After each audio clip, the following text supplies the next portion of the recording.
parties, both the alliances have been projecting a very confident front. They both say that they are going to get a clear landslide majority. However, backdoor talks are still going on because they don't want to sort of leave anything to chance. So all the strategies being worked out. And yes, the priority is to make sure the flock stays together, which is something that we didn't see in the last few years. The flock did not stay together. Time and again, they'd been wandering here and there. This time, they don't want that. So the Jharkhand numbers have started coming in. Thank you, Radhika, for that important update. BJP leading in about, NDA leading in 2 and India bloc leading in 1. But remember, these are just the postal ballots that are being counted. It's an 81-member assembly. It's also not a extremely small state. So we'll have to wait and watch the spirited campaign between Hemant Soren-led JMM versus the NDA there. And of course, a lot of that was centered around protection of tribal identity. And of course, this narrative, this aggressive narrative around infiltration and how from Bangladesh, which is allegedly causing reduction in tribal numbers. So quite a high-pitched campaign there. But of course, the welfare was something that was also something that took center stage when it came to Jharkhand. The numbers have started coming in. You can have a look at that on our screens. But also going across to my colleague Anuj. Anuj, it's very important to understand here that for Uddhav Thackeray, this is more than a battle of just a pursuit of power, because this is also about his survival. And because, Eknath Shinde, there are about 53 seats, which is direct Sena versus Sena fight. So Uddhav Thackeray, for him, it is very important to make a mark there. In the Lok Sabha elections of 2024, he won 9 out of 15 seats, which was not really considered that great. In fact, Eknath Shinde had a better strike rate. How important is this election outcome for Uddhav Thackeray? And also help us understand yesterday's statements by people like Sanjay Rawat saying that the Chief Minister will be decided when everybody gets together, because that was always a point of contention. Congress had a problem with even declaring Eknath Shinde as a Chief Ministerial face, which is also the reason why Uddhav Thackeray broke away from the BJP alliance in the past. Uddhav Thackeray won 9 out of 21 seats, not 15, and that means that the strike rate is even less, right? And which is why, because the reason is that Uddhav Thackeray was seen as the face of the Maha Aghadi going into the Lok Sabha election.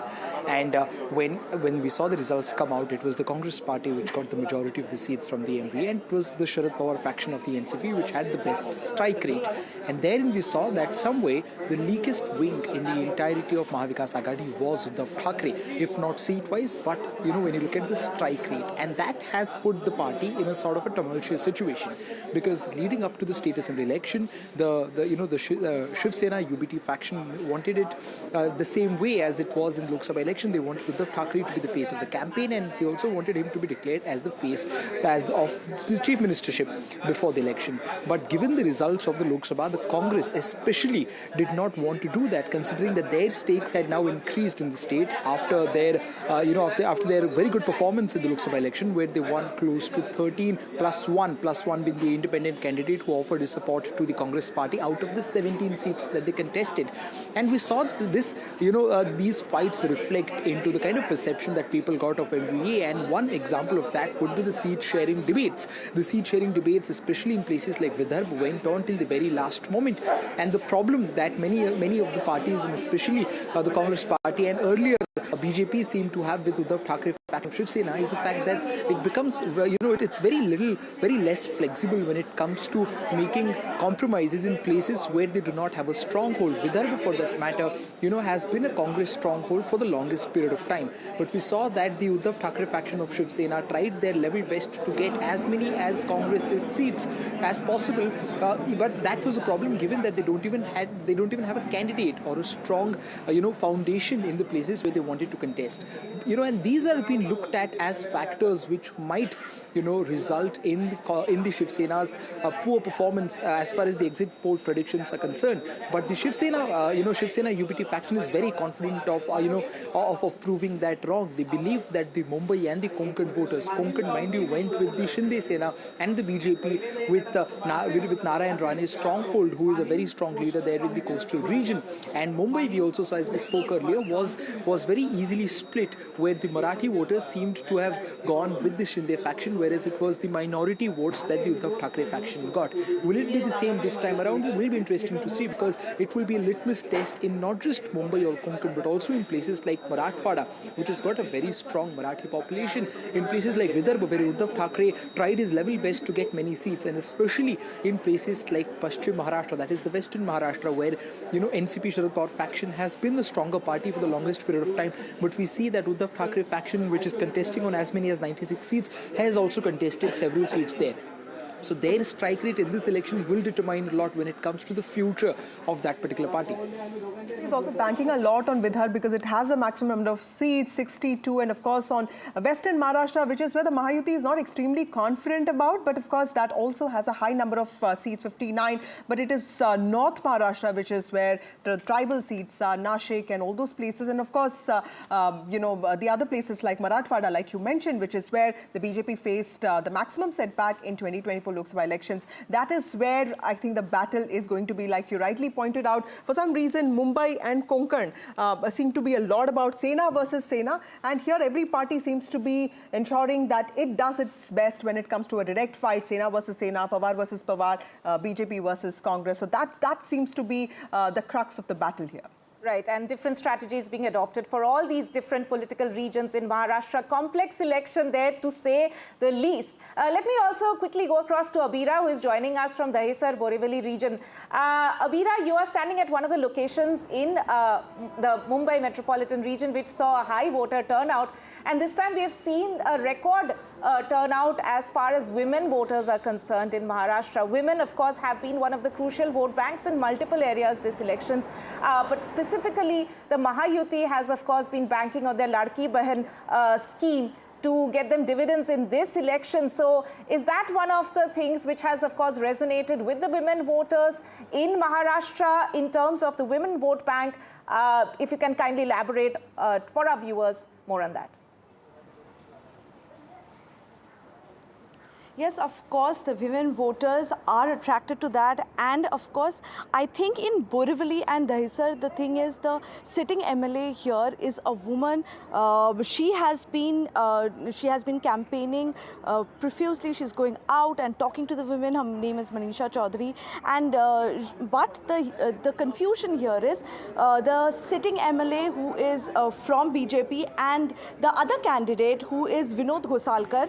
Both of them have made same promises to the people. So people here who are like 2.7 lakh people in Dahisar who who have voted, they were confused while voting that whom to vote. But we have to tell you that Vinod Ghosalkar has a soft corner among the people because his son Abhishek Ghosalkar was murdered on Facebook live by Morris. So since then there is a sympathy with Vinod Ghosalkar. So we have to wait and watch what happens. But the women supporters, the women voters are all going out there and putting out their demands. And I think BJP candidate Manisha Chaudhary, the sitting MLA, is doing whatever she can to impress them. Right, Abira. So these are certain seats where the alliance doesn't seem to be working that much. We've seen the same in Nashik. We've seen the same thing when it came to Nashik. And this not working aspect only applies to the seat sharing, because when it comes to coordination amongst workers or what voters want, that's a different game altogether. And that is something we'll get to know today. And there have been these disagreements when it came to seat sharing, both in the Maha Vikas Aghadi and Mahayuti. But Mahayuti seem to have handled it better, at least in terms of optics, because there are fewer seats in which there are these friendly and not so friendly fights, Tanima. Right, exactly. Let's bring in Professor Shastri at this point. Professor Shastri, if you can just tell us your initial understanding of this, who has the edge in Maharashtra? From the reports that we have heard since morning and over the last few days, for me at least one thing is clear.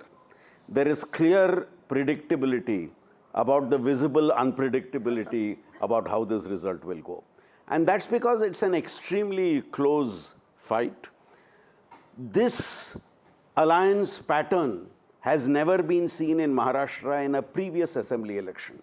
People have always been making the point that Maharashtra has never seen a single party majority for quite some time, which is true. But then there was till 2019 a stability of the alliances. And that stability has this time been broken, and the three parties' peace in each alliances are fighting an assembly election together for the first time. And that, I think, is what makes this election in Maharashtra unpredictable and also very close. And as you rightly said, I think the fight is clearly in certain regions. What will be important to watch as we proceed today is who is the weak link in both the parties. Because it's that weak link which is pulling possibly the party down. And lastly, I would say, recent trends in elections has shown somebody loses the election because of which somebody wins the election. Right. And are you going to see that in Maharashtra and Jharkhand also today? Right. That's very interesting. Let me go across to Prabhakar because Jharkhand poll outcomes will also be out today. But before that, let me go to Sam Daniel because Wayanad is where Priyanka Gandhi could be making her electoral debut from. If she becomes an MP, all Gandhis will be in the parliament, which in itself is quite something to watch out for. Sam, tell us, what does this mean for the Gandhi Parivar, and also for that matter, what does this mean for Priyanka Gandhi? Because she started her electoral journey by being the General Secretary in charge of UP, and she was not able to make that kind of mark when it came to political, political successes. She came up with the slogan, "Ladki hu, lad sakti hu," but Congress did not really perform that well in the assembly elections of UP, and after that, she of course, had other roles to play in the party, and this time she could be becoming an MP. It's a safe seat. Tell us, you went to Wayanad, tell us what was the mood like, and what are the larger implications for the Congress party and for the Gandhi family once Priyanka Gandhi becomes an MP? Vasudha and Tanima, Priyanka Gandhi fighting from a seat where Rahul Gandhi was twice elected, that has given them that kind of a comfort level. But the challenge for Priyanka Gandhi is to make sure she making a debut this time. She wants to really make it big, come with a bang kind of a thing. So her team hopes for a win much bigger than what Rahul had secured second time. He had won with a margin of 3.5 lakh. They hope to go beyond 4 lakh, but the voting percentage was slightly lesser this time. But will that still work for the advantage? That's something we'll have to wait and watch. It's a triangular contest with the CPI fielding Satyan Mukerji and BJP fielding Navya Haridas.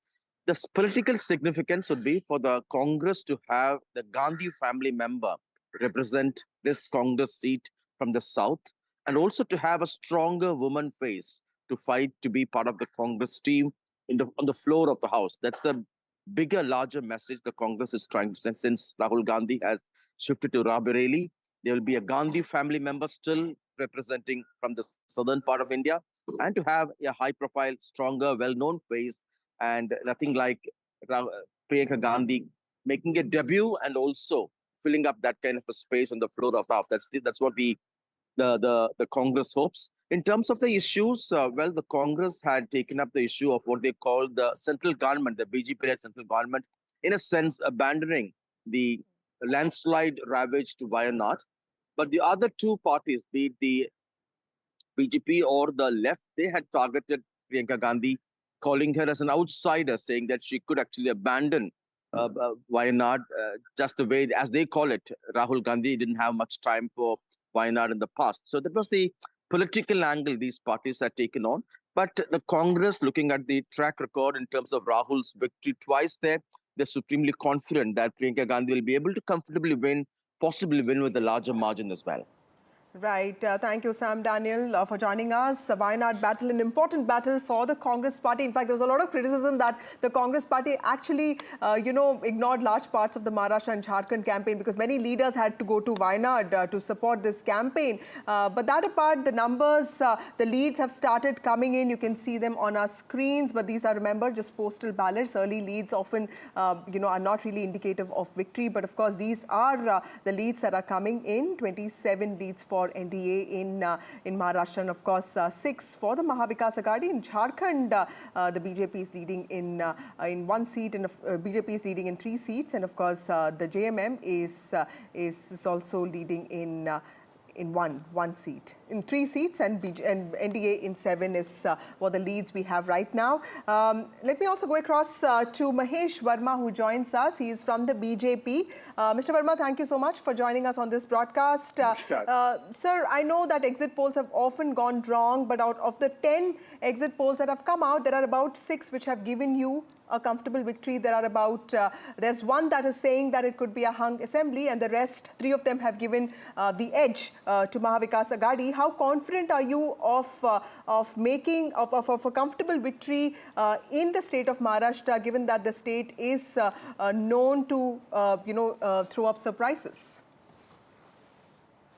देखिए, मैं ये सबसे पहले बताना चाहूँगा आपको कि जिस प्रकार से महाराष्ट्र में लोकसभा चुनाव के रिजल्ट हमारे अगेंस्ट में थे, जिस प्रकार से वहाँ पर एक माहौल था, जिस प्रकार से हम चुनाव में जाने से पहले हमारे को लेके एक झूठ का बाजार गर्म किया गया, वो कम से कम हम लोगों ने पहले से उसका अच्छे से जो पॉलिटिकल इंतजाम, पॉलिटिकल मैनेजमेंट हमें जो करना था, उसको हमने सामने रख के, और महाराष्ट्र में जो हमारे पास मुद्दे थे, जो हमारे वर्कर्स थे, जो हमारे हर एक क्षेत्र में हर एक रीजन के हिसाब से जो हमें पॉलिटिकल मैनेजमेंट करने थे, उसको हमने बखूबी किया। वहाँ जिस प्रकार से हमें पब्लिक सपोर्ट मिला, जिस प्रकार से रोड शो में लोगों के उत्साह देखने को मिले, जिस प्रकार से प्रधानमंत्री जी के जो भी जनसभाएं हुई, उसमें देखिए जिस तरह का जन सैलाब था, वो कहीं जाहिर करता था कि भारतीय जनता पार्टी के साथ जो है वहाँ कहीं ना कहीं पब्लिक खड़ी है। अब सवाल यह है कि आज के नतीजे जो है कहीं ना कहीं उसको स्थापित करेंगे, और जो चुनाव का रिजल्ट हमें लोकसभा के जब चुनाव हुए और जो नतीजे उसमें हमें मिले, उससे इतर नतीजे जो है आज हमें मिलेंगे, ये हमें पूर्ण विश्वास है। Thank you, Mr. Verma. All the best for you. We also have Adil Singh Boparai from the Congress Party joining us. Adil, we have talked about this earlier as well. What is your expectation from Maharashtra? Because this was not just the Congress's battle. Despite the Congress Party actually performing the best amongst all parties in Lok Sabha elections in Maharashtra, there was a lot of back and forth between the MVA allies. So clearly the Congress was not in a stronger position. In Vidarbha also you had to give away seats to the UBT Sena. Would you say that the Congress Party could have done better in terms of handling this work of coordination? Well, I respectfully disagree with you, because when you go to the hustings in a collaboration with the other alliance partners, of course there has to be a bit of give and take. But there was absolute synergy amongst us and our allies, whether it was Mr. Uddhav Thackeray or Mr. Sharad Pawar. We ran a very, very progressive campaign. Of course, the voters today in the course will decide which party do they want to really give a mandate. But we ran a progressive campaign. We ran a campaign of inclusivity. We ran a campaign of justice, social economic justice. We spoke about the real issues. If there was any formation which really spoke about issues like inflation, unemployment, agrarian crisis, deteriorating law and order, it was the Congress Party and our allies. On the contrary, and in contrast, what you saw, the BJP was indulging in rabble-rousing, dog-whistling politics, divisiveness. So today the voter has to decide, we've done our bit, we've taken our agenda to the people. Today the voter has to decide whether he wants to choose justice over injustice, inclusivity over hate. And more specifically, 4 of our key pillar promises, whether it was the Mahalakshmi scheme, about 3,000 rupees to the women in Maharashtra, whether it was the loan waiver, whether it was an unemployment stipend. So all these are very, very progressive ideas. I think we are very hopeful. There was a lot of resonance on the ground to our ideas, to our promises. And finally, I think the voters of Maharashtra and Jharkhand, for that matter, have realized that the BJP has used every trick in the book to demolish democracy. How the current government was broken, how we and Mr. Uddhav Thackeray's party, how our government was broken, our MLAs were poached, and an illegitimate government was formed in Maharashtra. Right. Adil there, thank you so much. We've, of course, also got our reporters, Prabhakar there, reporting from Ranchi in Jharkhand. Prabhakar, the early numbers, as Vasudha had been pointing out, these are, of course, postal ballots which are being counted. But at the moment, what we can see is that there are 13 seats in which the NDA is leading, 14 as we speak, and the India bloc leading in 6 seats. These are, of course, very, very early days. Yeah. Nothing much should be read out of this at the moment. But you were, of course, telling us that primarily it lies with the tribal vote bank and the women voters in Jharkhand who are going to be decisive, the deciders as to who will be coming to power in the state. Yeah, exactly. And as far as the numbers are concerned, we should actually hold our horses. We should wait for one more hour to go. We should let this postal ballot be counted first, and then the real figures would start trickling in. So as of now, we should not be reading these numbers actually and reading nothing. These numbers actually mean nothing to viewers or for that matter as far as the poll results are concerned. Now talking about the women voters and the tribal voters, of course, they were the epicenter. First, the tribals were there, then the women, and then the youth. And that's the reason why both the factions, whether it's the India bloc, whether it was NDA, they were trying to lure and target these three section of voters. Tribals were the topmost priority. And that's the reason why you saw the narrative of the Bangladeshi immigrants being floated by BJP on the ground, and where they went on to add that the JMM was trying to settle these Bangladeshi immigrants on the ground, which was eventually eating into the resources meant for tribals. So that was in a way actually to lure the tribal voters. Then the women voters, we have seen the Maiya Samman Yojana by JMM, 1,000 rupees per month being already paid to them. 4 months of payment has already hit their accounts, and now the JMM has promised that if this vote is back to power, it would be increased to 2,500 rupees per month. In addition to that, the BJP has promised Go Didi Yojana, where it would give 2,100 rupees per month stipend to women below the poverty line. So these were the segments actually who would be the deciding force, and it will be a very interesting battle whether BJP is able to dent into the tribal vote bank, which is traditionally the JMM's vote bank, and JMM as a political party has thrived on the tribal support here in Jharkhand. Right, thank you, Prabhakar, for joining us with those details. The leads are up on your screen. 45 leads for the NDA in the state of Maharashtra, and for the Mahayuti in the state of Maharashtra, and MVA leading in about 9. And in Jharkhand, it's the NDA that's leading in 17 seats and 6 leads for the India bloc. So remember, these are all postal ballots. We'll have to wait for some time to understand some consolidation of leads happening there. Let me also go across to my colleague Aishwarya, who joins us from the BJP headquarters. Aishwarya, this is an important battle for the BJP because there are two important issues here. The parliament session begins from Monday, and the BJP will not want to give any chance, any opportunity to the opposition to have any edge over this when it comes to issues. It wants the House to run properly. And on the other hand, it also wants the blemish of 2024 Lok Sabha elections, where it faced setback in states like UP and Maharashtra specifically, to be forgotten, to be seen as an aberration. So what is at stake here? And also tell us what is happening in the BJP office, because a lot of jalebi is being served in BJP office this day. The party is also wanting to make a political statement with that sweet that is now associated with the Congress's failure in Haryana.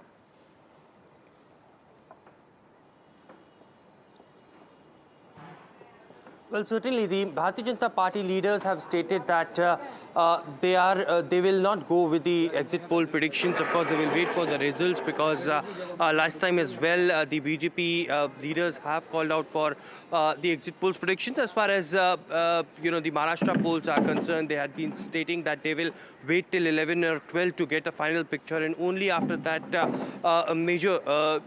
big political leaders of the Bharatiya Janata Party will come outside.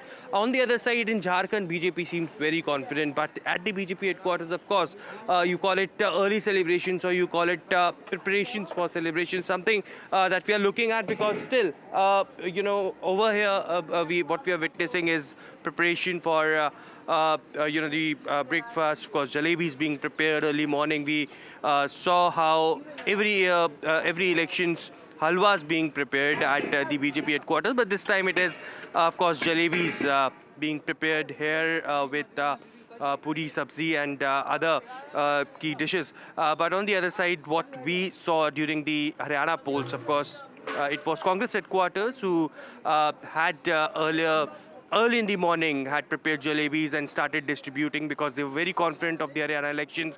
But at around 10 or 11, when the picture changed a bit, it was Bharatiya Janata Party, who distributed almost 100 kgs of jalebis. And this time it is, of course, the BJP who is early morning, preparing these jalebis. The leaders have given, of course, the Karyakartas about how much the jalebi should be distributed.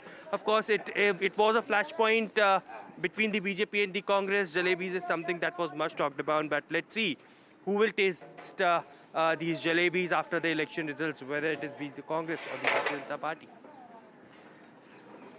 Details, sweets being prepared, snacks being prepared. Of course, this is an important day for not just the BJP but also the Congress party and all the regional parties that are involved here, because many implications, many consequences there. The parliament session is starting from Monday, so both parties would want to have a stronger position for themselves. And of course, apart from that, the BJP would want to show that the 2024 Lok Sabha elections was the setback that it faced was not really the mood of the country, and it's Haryana that's something. That is something reflective of the mood of the country. But of course, the MVA and the JMM there also wanting to make their point. Let me go across to my colleague Anurag, who joins us from Madhya Pradesh. Anurag, very important Budhni elections happening there, and in the last few months, we've also seen Shivraj Singh's stature improving nationally. He is the agricultural minister, rural development minister, and in Delhi, he actually has a lot of control over these two large departments which have the maximum number of bureaucrats. Tell us, how important is this bypoll for the stature of someone like Shivraj Singh Chauhan, who of course, that came into question because Mohan Yadav was made the chief minister, understandably, without him being in know of the situation.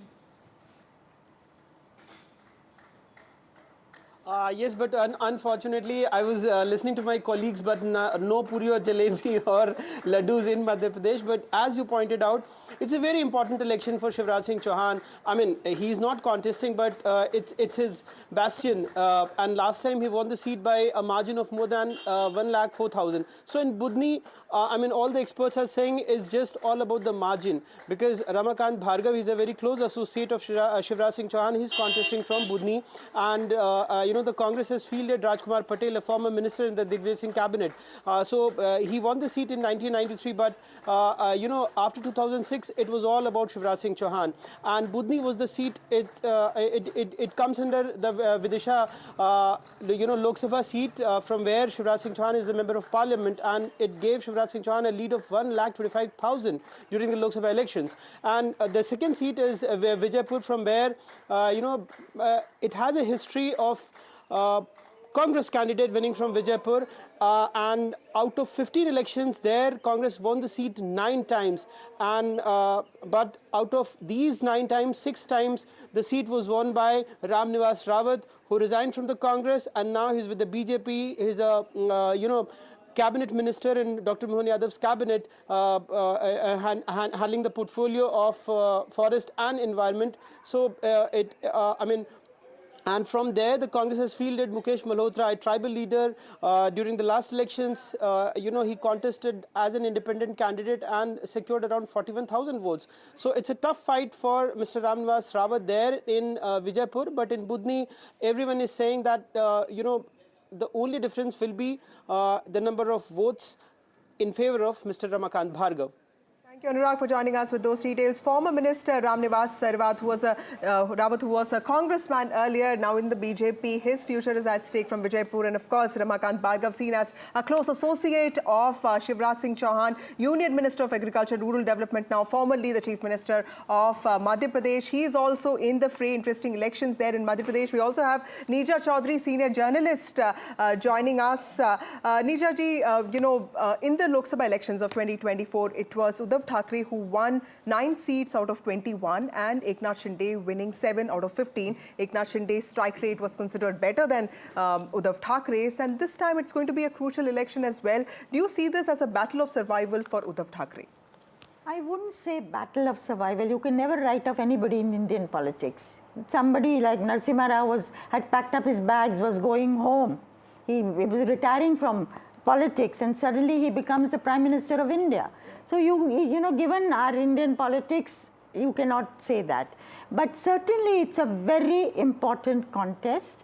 Does he represent the Sena electorally, or does Eknath Shinde represent the Sena? In Lok Sabha, his strike rate was the lowest among the NDA partners. Congress had 13, Sharad Pawar 8 out of 10, very high strike rate, and Uddhav Thackeray's strike rate was the lowest. So now again we need to see whether it is going to be equally poised or Shinde will get better. And if this is the kind of lead, I mean, this is only through the through the postal ballots, but if this kind of a lead is retained, then that shows Shinde will be also doing well. It's not only the BJP. Absolutely. Other partners will also be doing well. Yes. So yes, it's very critical for Uddhav Thackeray, because so far his stand has been, okay, the MLAs have left me, but the ground level Senics are still with me, and they matter. They are the people who are the face of the Sena with the ordinary people. I know in colonies people say, we will vote for the Sena. Why? Because हमारा सारा काम कराते हैं. Yes. कुछ भी चाहिए तो हमारा काम होता है. We can go to them. So, but is he losing out at that level also? Is the reason that you know, he's moved away from what the core group says, the ideology of Hindutva, and relying on Muslim support, which is one of the criticism. But of course, then every party transforms as time goes on. But it's a very critical election, no doubt. Professor Shastri, you know, would you also say that in the last few months, you know, this Ladki Bahin Yojana came up, electricity for farmers came up, and Mr. Shinde was also in some ways able to project his image as someone who's accessible, who's a common man, vis-a-vis someone like Uddhav Thackeray, who, you know, who's elite and who is seen as inaccessible. Do you think Mr. Shinde has been successful in doing that? So it's often misleading to read an assembly poll on the basis of a Lok Sabha poll, even though they are so close. Because the issues in a Vidhan Sabha poll are very, very different. Yes. And the numbers also change quite dramatically. You are right in saying that since the Lok Sabha election, the government in Maharashtra has been making a concerted attempt to try and focus on people's welfare schemes. And the Ladki Bahin Yojana, I think, has done quite a miracle for the party in that sense, because our study in October showed that nearly 80% people said, we have heard of it, and nearly 70% people said somebody from our family has benefited from it. So yes, that is a critical factor. And the second point you made, that Shinde being projected as a prominent Maratha leader within that alliance, and being made the chief minister and remaining as chief minister, I think was a critical factor in the whole social coalition that they were trying to construct of bringing the Maratha vote in. So today will tell us whether actually both these strategies have worked effectively or not. And I think the Mahayuti is hinging its success on these two very, very critical elements. Right. Coming to you, Nija ma'am, as far as Jharkhand is concerned, you know, of course, a lot of exit polls have given Mahayuti the edge. But do you see a scenario where the smaller parties will have a role to play in Jharkhand, because there is a tight contest there, according to certain exit polls, between the JM Congress combined and the BJP on the other side? Yeah, if it is a very close contest, which some believe it will be, because from the beginning it's been billed as a takkar between two sides. But of late, you know, there are both kinds of stories, that feedback that has been coming. One, that the BJP had moved ahead because of a variety of reasons, anti-incumbency against Soren, corruption, and also recent days stories have been coming, there is an anti-outsider sentiment. Now, anti-outsider sentiment is of a kind that not the locals, and I don't mean the tribal versus non-tribal, but people from outside have taken leadership in Jharkhand, and there has been a reaction. I don't know how strong this sentiment is, how relevant it's going to be, but certainly there have been voices expressing this. Right. If I could just add a point to that. Traditionally, the JMM and its supporters have been doing well in the tribal region, whereas the BJP has been doing well in the non-tribal region. I think the key to the success in this election is how well does the JMM do in the non-tribal regions, even as it holds on to its tribal support? And how well does the BJP-led alliance do in the tribal regions, even as it holds on to its support in the non-tribal regions? So I think the advantage of making inroads into the opposite camp's support base is what is going to be critical in this particular election in Jharkhand. So that's why we saw the most aggressive campaign of the BJP in both Santal Parganas and Kulhan. They also got Champai Soren on their side. So while we talk about Maharashtra and Jharkhand, there are also bypolls that happened across the country. Let me go across to Harsha, who joins us from Nagaur. Harsha, while the bypolls, the 7 bypolls that happened in Rajasthan are extremely critical for Hanuman Beniwal, the Jat strongman, or for that matter, Kirori Lal Meena, the maverick politician, but also the Bharatiya Adivasi Party, you know, a fledgling party that actually made a lot of mark in Lok Sabha elections and also in the assembly polls. Tell us, how are the smaller parties actually, you know, stacking up when it comes to the possible outcome here? Well, yes, I'm very glad you asked me this question about the Bharatiya Adivasi Party. Really, you know, in South Rajasthan, there is a new kind of tribal identity that is at play that we can see on the ground. The Bharatiya Adivasi Party started off as the BTP, and now, of course, it's split and it's the BAP. And they really have, made a mark in the south part of Rajasthan, and I think they're going to be a problem both for the Congress and the BJP in the years to come.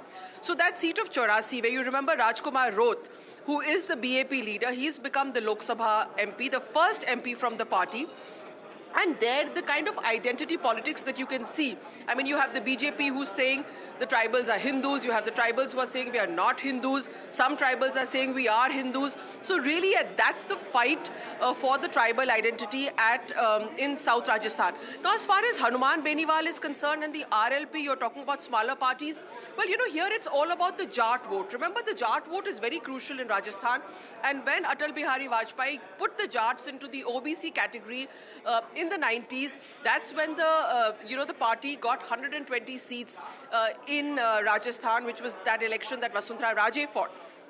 So, of course, we saw that the Jat vote in the Lok Sabha elections kind of shifted away from the BJP because of the farm law agitation, or even because of the agitation over the Agniveer issue. Now, we are seeing that these seats, which are really crucial, Jhunjhunu, Khimsar, which is where I am, Nagaur, these seats are very, very important, because if the BJP regains these seats, it means that there's again been a kind of a shift in this kind of caste arithmetic. Also, the most obvious is, of course, that, you know, it's a litmus test for the Bhajan Lal government. It comes exactly 1 year after Bhajan Lal took over as Chief Minister of Rajasthan. Nobody knew who he really was. He was the person, backbencher in the BJP, suddenly catapulted to a leadership role. Vasundhara Raje has not been very active, of course, ever since that happened. So somewhere it's going to be a litmus test, not only for Bhajan Lal, the Chief Minister, and 1 year of his governance, but also it will be a litmus test for the entire BJP leadership, because most of them are new faces. So how has that gamble paid off of creating a new rung of leadership in Rajasthan? That's the most obvious fallout of these by-elections. Very crucial, I have to say, for state politics. There'll definitely be political indicators. And of course, that slapgate that we saw, you know, Naresh Meena, who left the Congress, stood as an independent in Devli Oniara talk, made headlines there. That seat is also going to have results coming out this morning.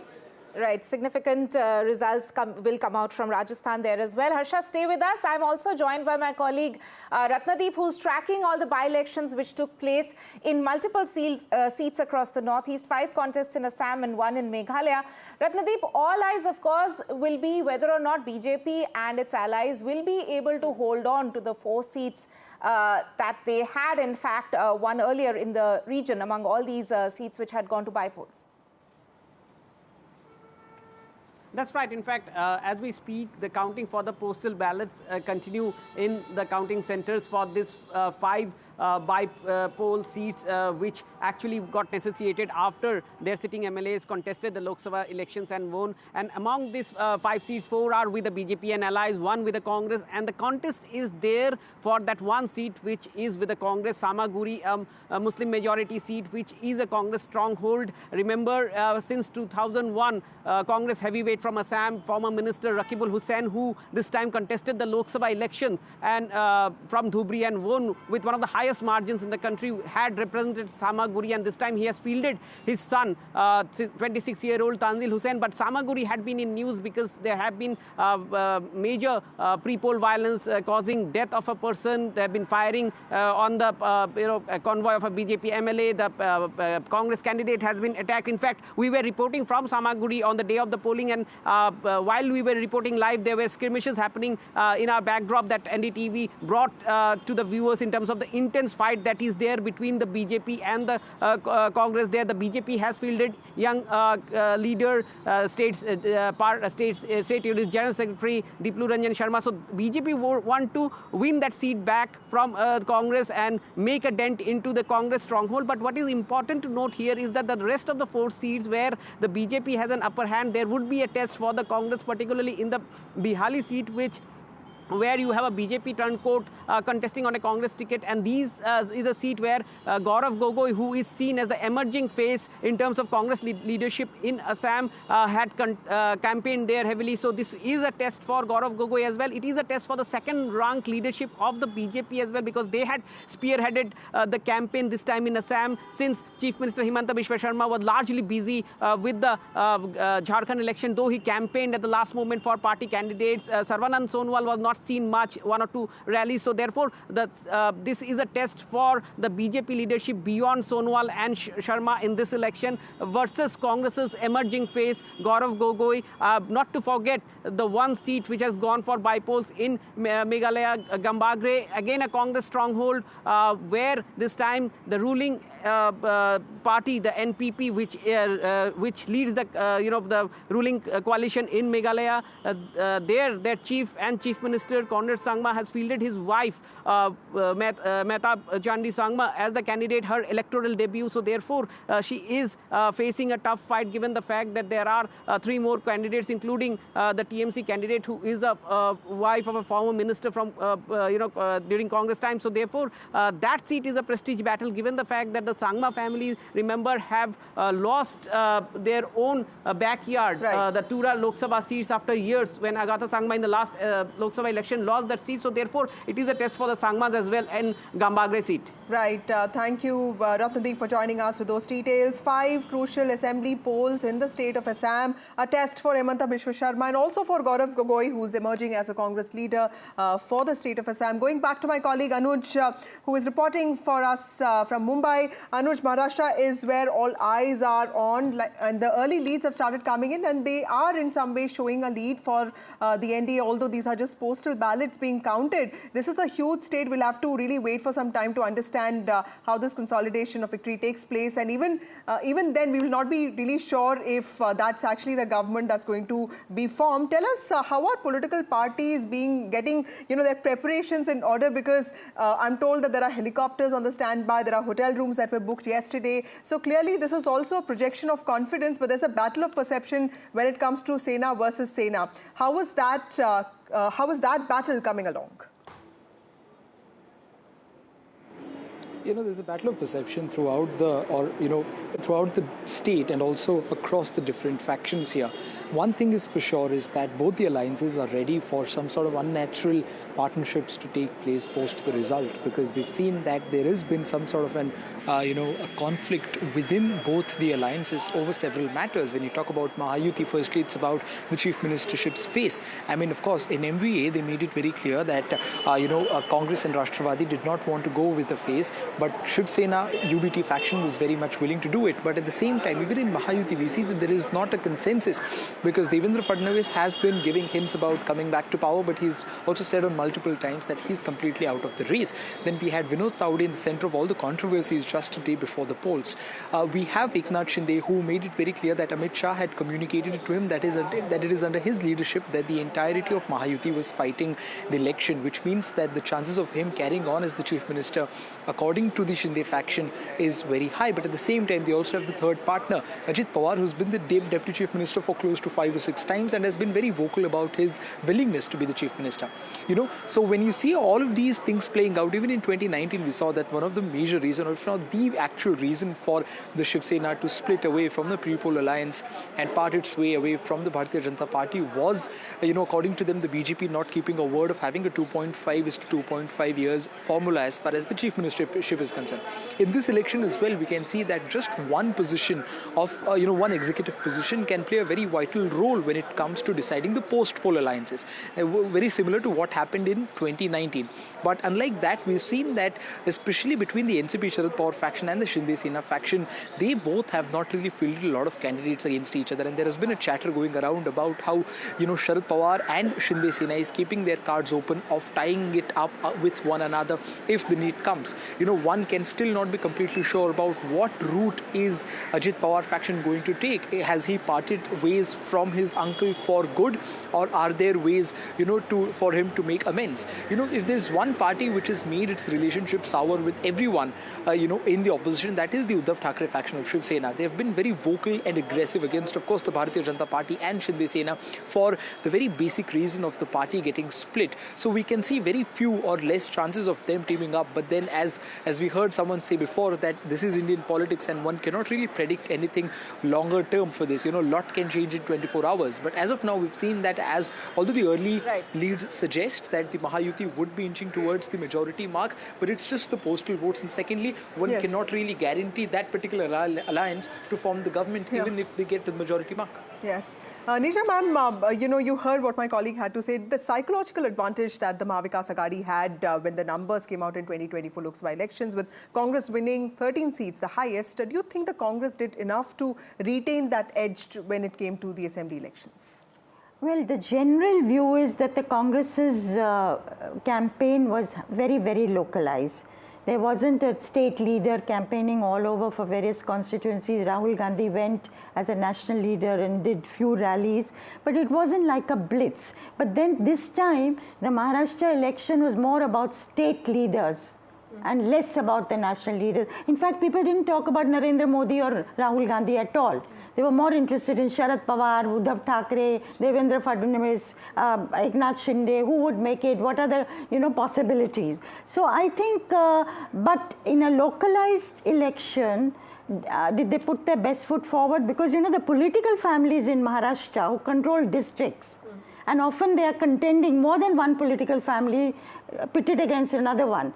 Like Narayan Rane's family, whose two sons are contesting from Sindhudurg, as opposed to the Naik family, who are the foes. So there are many local, I have called this a hyper-local election, the Maharashtra election. Therefore, very difficult to, predict, because there are too many players taking place in action there. So to answer your question, did they put their best foot forward? People feel they didn't put their best foot forward in Jharkhand, certainly. Yes. Because they were given 30 seats in that alliance and 41 to JMM, and then to RJD and CPIML. And people felt that, in proportion to what they'd been given, they had not done their best. And they just campaigned in the seats where the Congress was that also. But I think it's much more than, it was more an alliance that was there, MVA rather than Congress per se. Right. And sympathy for Sharad Pawar and Uddhav Thackeray, because they'd been betrayed by their parties. The parties had split. That had played out in the Lok Sabha. Okay. Now, does sympathy manifest itself second time over in the same manner? Right. Then the other thing that went in their favor was Maratha Muslim and Dalit combination, did that also weaken? Did the Dalit component of it weaken? Even though Marathas, I think, have been with them. I think Jarange Patil's, decision to not really contest elections, because in Marathwada, the BJP faced one of its worst setbacks, winning just about one seat. Do you think, Professor Shastri, that was one thing that was key to this election outcome, whatever it is, Maratha factor? The Maratha factor is going to be critical. I think as the day progresses and as the victories become visible, which way the Maratha vote has gone would be visibly seen, along with the vote of other OBC groups, the scheduled caste vote and the minority vote. I think how these four play out will be seen in the result. But let me draw your attention to one more point, a very critical difference between the Mahayuti and the Aghadi. In the case of the Aghadi, the three parties left each party to focus on the region that they were strong in. So you had Sharad Pawar focusing on North Maharashtra and West Maharashtra. You had the Congress focusing on Vidarbha and the Shiv Sena focusing on Marathwada. Now, did this strategy work? Which means all the three have to pull their strengths to be able to do well in the regions given. On the other hand, in the Ayuti, you notice that the BJP has a majority of the seats across regions, whereas the Shinde Sena is in its pockets and Pawar's NCP is in its pocket. So this is a very different strategy the two followed, and which strategy appears to have the upper hand again is what we will know by 12 o'clock today. That's right.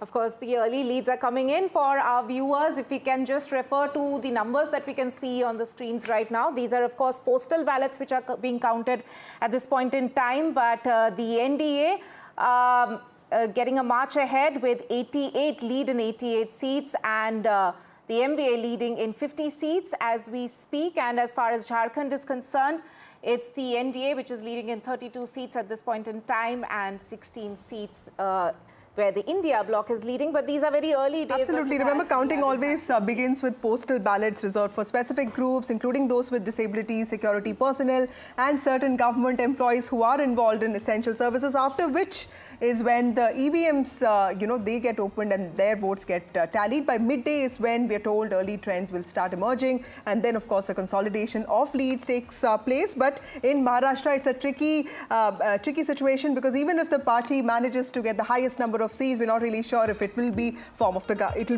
government. So I think it's very good that we are taking this electoral insurance policy at regular intervals, because I think last time around also there was this excitement about a certain parties doing well in the initial phase and the ultimate result being different. So I think to err on the side of caution is much better, and that's nice that we are doing it today as part of our analysis. Absolutely. So early trends have started coming in, but they can be misleading. We'll have to wait and watch how this situation pans out. But remember, important elections there, fight for the economy, for the capital of economy, for the financial capital of the country, and also Jharkhand, which is crucial to the tribal identity. Important wars taking place, and of course 42 bypolls, which will also see Priyanka Gandhi's electoral debut. And if she makes it, all Gandhis will be in the parliament. That itself is going to be interesting. Right.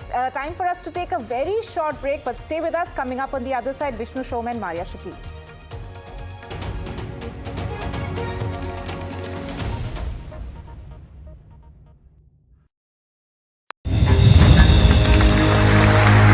I now request the Honorable Prime Minister to launch NDTV World and address the summit.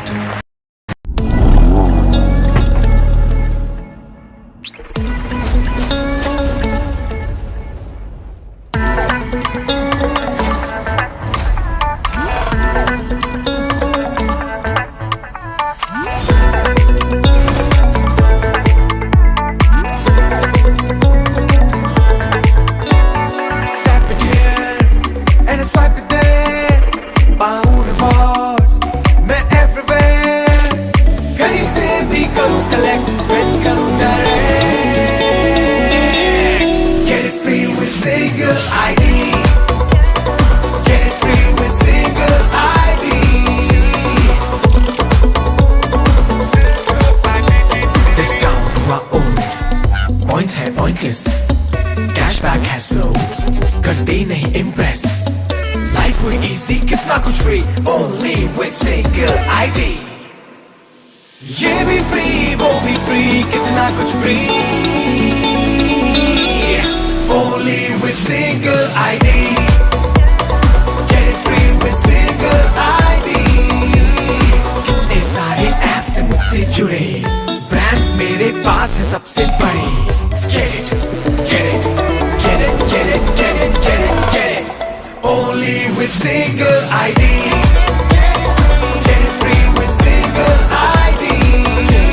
any single ID partner app, link your card and earn reward with top brand. Get it free with single ID.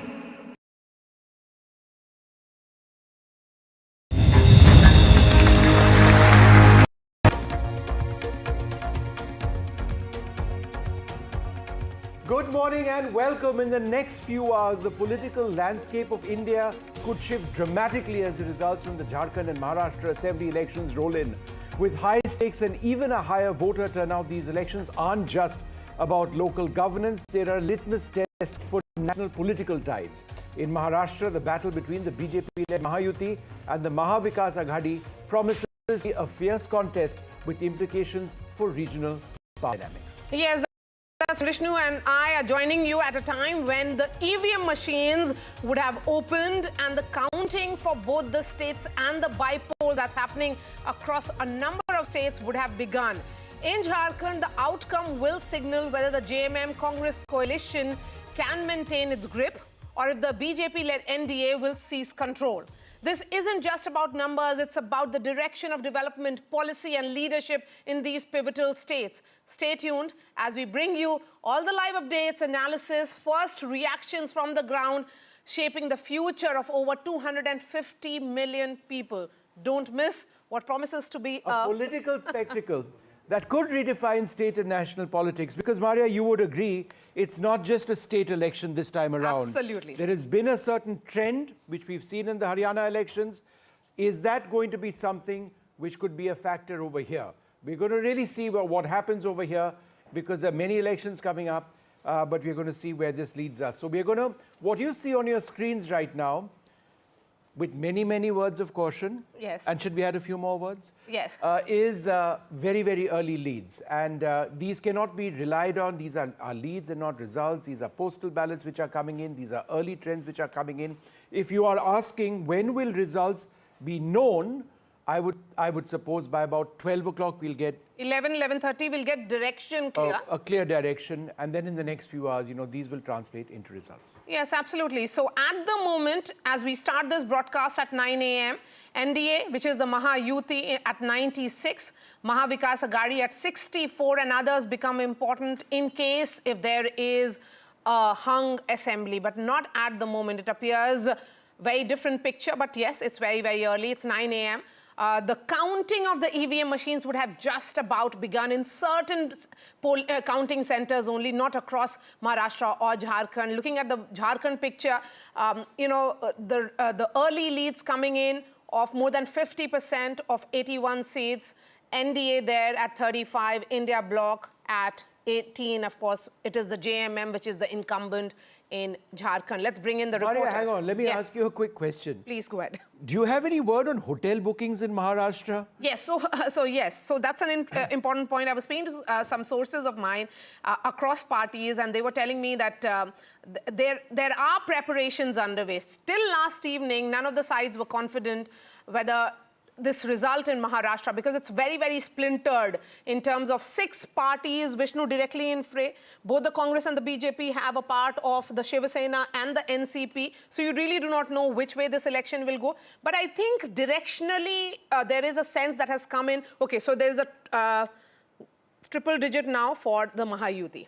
No, you're talking about hotels, and I'm reminded, yes, since the split of the Shiv Sena was such an important and pivotal moment in Indian politics, about the hotel politics, as it were, when the Shiv Sena split. They first went to Goa, then they went to Assam, then they went back to Goa, yes, right? And then they went to Maharashtra. And we were tracking them in various hotels all the time. So, yeah, I think that becomes tough for us because, there are so many hotels, and we tend to finally get the numbers of where. And let's hope it doesn't go there. Let's hope it doesn't go there. Now we want clean elections.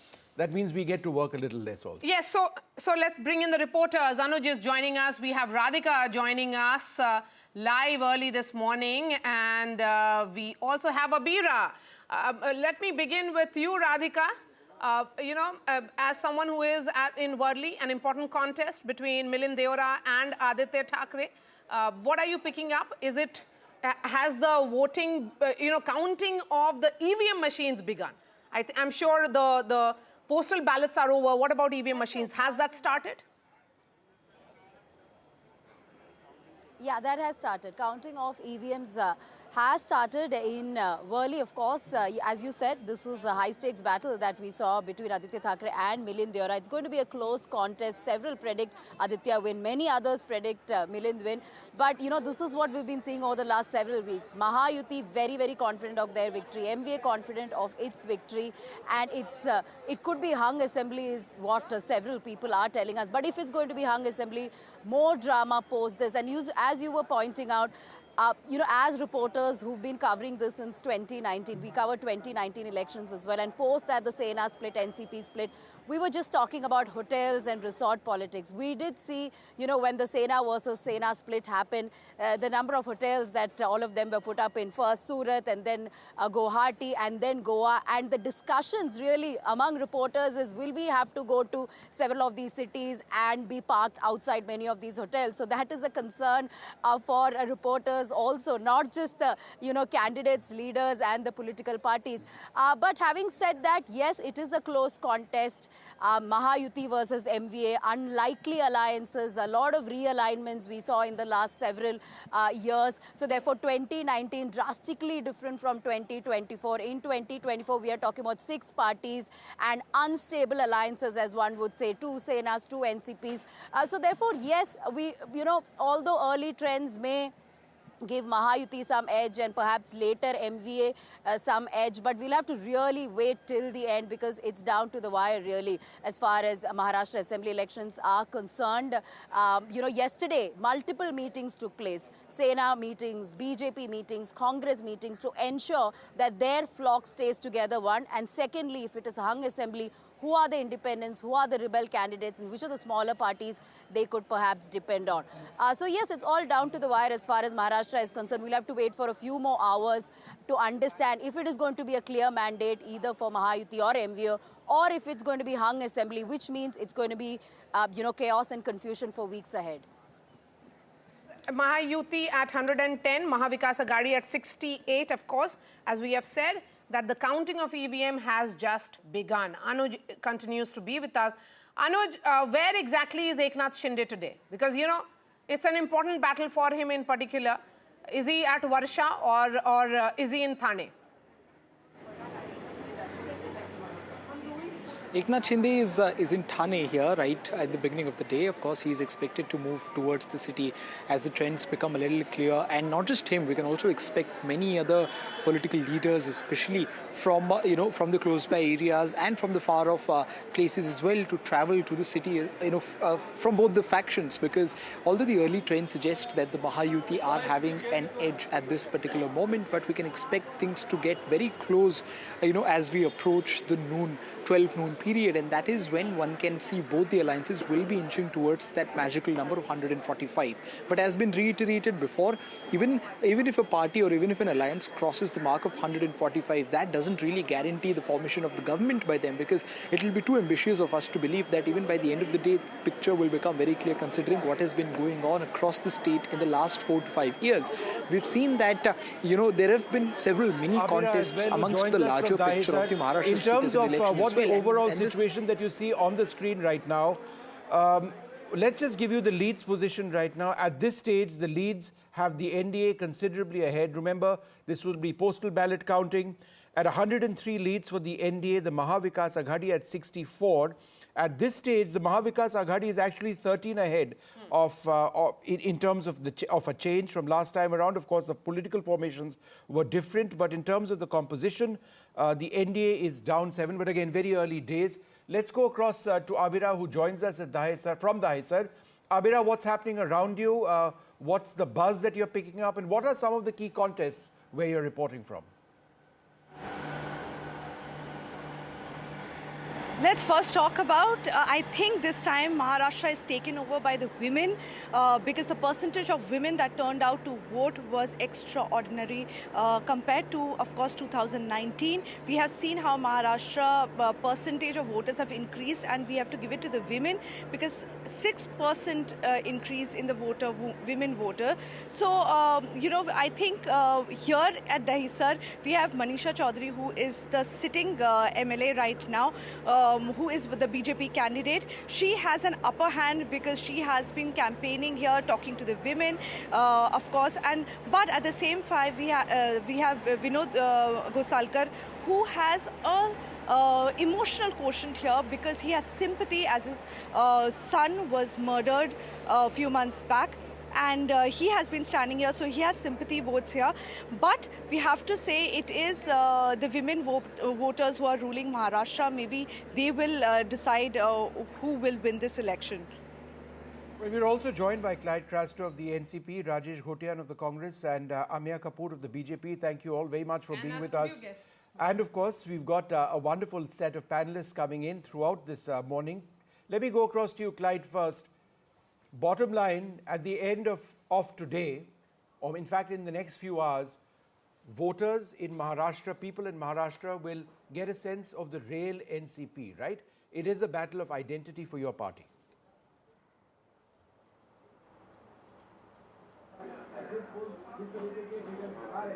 Clyde, can you hear me? Can you hear me? Can you hear me? Yes, can you hear me? Did you get my question? Yes, please go ahead. Yeah, I got your question. Can you hear me now? Yes, please.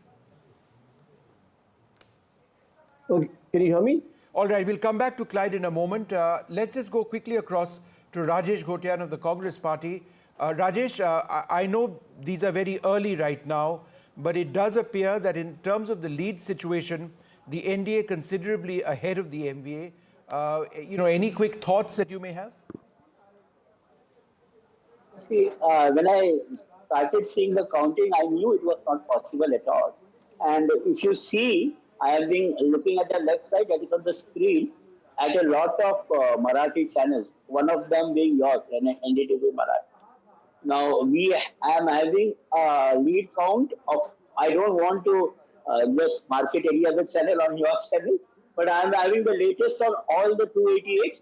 It was 137, 135. So what you are showing will finally go there. And as of now, I don't want to be wrong also, it is showing 140 to Mahayuti and 132 to MVA.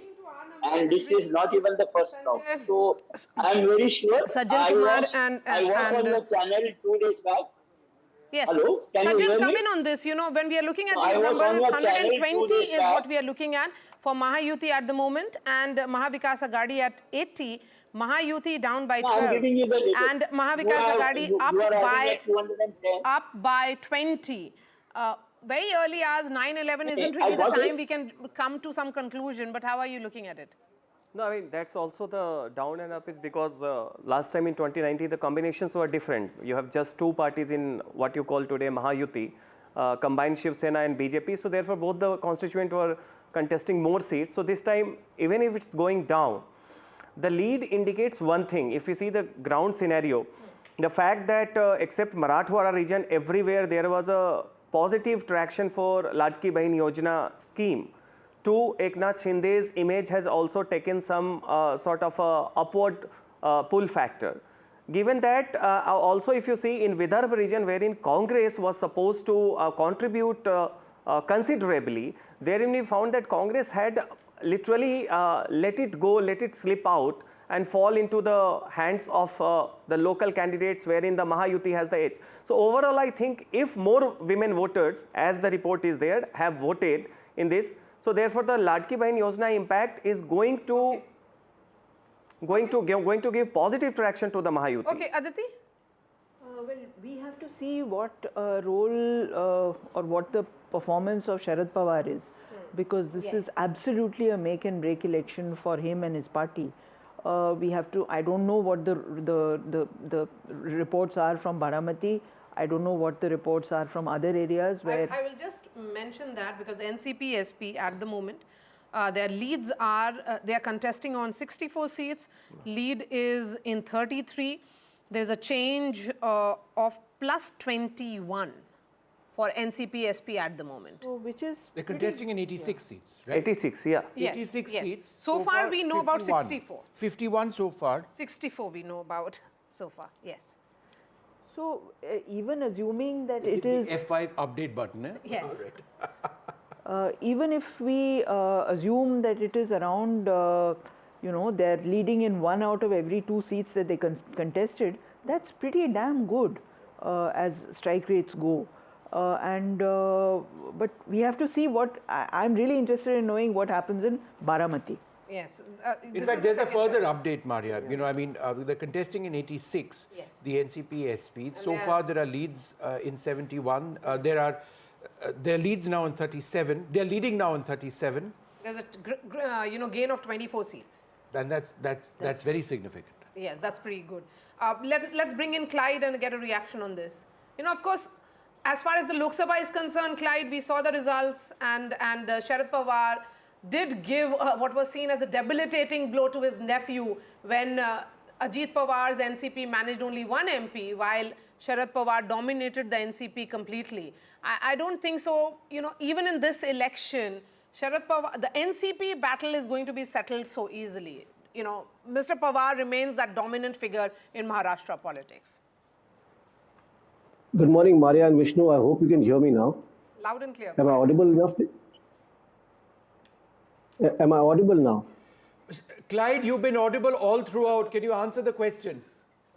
Okay, thank you. Thank you so much. So I heard you. You know, I'm getting my updates, from Baramati. Yes. So at the moment, Mr. Ajit Pawar is leading, but overall picture is that, the NCP, my NCP, which is Mr. Sharad Chandra Pawar, we're leading in 45 seats at the moment. That's the update I'm getting from my central office, that we're leading 45 seats. So it's going to be neck to neck, but, like Maria just said, is it going to be settled, which is the real NCP? I have no doubt. I have no doubt we are the real NCP. The election commission may have given the verdict, things have panned out, but we all know who formed NCP. We all know who is the president of the NCP. These things happen, but at the end of the day, people of Maharashtra will decide today what they decided in the Lok Sabha election. We won 8 out of the 10 seats that we contested it. So I think it's going to be a decision that the people have taken. It's going to seal it this time around. But having said that, the updates that I'm getting also, we are neck to neck. The Mahayuti and Maha Vikas Aghadi are running neck to neck. It's a battle of identity for your party. At the end of the day, in the next few hours, people would likely say, okay, I now know who the real NCP is. And therefore, as tall a leader as Sharad Pawar may be, this is at one level an existential election for your party. Well, I wouldn't call it an existential election because we know we exist. It's the other faction that broke away. They try to, exist and, call themselves the real NCP. But the truth cannot be, hidden. The fact is, we all know where the party stands. Sharad Pawar Saab formed the NCP and we're a word on Shiv Sena and all other political parties, because we have more details coming in now.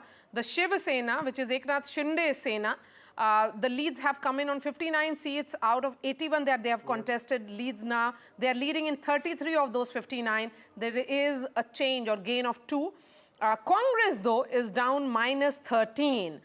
They are contesting on 101. Remember, in Maha Vikas Aghadi, they're contesting on maximum number of seats. Out of 101 seats that the Congress is contesting, the leads clear now in 83. They are leading only in 26. And in 2019, remember, they had won 39. So I think it's not very early trend, but not very clear picture for the Congress at the moment. So as we look at 917, Maha Vikas Aghadi at 85, Mahayuti at 136. So that's how the numbers are stacked. Again, let's bring in Anuja Kapoor now of the BJP. Early trends, I know BJP has always been cautiously optimistic, but how are you viewing it? Jai Shri Ram and good morning.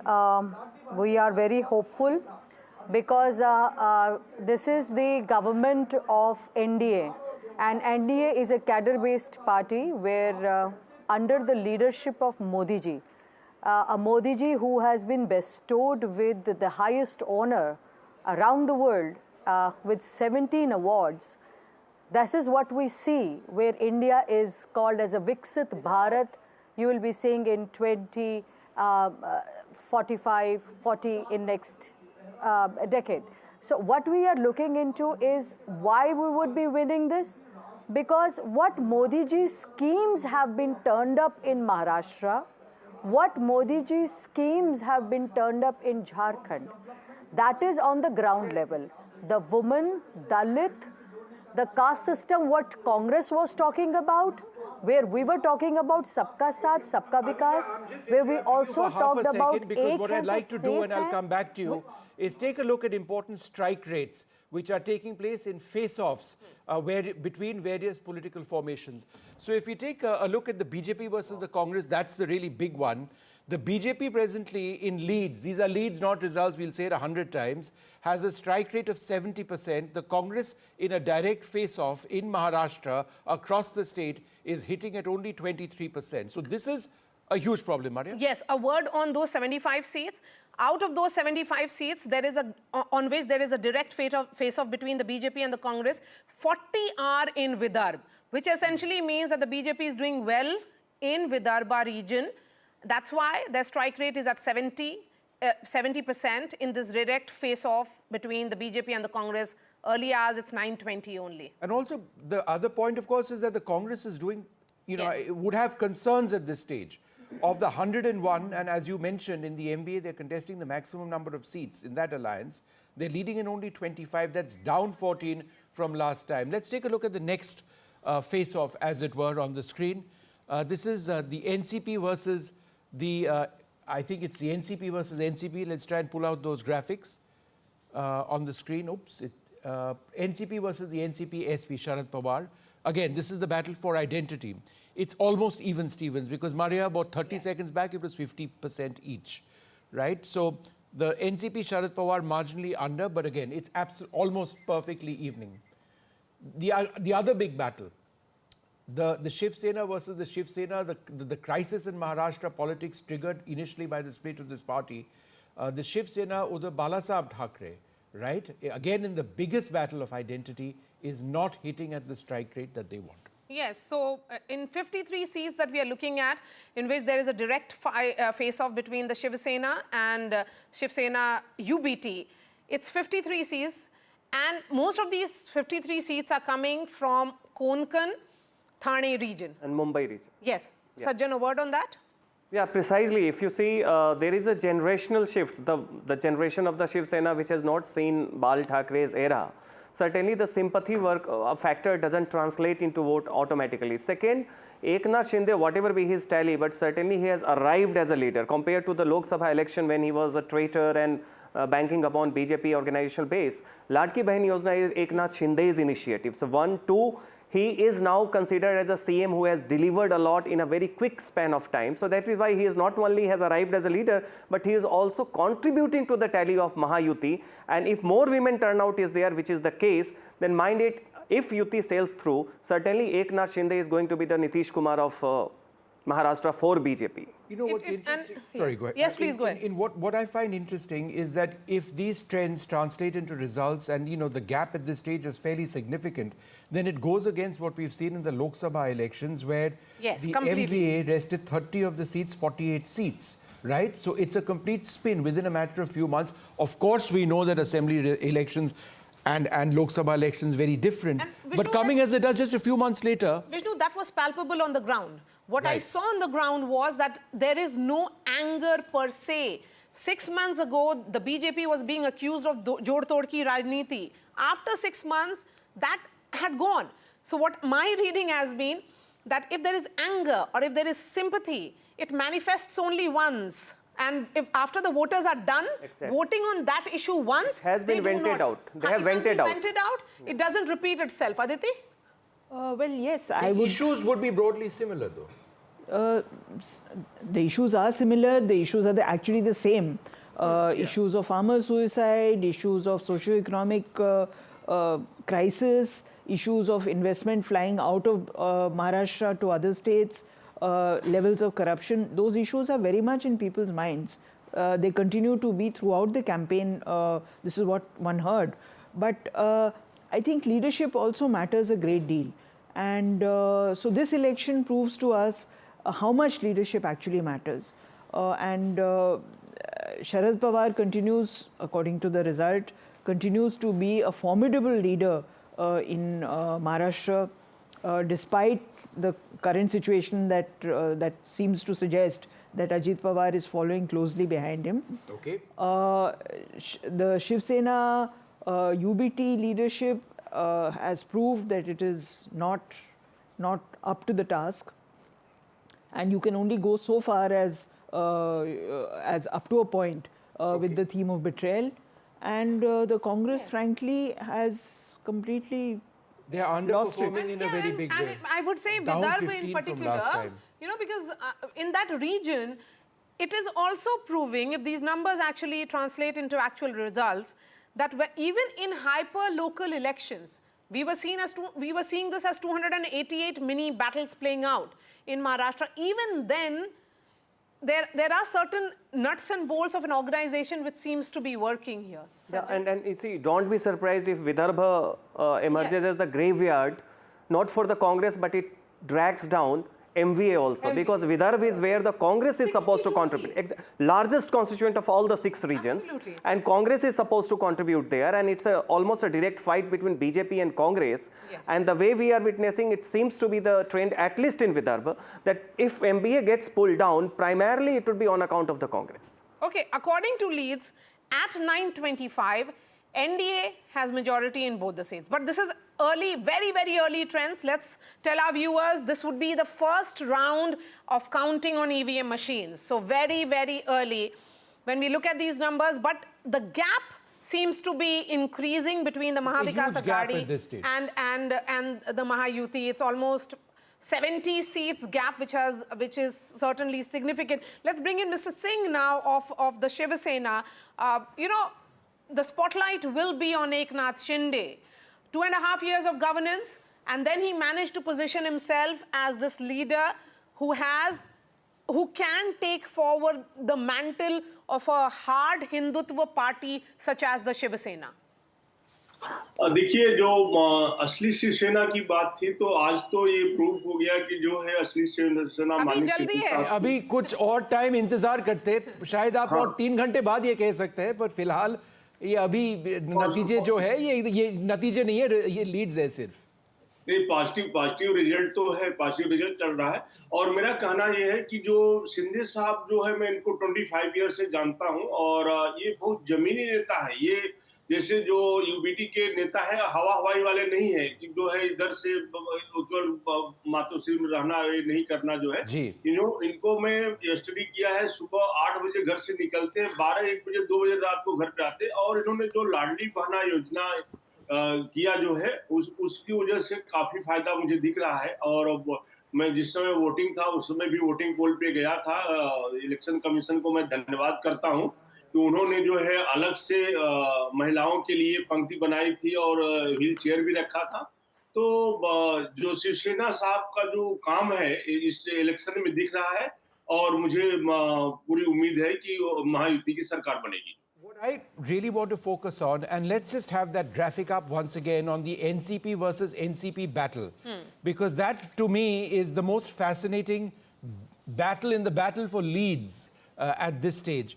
With the NCP, Sharad Pawar up 23 from last time around, whereas the NCP, the Ajit Pawar faction down 12 from last time around. So, so that's this. So we'll update those numbers. But what I'm actually seeing, in the face-off right now, what I'm actually seeing is the overall seat, the lead position. But in the face-off, that's fine. But let's have that up again. Where are the two against each other? And we'll be updating these graphics as well. It's a 54% to 46%. So the NCP of Ajit Pawar at this stage seems to be going up. But again, that's something that we would want those numbers revised to see whether there's been a change in that in the last few moments as well. Yes, that's right. But this battle of NCP versus NCP in Baramati and parts of Marathwada. Yeah, parts of Marathwada and Baramati primarily for the first time, despite all these gossip that there is some understanding between Sharad Pawar and Ajit Pawar. In Baramati, for the first time, you'll see entire Sharad Pawar family is spiritedly, they have campaigned against Ajit Pawar personally to ensure his defeat. Sharad Pawar's wife, who never stepped out in politics, hitherto. Okay, just a moment. I just wanted to go across to Clyde, because the numbers which I'm reading, Clyde, in terms of leads, actually has the NCP SP ahead of the NCP. Is that what you're getting as well? So we'll update those graphics of us. No, Vishnu, I'm not taking anything away from what you've got, but I have got my central office, which we are monitoring because it's not surprising that we are monitoring both these parties. So right now we are leading in 43 and the Ajit Pawar group is leading in 20 seats. That's what I'm getting from my central office. So 43 NCP SP and 20 seats to Ajit Pawar. That's what is the situation right now. Ajit Pawar and Ajit Pawar candidates are leading in 15 constituencies at the moment in this direct face-off which is happening between the two parties. So Ajit Pawar, who did really badly and poorly in the Lok Sabha polls, is trying to regain, or is he riding on what was seen as sympathy sentiment done away with? Now it is about strengthening Mahayuti, the government of the day, because if these numbers hold and the gap between the two sides is only increasing, it's a pro-incumbency vote which is playing out across Maharashtra. And a word again on this, Aditi Fadnes. Maharashtra since 1987 has not voted a single party. It has always been an alliance government in Maharashtra. This is again, as we saw in 2019, it was a pre-poll alliance that the voters may be looking at favorably. If these numbers hold, we are saying it repeatedly, this would be first round only on the EVM machines. But if these numbers are correct for Mahayuti, then Mr. Devendra Fadnavis will be always the bridesmaid, never the bride? Because everybody is doing extremely well. Yeah. And also, although the BJP has contested the largest number of seats, they will once again be relegated to supporting a smaller party from the outside, which is... Or maybe initially they'll not rock the boat, and we'll see that now. Maria, I'm just going to come back to a point I was mentioning earlier on, and according to the updated figures that we have also coming in and we tabulated with the ECP, again, it's the most fascinating fight for me right now is the NCP, SP and the NCP. The leads position of the Sharad Pawar group of the NCP, according to our data, is 32. The NCP is at 27.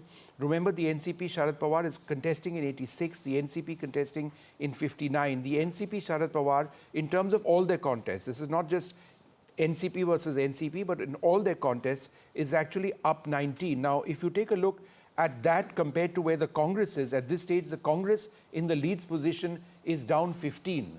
So in terms of the big partner, as it were, in the equation, the Congress contesting in 101 seats, it's quite clearly underperforming in a huge way, and the NCP SP appears to be doing reasonably well. Now, is that good enough or not? That we will get to that later. But Vishnu, I just wanted to make a small point, which is that the Ajit Pawar faction of the NCP, I continue to call it the Ajit Pawar faction, has actually not contested on its own symbol in many seats. So granular data could result in a different picture. You're talking about independents? I'm talking about candidates of the BJP who are contesting on Ajit Pawar's symbol and vice versa. Yes, Shaina NC. Exactly. She's contesting on as a Shiv Sena candidate. Exactly. So that granular detail is also quite important when we try to assess the positions of relative positions and strengths. All right. Well, we've got our correspondents out across the field right now, reporting from the BJP headquarters. Who do we have up at this stage? Prabhakar and Aishwarya join us. Let's go straight across to Aishwarya. Give us a sense of what's happening at the BJP headquarters. Laddu?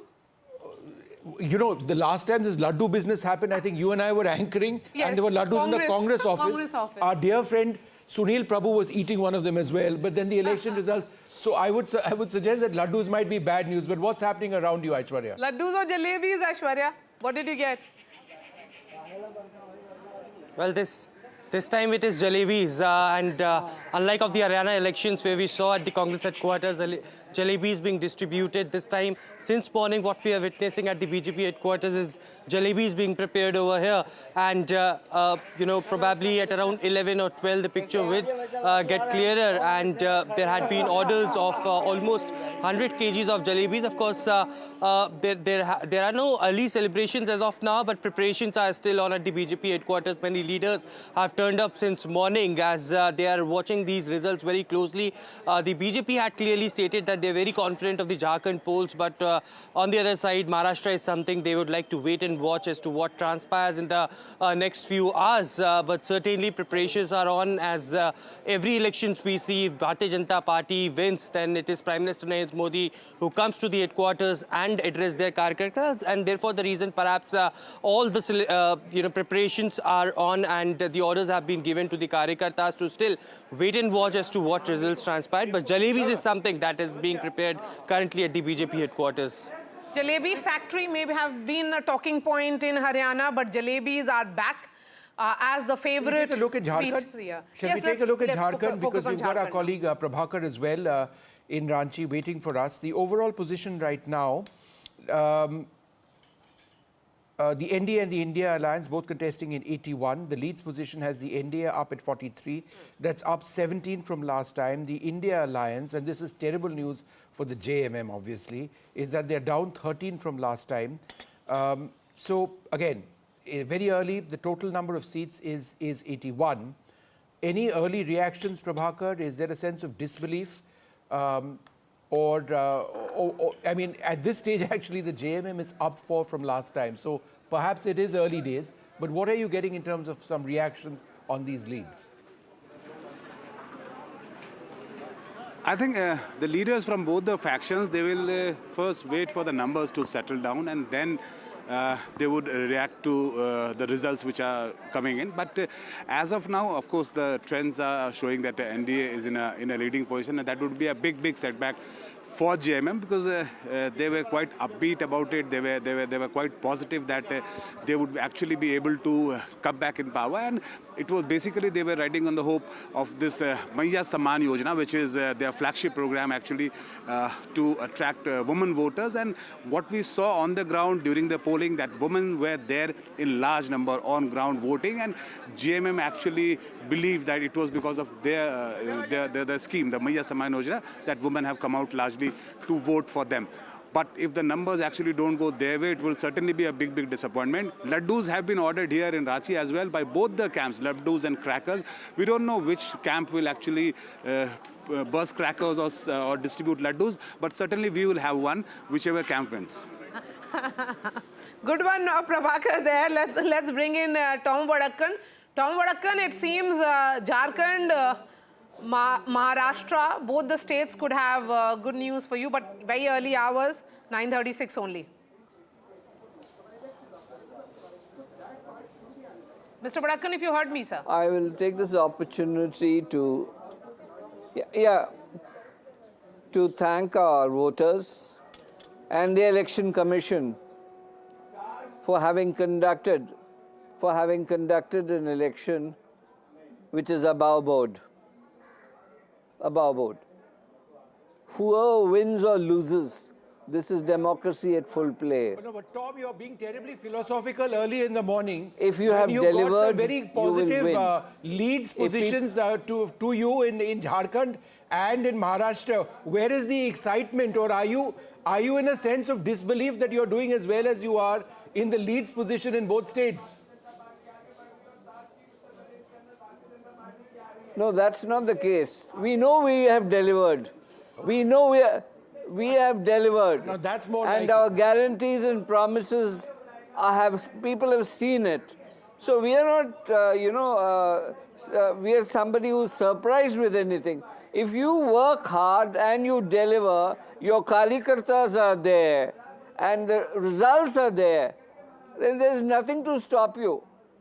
And if democracy is anything that we can talk about, that is what you deliver to the people, how well you take care of the people, and the promises that you keep and you maintain it. In these numbers that is the essential test, Tom, litmus test. That we heard two very women-centric schemes in both the states. In one state, you had about Ladki Behan. In the other, it was about Maiya Samman. In both these states, women voters came out to cast their vote.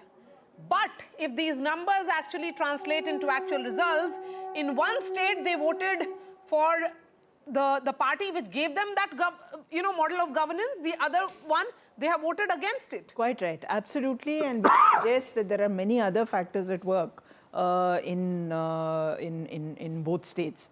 Well, they are very different states, so you can't really equate one with the other. But even though women have come out to vote in large numbers, the factors that have impelled them to vote in certain ways may be different. And also the tribal voter, we'll have to talk about them.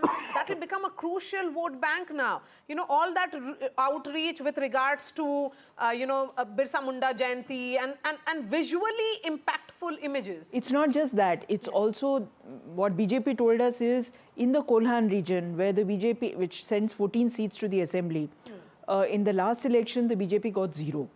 Kolhan is where Champai Soren comes from. Right. That's right. So it's possible that the base of the tribal JMM-led tribal consolidation, the base of that grouping is completely broken. You know, Sajjan, that's an interesting point. Hemant Soren in these elections, the fact that he came out of jail as a sort of hero, the fact that the JMM were looking at the entire narrative of how their premier leader has been targeted by agencies. If these leads translate into results, then that entire narrative completely collapses. And I would suggest, perhaps even more than the women voters, it is the narrative of the JMM and Hemant Soren not working out that would go against them and decide the sympathy factor, which would win or lose the election for them. Yeah, therein comes relatively the core zones wherein the impact of the leader is there. So besides Santal Pargana and among the Santals, it has never been the case that JMM has consolidated all the tribes, let alone about the rest of the Jharkhand electorates. Last time what happened that BJP's Chief Minister Raghuvar Das and OBC, he ended up alienating both the tribals and the upper caste middle class voter, like Saryura and others, This time, wherein the BJP, by aligning with AJSU and others, consolidated OBC votes, upper caste vote also has come, and with Babulal Marandi and others, they have been Urao, Mundas, Ho, Khadia, lots many tribals. So that way sympathy factor needs to be given some external organizational push to be beyond the quarantined area of Santal Pargana. Right. And when Congress is your ally, that doesn't seem to be the case. Okay, so Santal is how many seats there? Santal Pargana would be how many seats? In and around, if I'm correct, around 30 or something. 30. That's the dominant. It's similar to Vidarbha. I mean, the region which can make or break. But you have to remember that tribals are only 27% of Jharkhand's population. Right. Now, the other castes, OBCs. particularly the Kurmis, and specifically among the Kurmis, the role of Jairam Mahato, who has emerged as a very major a potential chief minister candidate among the Kurmis. That is also very, very important. The Congress down last time in Jharkhand from last time. They're contesting a significant 30 seats. They were always being carried along by the JMM, but with this, it's just not worked out. Okay, so a word on Jharkhand now, and if we can do a party-wise breakup. The BJP is contesting on 68. We have leads in 65 so far. The BJP, of these 65 seats, the BJP is leading in 35. They have made a gain of 11. JMM contesting on 43 seats. We have a picture clear of 41. There is a change of -3. The Congress is down -9. It seems to be certainly bringing down this entire alliance. AJSU, the alliance partner of the BJP there, it is contesting on 10 seats. They are leading in 6. They are making gains of 4. So a word on AJSU. Yeah, AJSU contributes to especially the Kurmi Mehatos. The Kurmi Mehato, yes. Hazaribagh and bordering the Purulia, all the regions wherein you have Kurmi Mehatos and who last time also got alienated. So this time, that is why the women-centric scheme is one factor that should have contributed to the JMM Congress alliance. But when you do not do your homework right about the social base, for example, in Maharashtra, you see, except Marathwada region, wherein the Jharange Patil factor seems to be contributing to, going against the BJP. Everywhere BJP again, consolidated among the OBC base, Madhav alliance, Mali, Dhangar, Vanjaris, Teli, etc. And that's why you see many of the OBCs are saying that we voted against the BJP because hum dar gaye the because of the constitution narrative. Yeah. But now that the OBC leaders like Chhagan Bhujbal and others, they openly came out against Jharange Patil, and that is why you contribute to the social boost, and then Ladli Bahin Yojana adds up. And in that narrative of Jharange Patil in Marathwada, here is Jharange Patil not questioning the Shiv Sena. He's questioning his target is essentially Devendra Fadnavis and the BJP. That's the caste. No, that not Maratha leaders of BJP. No, yes. Primarily the Devendra Fadnavis because he's a Brahmin. Yeah, so I'm saying even then Jharange Patil was selective in his target questioning. So that essentially confused the voters even more. When I met him at his home in Marathwada, he gave me an impression that yes, I'm going to start agitation again, and all his questions was only against Devendra Fadnavis. Right. So the BJP chose that in Marathwada, Devendra Fadnavis will not be in the front line of the campaign. No. He'll be much behind. I just want to switch very briefly to Jharkhand once again and pick up on the point that Aditi was talking about. I think Jairam Mahato and the entire insider-outsider debate is one of the most fascinating aspects of this election. The fact that he's campaigned on a domicile policy going back to 1932, saying that that is the cutoff when you'd be decide. How significant a player is he in the context of these elections and this particular insider-outsider debate, which has also been core to what the BJP has been arguing? Look, this domicile thing is already a done and dusted thing. Babulal Marandi way back, 2 decades back. It comes up, yes. Now in Jharkhand, more than that, I think his crucial impact would be among the Kurmi Mehato community who are sizable in Jharkhand. Because I think this outsider-insider debate has been dusted. It doesn't have the resonance, but because the very demand of being included into the ST category. 1908 when the Kurmi Kshatriya Mahasabha happened, and they were invited, the tribal told them that you are not the Kurmis of UP and that time the plains of Bihar, do not go, but they went there because of the Sanskritization logic. No, but what is interesting now is that even there, a party like BJP, which had, not really directly projected Babulal Marandi as their face, they are getting acceptance from tribal state. It's a tribal, 28% may not be the completely dominated state, but will be seen as a tribal state. In terms of the territory, in terms of territory. Inhabit.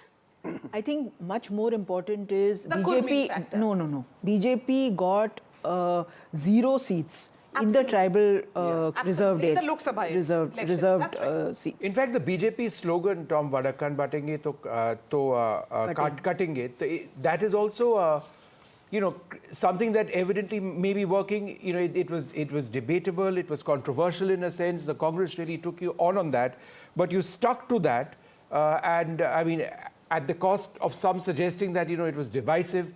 But would you suggest that that's also perhaps one of the key factors which has worked well, certainly in the case of Jharkhand so far? As to the question of the slogan, yes. I think it is a logical thing that we Indians have to unite against forces that are outside. And if that has been a slogan that has been there in our manifesto in different forms and sizes. Now, I think one thing that is being avoided on your channel, that demographic change in the tribal area is an effect that the tribals have realized that they are being replaced. And especially when the announcement came in from a Congress leader that facilities would be provided to these outsiders. When I mean outsiders, I mean those who have come into the state and have settled there. This is the realization that has hit bang into the tribal psyche, and they have realized that they may be replaced by this new demographic change. Okay. So we are going and back I think to that the needs state to of go on Maharashtra, record today. and we'll start focusing it on the basis of various regions. You know, Maharashtra, as we have been saying, there are 6 decisive regions. Every region has its own set of issues, has voted on its own set of issues. There is no pan-Maharashtra issue which played out. So we are starting to look now at Konkan region. In Konkan, a word on that, in all 39 seats in 2019, the BJP Shiv Sena had won 26, the Congress NCP had won 7. Now, how are the numbers stacked, Vishnu? Well, if you take a look at the Konkan region in Maharashtra, the NDA up over here, up 4, the MVA leading in just 1 seat. Others are not particularly significant in this concept. It's a runaway success in the Konkan region. Sajan, how would you look at Konkan and the dynamics in Konkan, which are different from other parts of the state? So Konkan, you have 3 districts, Sindhudurg, Ratnagiri and Raigad. Yeah. You know, but when you add 39 seats, it's also have the Thane and Palghar. Right. That's combined. Okay. In Lok Sabha election, when the generic trend was against BJP, both the seats of Konkan was won by BJP. Narayan Rane is one who is not considered a Maratha leader because he is from Konkan, and because of its continuity to Mumbai, there was more kind of a Shiv Sena base. So that is why Uddhav Thackeray was supposed to contribute here. It was his passion. He should have been the legacy holder. But we saw that during Lok Sabha election also, Konkan went Mahayuti ways. This is one. 2, you see, in this region, there is always the kind of a factor, you see, Hindutva is more strong, but therein also the factor that Uddhav went with Mahayuti. And okay, so now, a word on that. Mahayuti has reached 202. Right. Never before in Maharashtra history an alliance is standing at that number. Aditi, I mean, it's going to be a landslide if that actually Meanwhile, Aditya Thackeray is leading in Worli. That's interesting. Yes. That's important. Yes, while we look at it. The Thackeray faction. Yes, but you know, 202, that's, where are the numbers coming from? Let's put out more numbers now there. 202 for, okay, now 203, it's only increasing for Mahayuti. So let's bring in region-wise again, Jui, starting with Vidarbha now. Let's move to Vidarbha because that's an important battle there. In all 62 seats, how are the numbers stacked? Okay, massive gain for Mahayuti there. They are leading in 51 seats again. No, and this is very significant because this is an area which is known for agrarian concerns, and agrarian distress has played out very much in parts of Amravati, Chandrapur, Nagpur as well. Farmer suicides was something which was very, very big over here. Yavatmal is here. Yavatmal is in Vidarbha. In Vidarbha as well. If the NDA is doing well in these issues, then the sense that the MVA really held the narrative when it came to addressing farmer issues hasn't held true at all. No, certainly not. And therein comes that, yes, there were complaints about the low productive of soybean and cotton. Yes. Prices were not much, but yet people said that when you, I mean, we do not treat ourselves as farmers in isolation, women in isolation. They treat how the household income has been affected. This massive cash schemes that was there between Raksha Bandhan and Deepavali. On an average, there was a feeling that 20 to 30,000, you know, has come in Absolutely most of the household, and that is why not only it neutralized, it gave a positive spin. Can I just revisit? Most of these and seats, Maria, you answer this question for me. In most of these seats, what people want to know. When do we move away from saying that these are early leads to saying that we are now in a particular direction? You know, it's now 10 o'clock almost in the morning. I think post 10:30 we will be, because it's not really, you know, it's not. It's consistent. Because at this stage, for the MVA to turn this around would mean a massive change in the lead's position. I think that's... Which is why I'm asking. It's going Sorry, to be go ahead. So I think we'll have to wait a little more. We have always been cautious. That's how NDTV, you are the veteran of NDTV, has been functioning. So let's hold our horses. It's not even 10 a.m., ladies and gentlemen, 8 minutes to go. By then, we'll have a clear picture of Maharashtra, 288 seats. The leads would have come in, early leads, very early leads. But yes, it looks like the Mahayuti at the moment could very well be home. But yes, let's look at Vidarbha. We have discussed Vidarbha. Moving focus now to Marathwada. Let's focus on Marathwada region now. in all 46 seats here in Marathwada. BJP, Shiv Sena, that time around it was the united Shiv Sena, perhaps undivided Shiv Sena at 28, Congress NCP was at 16. How are the numbers tagged now? So again here the NDA, that is the Mahayuti, has taken a lead. They are leading in 36 seats, Vikas Aghadi at 9. So that Jarange Patil and the supposed meeting which happened between him and Mr. Sharad Pawar, what really happened to that? Well, I mean, ultimately caste is very, very crucial to a lot of decisions that people take. I just want to go through some of the key issues in Marathwada. Yes, please. Which composes of Aurangabad, Jalna, Beed, Marathwada, drought, underdevelopment key issues, issues of caste politics, water scarcity and agricultural issues. So some similarity with concerns raised in Vidarbha. Again, this narrative appears to be a runaway, in tackling this, seems to be a runaway success in terms of leads for the NDA at this stage. And interestingly, in Jalna, when Jarange Patil okay, so it's 212 now for the Mahayuti there, and the MVA numbers, MVA numbers are only declining. So there is no hung house, there is no chaos among the mind of the voters. One word on the ground was stability. A government that completes 5 years in office, that's what people of Maharashtra have voted for. They did not want any jod-tod. They did not want. They've had enough of that. They have had enough of that. So so even if Jarange Patil was angry towards Devendra Fadnavis, a Maratha chief minister in Eknath Shinde managed to neutralize his anger in a great extent. In fact, what had happened was that soon after when the protest started, the chief minister had travelled all the way to Jalna to meet Jarange Patil, to send him that message that he is sincere about reservation. He got that 10% passed by the assembly. Yes, that exactly. made an important impact, that he was seen as sincere to the cause of the Marathas. Yeah, and also in the last moment, because this seems to be counterintuitive in Marathwada, because Marathas constitute around 30% of the population there. Then you have 18% Muslims.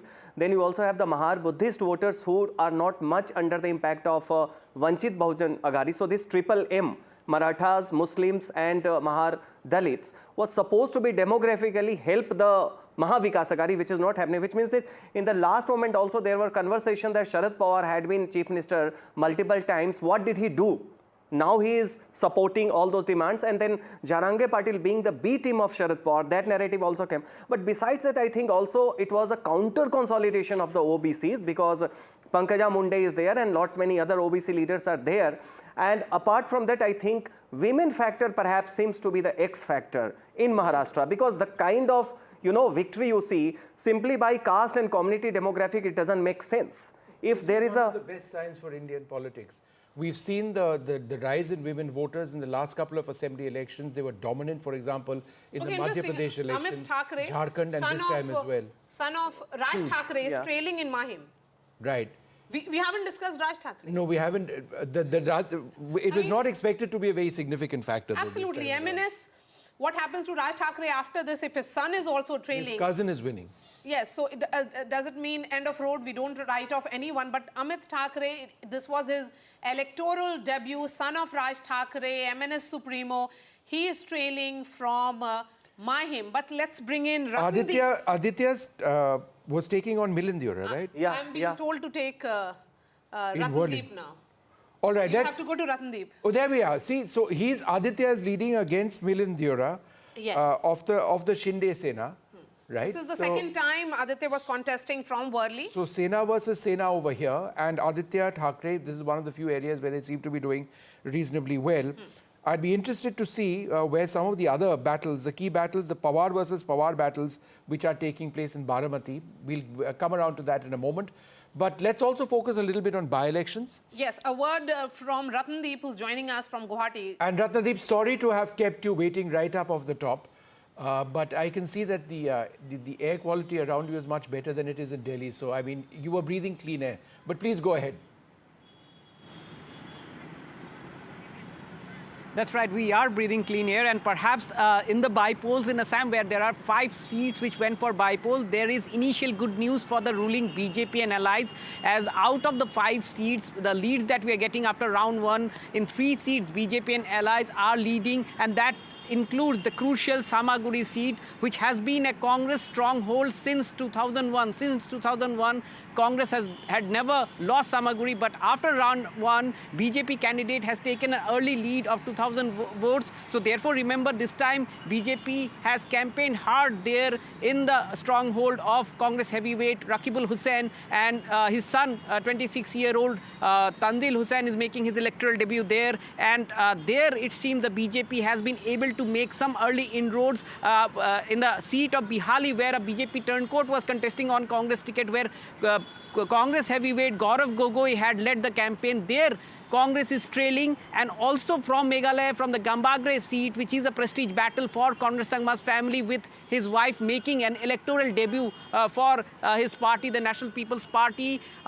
She is actually leading there in Gambagre. There is a multi-corner fight there. So these are the updates coming in. So therefore, good news, early good news for the BJP and allies, not only in Assam, but also from Meghalaya. But all eyes would be on the Samaguri seat, which has seen major pre-poll violence, even skirmishes on the day of the polling as well. And remember, this time, this was the first election of at any level in Assam since 2016, when BJP came to power in Assam for the first time, that Himanta Biswa Sharma, the chief minister, was not leading the campaign. He did campaign for the party candidates because he was busy with the Jharkhand elections. And also Sarvanand Sonowal, the union minister, former chief minister, also was not seen very active in the campaign. So BJP had this time tested the electoral management of its second-ranked leaders in Assam. So therefore, this has been a major test for the BJP itself, and also for Gaurav Gogoi, who was emerging as Congress's face in Assam. At this moment, the initial leads are with the BJP, and that too in Congress stronghold of Samaguri. Sikkim, both seats have been won uncontested. Some news flashed. Yes. Ratnadeep, could you tell us about the Sikkim contest? Both seats have been won I confess uncontested. to not knowing enough about it. Yes, that's correct. In fact, in Sikkim, there were 2 seats where bypolls had to take place. In fact, 1 seat was vacated by the chief minister, because in the Sikkim election he contested from 2 seats and won both the seats. So he left 1 seat, and his wife had vacated another seat. And in both the seats, on the last day of withdrawal of nomination, the main key opposition party, Sikkim Democratic Front candidates, had withdrawn their nomination, and the other parties' candidates' nomination was disqualified. So therefore, the ruling Sikkim Krantikari Morcha candidates in both the seats have won unopposed, which includes Aditya Gole, the son of Chief Minister Prem Singh Tamang. Okay. And with those victories, remember, now in Sikkim Assembly, which is a 32-member assembly, there is no opposition. All the MLAs belong to Sikkim Krantikari Morcha of Prem Singh Tamang, which is a key ally of Ratnadeep, we will BJP. talk about Sikkim a little bit later. Let the assembly elections happen over there. These were just bypolls. Let's go straight across to my colleague Radhika. As we do that, just an overall look at what appears to be a runaway win for the NDA. But a word there, Vishnu. Still leads. That's my next sentence. But just look at the gap right now. Remember, the magic mark is 145. They are well ahead of that. For the NVA at this stage, to reverse this, the leads position would be fairly extraordinary. There are different rounds, obviously, of counting and rechecks, even of the electronic voting machines. But at this stage, it appears that the NDA in the leads position completely ahead. Let's go straight across to Radhika, who's been tracking all of these developments and joins us now. Radhika, is there a sense of despondency building up among members of the MVA at this stage? Any reactions from the Mahayuti, for that matter? No reactions from MVA as yet, but when we did speak to leaders of Mahayuti, they are obviously putting up a confident front, which they did yesterday. But as of now, no reactions from the Congress or Shiv Sena UBT faction at this point. They're, of course, waiting and watching. They say that these are early trends. Let's just wait for a couple of hours more before we can call the elections. But I am at BJP headquarters in Mumbai, and these are the scenes here. Of course, several leaders are inside. None of the top leaders have come here yet, but Mangal Prabhat Lodha is inside, along with several other leaders, as well as district presidents also of a few areas. They're also inside having a small meeting. But this is the how the BJP office is looking. In fact, they've put up a huge screen as well, where the numbers are put up for media to sort of take a look. So this is, you know, as far as Mahayuti numbers are concerned. Yes, Mahayuti is in lead. And when we did speak to leaders, of course, they attributed to all of the infrastructure projects and also very particularly on the Ladki Behan scheme. We know for a fact that the number of women voters increased considerably this time, and that has been attributed to the success of Ladki Behan scheme, at least by the members of Mahayuti. One is that, and the slew of infrastructure projects that came into effect in the last, you know, couple of months at least, especially in parts of Mumbai. When we did speak to voters of different kinds in Maharashtra, particularly in Konkan region, Mumbai, Thane, they were talking about the development initiatives, projects that have come in the last couple of years and that are in the pipeline as well. That is something that really did lure voters. And some of the projects did happen, or rather got launched or inaugurated just a few months ahead of elections, particularly the Coastal Road project or the metro. So all that has clearly worked in favor of Mahayuti, certainly, and the schemes for women, as I said, Ladki Behan, schemes for youth, schemes for farmers, that have 100% worked for Mahayuti, is what the leaders are saying. Again, early trends. Sure. We cannot, you know, call elections. Absolutely. Okay, Radhika, hold on a second. I want to go across to Sam Daniel for a moment. You know, we're talking about assembly elections in 2 states, but this is, in a sense, an all-India sort of feel because of the important by-elections. One of the crucial ones is Priyanka Gandhi Vadra, Wayanad in Kerala, looking to make her debut within Parliament. My colleague Sam Daniel joins us for more on this. So, potentially, one Gandhi replacing another. The stakes for the Gandhis are huge. They just have to win this one way or the other. It's a prestige battle like no other, at least in the context of these by-elections. Give us a sense of the challenges that Priyanka Gandhi Vadra faces over there, if any. Vishnu, certainly in terms of her performance, she's having a comfortable lead, winning more than 70,000 votes. And at the moment, as we speak, both the LDF and the BJP are at a distant second and third position. And for Priyanka, it's a kind of a springboard to replace Rahul Gandhi, who has shifted to Raebareli. And the challenge for her would be to disprove the outsider tag that the opposition has been campaigning during this run-up to the bypoll here, saying that she would not have time to spend in Wayanad. She would spend more time in Delhi, but that's the challenge she has to encounter and disprove it. But for her politically, it's a springboard to emerge as a strong leader for the Congress, one replacing Rahul Gandhi down south, and also to be a stronger voice in the parliament. She's known to be a powerful orator, both in English and Hindi, to be able to take on the BJP, as the Congress calls it. Many in the Congress also look in her a semblance of Indira Gandhi. And while Rahul Gandhi has emerged to be kind of a people's person, traveling across the country to move with the people and to emerge as a people's leader, the Congress feels it's also time to have a strong leader like Priyanka Gandhi, who will have enough time to work on the organizational challenges of the Congress.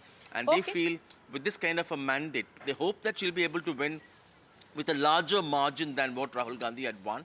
With that, she'll be able to focus more on the organizational challenges to help the party get stronger to take on the BJP. Okay, so the story in Wayanad is going to be about the margin of victory of Priyanka Gandhi Vadra, shifting focus to Jharkhand quickly before we return to Maharashtra, because the first round in over 161 seats is still going on. So let's be cautious while we look at these numbers and say, because in an assembly seat, depending on the size of that assembly, Maria is on an average, hope that this turns out to be an extremely close election. From what we are seeing right now, it's a runaway success for the NDA. But that's what we do as journalists, cautiously waiting and seeing how numbers are turning up. But yes, so in all, there are 13 to 14 rounds So we'll have to wait and see. There's only one round which is currently still on of EVM counting. Yes, Prabhakar, go ahead. How many rounds over in most seats in Jharkhand? Yeah, we have just completed one round out here, and the numbers you are seeing on your screen, it's a very early trend, so we should not actually read much with these numbers. But yeah, the early trend shows that NDA is having a clear lead, and they are leading on 45 odd seats, which is a good number. And the JMM camp was till yesterday very upbeat that, and even today when we had a word with them in the morning, they were quite confident that they will be able to sail through, and it's their schemes on the ground which will actually yield results for them. Especially they are banking upon the vote of women here in Jharkhand because of the scheme which they have launched for them, the Maiya Saman Yojana, and they believe that this scheme, because of this scheme, the women, they were there in large number at the polling stations. So we'll have to wait for the numbers to settle down, maybe a few more rounds, and then we'll actually have the figure actually which way the wind is blowing here in Jharkhand. Shastri, how long does it typically take for a round to be counted? Because there are 13 rounds, as Maria pointed out. It's an electronic process. So it's almost instantaneous, right? It's a process of rechecking. Yes. My own sense is that by around 11. We should get the final trend, because I think Maria's word of caution to us flows from two things. What happened in Chhattisgarh and what happened in Haryana. You see, in both these states, we saw initial trends of one party leading. In Chhattisgarh's case, in both the cases, the Congress, and then you ultimately had a different result. So I think it's only from that perspective that this insurance policy is being taken, that things could change. Things could remain the same also, of course. As Vishnu was saying, maybe these trends get further expanded. But I think it would be useful, especially in the case of Jharkhand, given the proximity of the contest, that we wait for some more time for any definitive point to be made. Okay. But initial trend, 10 a.m. right now, Aarti Jairath? You know, for me, the most shocking thing about these trends is how badly Sharad Pawar's party is doing, and how Ajit Pawar seems to be claiming the legacy of NCP in Maharashtra.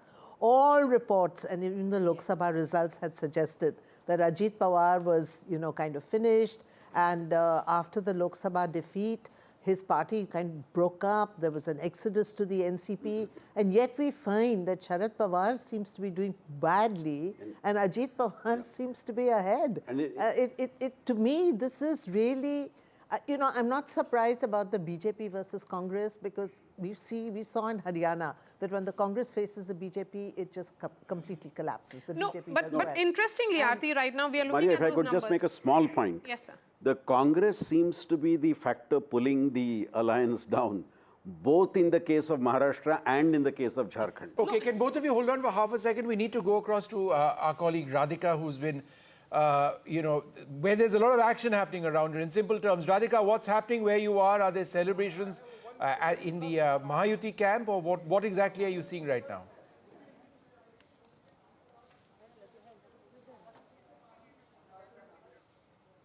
All right, she's walking into an office is what I'm told. Okay, so let's wait for that. In fact, just a while ago, we did see, packs of laddu being brought inside the headquarters here. I will just try and show you that, because they just went inside with those packs of laddus. But yeah, those are the packages that are kept inside the BJP headquarters here. So clearly indicating that they are confident of a win. Of course, Mahayuti is in lead. The numbers are looking great for Mahayuti, especially for BJP, which is why BJP headquarters at this point is buzzing. Those are packs of laddus that are kept inside to be distributed perhaps in an hour or two. They are being cautious, clearly. It's not getting distributed at this point, but perhaps in an hour or two, we could see that happening. But yes, as far as Maharashtra is concerned, we know that landscape changed, and therefore there was a lot of confusion and chaos when it came to results. There was uncertainty. It was not really easy to predict, which is why pollsters gave different predictions. Of course, most of the pollsters did say Mahayuti would win, but there were pollsters who also gave prediction of hung assembly, and some also giving sort of advantage to MVA as well, which is why it was hard to predict. Also because of the number of parties in fray this time. In 2019, just 4 parties. It was BJP, undivided Sena, and of course Congress and undivided NCP. It was a straightforward election at the time until Uddhav Thackeray decided to break away, and then things changed from then on, and then of course all the splits, which is why this is the first assembly elections, of course, post these splits, and therefore things have changed drastically, which is why all kinds of permutations. Just hold on for half a second. I think Aarti wanted to make a really important point. Yes, and we'll come back to you. We'll come back to you. Stay put. Stay put, don't go anywhere. What you were mentioning is the battle for the heart and soul of the NCP, which Sharad Pawar, in what possibly his last election, absolutely, he's 84. He's turning 84 next. He's 84. This is his last election. He has been the doyen of Maharashtra politics for the last 4 decades, dominated either in front as chief minister or as a power behind the throne. And now we see a near wipeout of, so far at least, unless things change, we're looking at a wipeout of the Sharad Pawar NCP. Let's and, have clearly the NCP legacy is going NCP to graphic. Ajit Pawar. We're going to have the face-off, as it were, or the NCP versus NCP. Okay, so we have now graphic the on trend in all 288 seats in Maharashtra. It's 10-15.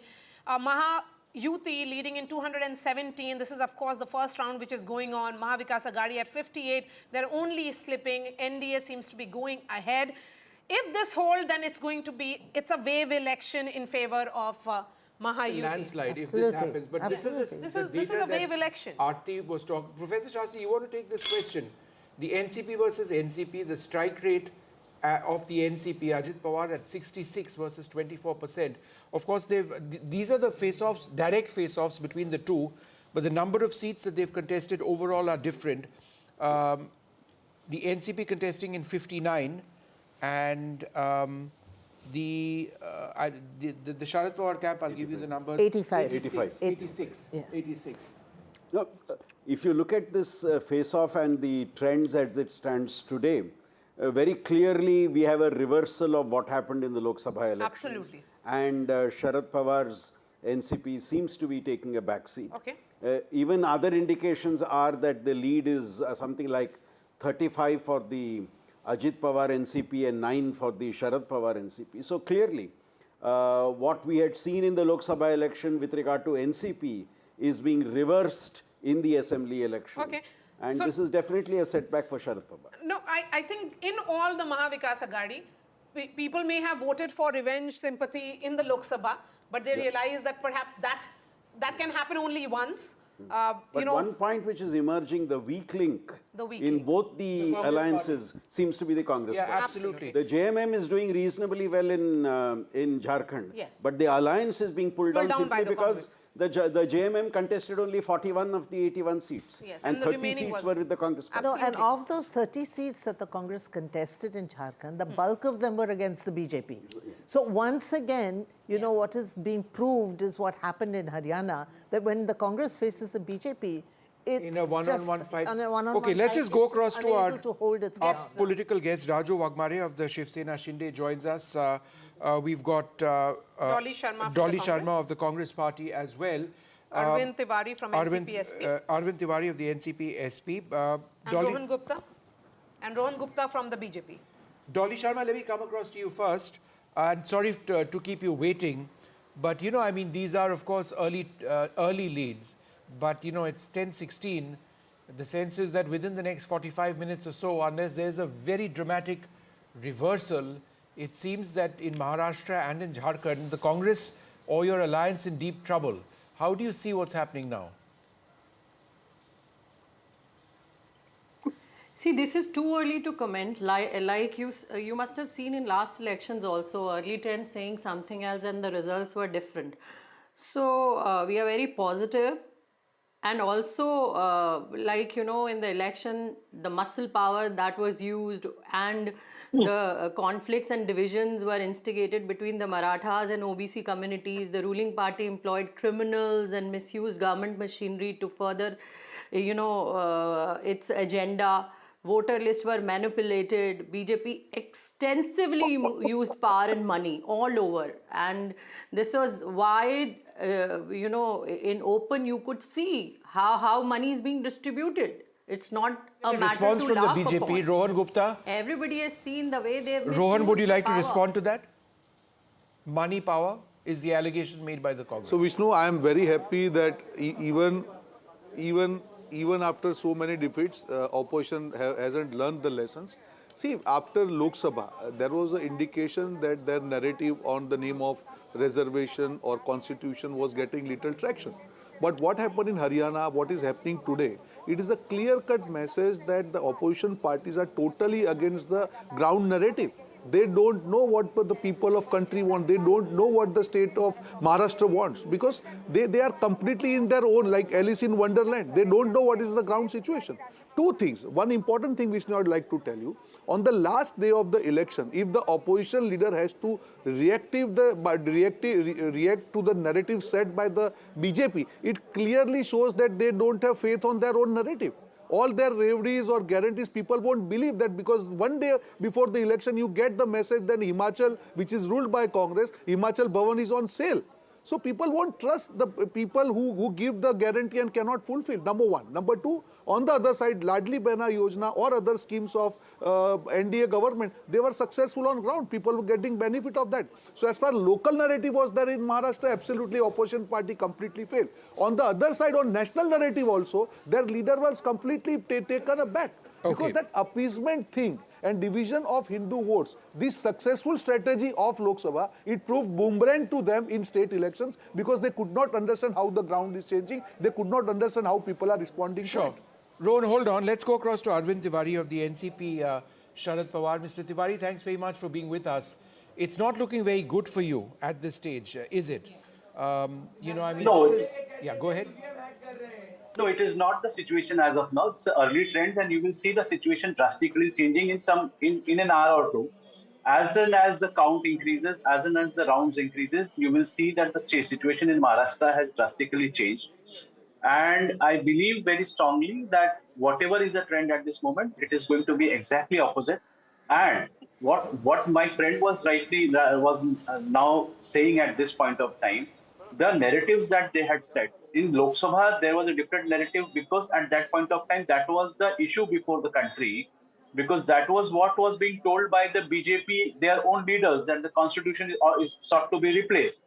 The reservation was at stake. That was the situation at that point of time. In Maharashtra, at this point of time, the problems were the women's security. That was the major problem. You had seen wherein the women security had become a biggest question. You saw the issue of Badlapur, where the government was very much busy in publicizing its The elections are over. Now, I take all the points that you're mentioning, but maybe this could have been stated a couple of days back. I mean, just looking at this lead's position, unless there is a very dramatic reversal, because look, let's face it, it's 10:20. Professor Shastri Bita said by 11 o'clock we should get an idea of the general leads that are happening. He doesn't get things wrong mostly. That being the case, you've got just about 30 minutes or so to 40 minutes or so to turn things around. Now, given that it's a landslide, it's headed towards a landslide if these leads translate into results, you know, you might just be staring at an existential crisis for your party and a complete loss for your alliance. Is that your worry at this stage, or are you still hoping against hope?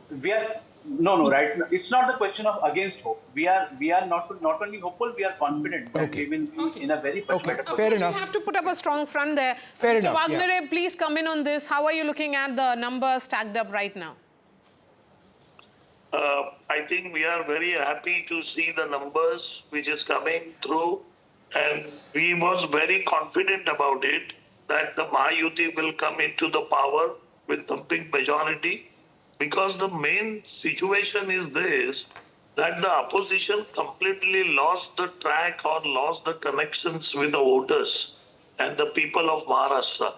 When we came out with the Mukhyamantri Ladki Behan Yojana, it was such a powerful and such a big, you can say, the program to get a woman on standing on their own feet, giving them confidence. Rather than supporting that, the opposition came out and they was blaming women that who was taking participation in this program. And you will surprise in women voters, if you look into the voting percentage, A lot of people watching 6.5%. what is taking place now, Dr. Wagmare, would be looking at the leadership issue post the declaration of results. If for a moment we believe that the NDA or Mahayuti is headed for a win in Maharashtra, do you believe that the issue of leadership is something? Shift. Just one sec. Do you believe that there would be a real question on leadership and who leads, given your position relative to the BJP? See, this election has been fought in a leadership of Mr. Eknath Shinde, who is our leader, and the popularity of his There's a complete reverse. Okay, hold on, There's sir. a complete breaking reverse news. which has Maria, go ahead. happened in Jharkhand now. We were seeing even Steven or perhaps NDA leading. What has happened now is that India has taken a 17-seat lead at 10-23 from NDA. Do we have Prabhakar with us? There is a complete reverse which has happened in Jharkhand now. I think that's going to be a fascinating battle again. We have been saying, just hold on to your horses. This is too early to say anything. But what is becoming clear is that if these numbers actually, because it has turned in a matter of few seconds. They lead in 49. 49. And the NDA leads in 30. Yes, so there is a gap. A huge gap of building in 18 favor of seats. India. Building in favor of Hemant Soren, I would say. I would absolutely. The entire narrative of Soren having failed has now failed us. No, I mean, you know, so I think we really should not be, you know, sort of jumping to conclusions right now because it is very early. Absolutely. But I think Hemant Soren is really holding ground among the tribals. And that, I would say that, you know, for the BJP, that would be a big disappointment because they tried very hard for the tribal vote, using the infiltration narrative and, you know, all sorts of other things. But I think Soren, there was a sympathy factor, his Maya Yojana scheme, Yes, and the issue of tribal identity. So I would think say that is the when it is about the women voter, when they came out, we were, you know, discussing that still an hour ago. They have gone with the schemes in both the states. If it is Maya Samman or Ladki Behan, now it is 50. They're only gaining now in. But Maria, I would say that apart from the women factor in Jharkhand, I think the tribal identity was very key. You know, for those tribal seats. So what happens now? This would be a simple majority. I was saying before you both came on the show in the first hour, Yes, that today we will see the clear predictability of an unpredictable verdict. Okay, Rohan Gupta, how are you looking at Jharkhand now? It's a reversal, clear reversal for you. When we are looking at your numbers, I'm looking at the EC side that only first round has been counted out of 20 rounds just because Jharkhand counting has started late. So hold your horses. अभी तो ballot हुआ है और वहाँ पे जो हरियाणा में हुआ वो झारखंड में आपको अभी थोड़ी देर में दिखेगा. Is it your sense that the counting in Jharkhand has been a bit slow compared to Maharashtra? Is that on the basis of data that you're seeing? Absolutely. What it looks like? Yes. Yeah. And yeah, Rohan, so do you have only any? First round, only first round. And in how many rounds, according to you, have been done in Maharashtra, by the way? Around 7 rounds, 7 to 8 rounds. 7 to 8 rounds, right? And there are 13 total, correct?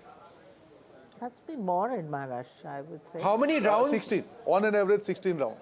Yeah. On an average, 16 rounds. Yes, so there is still a long way to go, but I think Jharkhand picture, because it has been a reversal, you know, 51 now, that gap is consolidating in favor of India. It's 10-30 now, so we can tell our viewers that this is how the numbers are stacked up. Both the states, the trends have come in on all the number of seats, 288 in Maharashtra, 81 in Jharkhand. On these 288 seats, Mahayuti comfortably holding on. They are only increasing. They are above 200. So they are leading in 216 seats in Maharashtra. In Jharkhand, it is India bloc, which is standing now at 51. So it could be one good news for one bloc, India. The other one could be for the NDA. But I think... Almost like Haryana and Jammu and Kashmir, right? One all. Except that I would say that the Maharashtra elections are perhaps more crucial in terms of the national picture. Yes. Because it is the second largest state after UP in terms of representation in the Lok Sabha. Also the Mahayuti had done very badly in Maharashtra. Yeah. And I think that this really is a tribute to the way the Mahayuti hunkered down. Flip from the Lok Sabha election. To flip it in just a matter of 3 months, 4 months. So we need to also look at certain parliamentary by-elections. Yes. In Budni, in fact, the Congress is leading, the seat which Shivrajji is vacating. Right. And in Karnataka. Yeah. Ajit Pawar leading in Baramati, not much of a surprise because he had said that in the Lok Sabha, the mood was that Tai in Lok Sabha and Dada in Assembly. And he also, admitted during the course of that interview that he gave to us that during the Lok Sabha, it was his mistake to field his wife against Supriya Sule. So I think so Ajit Pawar leading in Baramati. There are along expected lines over there in a Pawar versus Pawar fight. It's all in the family. That is expected. We'll take a look at some of the other big faces. Let's keep rolling those graphics so that we go through some of the other big faces in the Maharashtra elections. Nana Patole, Sakoli, he is leading. That's some good news for the Congress party. Chhagan Bhujbal leading in Yevla is in fact trailing. Devendra Fadnavis leading in South Mumbai, Nagpur Southwest, sorry. Prafulla Gudade, Nagpur Southwest is trailing the Congress party. because in most of these seats in Vidarbha, Vishnu, it's a direct face-off between the BJP and the Congress. Go ahead. And Nawab Malik is trailing as well of the NCP. So a prominent face of the NCP in this area, trailing Aditya Thackeray. Some good news, at least for the Uddhav Balasaheb Thackeray faction. He's up against Milind Deora of the Shiv Sena versus Shiv Sena battle is losing. But that's the contest. That's the contest. That is one of the most high-profile Aditya Thackeray versus Milind Deora. sort of contests in Mumbai, certainly. Professor Shastri, the one point that people watching this broadcast would want to know is, again, we've seen in the case of Jharkhand a quick turnaround. We're told by the BJP that only one round of polling is now taken place and things might change. How does the process of counting rounds in an electronic voting machine scenario, how does that actually work? They do it area by area, and the reason why you sometimes see a dramatic shift across rounds is that you get the EVMs opened in places where a particular party dominates, and that shows the shift in the trend. So in the past also, if you have seen a shift in the trend, it is largely because newer areas see the ballot paper opening, and within a constituency itself, there could be patterns in terms of voting. And that sometimes is reflected in this change across the across the I remember one very dramatic election in Delhi. Yes. In 1991, I think it was, the New Delhi seat, and L.K. Advani was trailing. He was trailing till the last round when they opened the ballot boxes from Lajpat Nagar. And then he surged ahead by 2,500 votes. So, and he won that seat. So, it depends because, there are areas... He won by less than 3,000 seats in that election. That's right. That's right. That was thanks to Lajpat Nagar. Yes, so, Lajpat Nagar has traditionally been an RSS, BJP and that, of course, voted for. So, that's why, when you see if ballot boxes are open from A area, it could be in favor of one party, then it goes to another area, suddenly there's a word from Dolly Sharma now. Dolly Sharma, forget about, I'm sure you can have a view in which not look at Maharashtra, but look at Jharkhand. Jharkhand seems to be bringing some reasons for the India bloc to cheer. Early, yes, but still, it has reversed completely. Like I said earlier, it is a pro-people agenda won the day. In Jharkhand, there were many issues, and like BJP did in Maharashtra, in Delhi, and now, and also in Jharkhand, the way they arrested the Chief Minister, Hemant Soren, everybody had seen that. And now people know, people of Jharkhand had voted for the government which worked for the people. which was ready to solve any problem.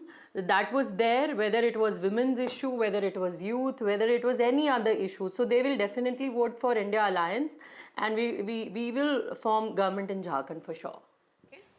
Let's look at region-wise now in Jharkhand and move from one region to another. We are looking at North Jharkhand now. India leading in 19 seats. They are up 5 from 2019. NDA down 3, leading in 14 as of now. That we are looking at 34 seats of 81 right now in north of Jharkhand. Shifting focus to Santal Pargana, this is 18 seats, India down 2, NDA leading in 3. Shifting focus now to South Jharkhand, 29 seats in all, India down 1, but NDA up 2. So the maximum number of seats are coming from North Jharkhand. Which are these areas? Is it Bokaro and all those urban pockets? Urban pockets and also places where you have a significant non-tribal population. If you see where there is a strong tribal population, the JMM seems to be doing much better. So what we have been saying, that the NDA, BJP-led NDA alliance's prominence is in the non-tribal regions, whereas the JMM is more in the tribal regions. And we had said that the victory would be his or be of that party, which is able to do better in the pockets of the rival alliance. And obviously, if these trends hold, that's a big if, if these trends hold, the capacity of the NDA to break into tribal areas has been limited. If these trends hold, that's what it would be. We're going to again go to the other part of the country now, Maharashtra. My colleague Anuj outside Eknath Shinde's residence at this stage. Anuj, give us a sense of what's happening around you. Eknath Shinde is expected to leave for Mumbai in a short while, and here in Aghadi, this is the home constituency of Eknath Shinde, and behind me you see this is Eknath Shinde's personal residence. The number of supporters here is increasing slowly, and we'll eventually see more number of people thronging not just to this part of the city but also to also to the office of the Bharatiya Janata Party of Shinde Sena and of Ajit Pawar faction of NCP there in Mumbai, considering that the Mahayuti is on its way to get an unprecedented lead here in the 2024 Maharashtra State Assembly election. We've already seen or gotten hints of supporters making their way. You can see that the Shiv Sena flags, people holding Shiv Sena flags are here holding, trying to gather outside Shinde's residence. While on one hand we've got the supporters of the Mahayuti parties beaming with confidence and excitement and joy. On the other hand, we also have the Vikas Aghadi leaders who have started casting doubts over the procedures on reason why they believe that this isn't the mandate which would be given by the Marathi Manus or the electorate of Maharashtra. But numbers as of now suggest that Mahayuti is having a clear-cut lead, as compared to Vikas Aghadi, which is falling short of not just Mahayuti but also the Bharatiya Janata Party's number. Eknath Shinde house in Thane. That's where Anuj was joining us. In Thane, a very fascinating battle because in Panchpakari, Kokri, where the Chief Minister is contesting from, he's up against Kedar Dige. Kedar Dige is the nephew of Anand Dige, who was the mentor of the Chief Minister, that is Eknath Shinde, Kopri, Panchpakari, the Chief Minister leading. Not much of a surprise there. Kedar Dige trailing, and that was expected. Kedar Dige saying that Chief Minister was missing in action. On ground, it felt that Thane and the people of Thane had this sense that there was a sudden influx of projects, infrastructure projects in particular in Thane, because it was now the Chief Minister's district, home district. But Eknath Shinde, the man of the ground, I met him at midnight for the interview, and he gave me that impression that, certainly he was up the whole day, holding 7 to 8 rallies, clocking it across Maharashtra, and then sitting down for interviews. And in Varsha, it had opened up, the gates had opened up for the Janta. So the CM, he had rephrased it and said it was common man Chief Minister. CM for him was common man Chief Minister. So does it mean that the common man Chief Minister, Mr. Sirsa, could have the last laugh here? Eknath Shinde, the man of the moment, if these numbers hold, you'll have to give him all the credit for Ladki Behan. No, definitely it's a collective credit, and it is a credit to our Honorable Prime Minister Narendra Modi. The people in the entire country vote for him. Definitely when the Chief Minister is there, it is not that his share is not there. It is always there when the Chief Minister's face is there and our Chief Minister is there. But people want a double-engine Sarkar, and for that reason, the policies of the Honorable Prime Minister has given a good impact in the Maharashtra, and at the same time our alliance has worked day and night, and that is the reason that we are getting these good results. Translate into results. Aren't you at a point? Yeah, Vishu, I think you asked a very interesting question because, this is the whole point. They did the Mahayuti did not project a chief ministerial face during the elections. But, clearly the BJP is doing really well. Its strike rate so far seems to be, so there'd be a BJP chief minister next time. So will it be a BJP chief minister or will it be way ahead? They are. But I think, as Maria pointed out, that, Shinde, had become sort of a very much the face of this alliance. In the mass and leader. A very acceptable. And unlike Maharashtra politics, Maharashtra politics is about flamboyance to a great degree as well. That's right.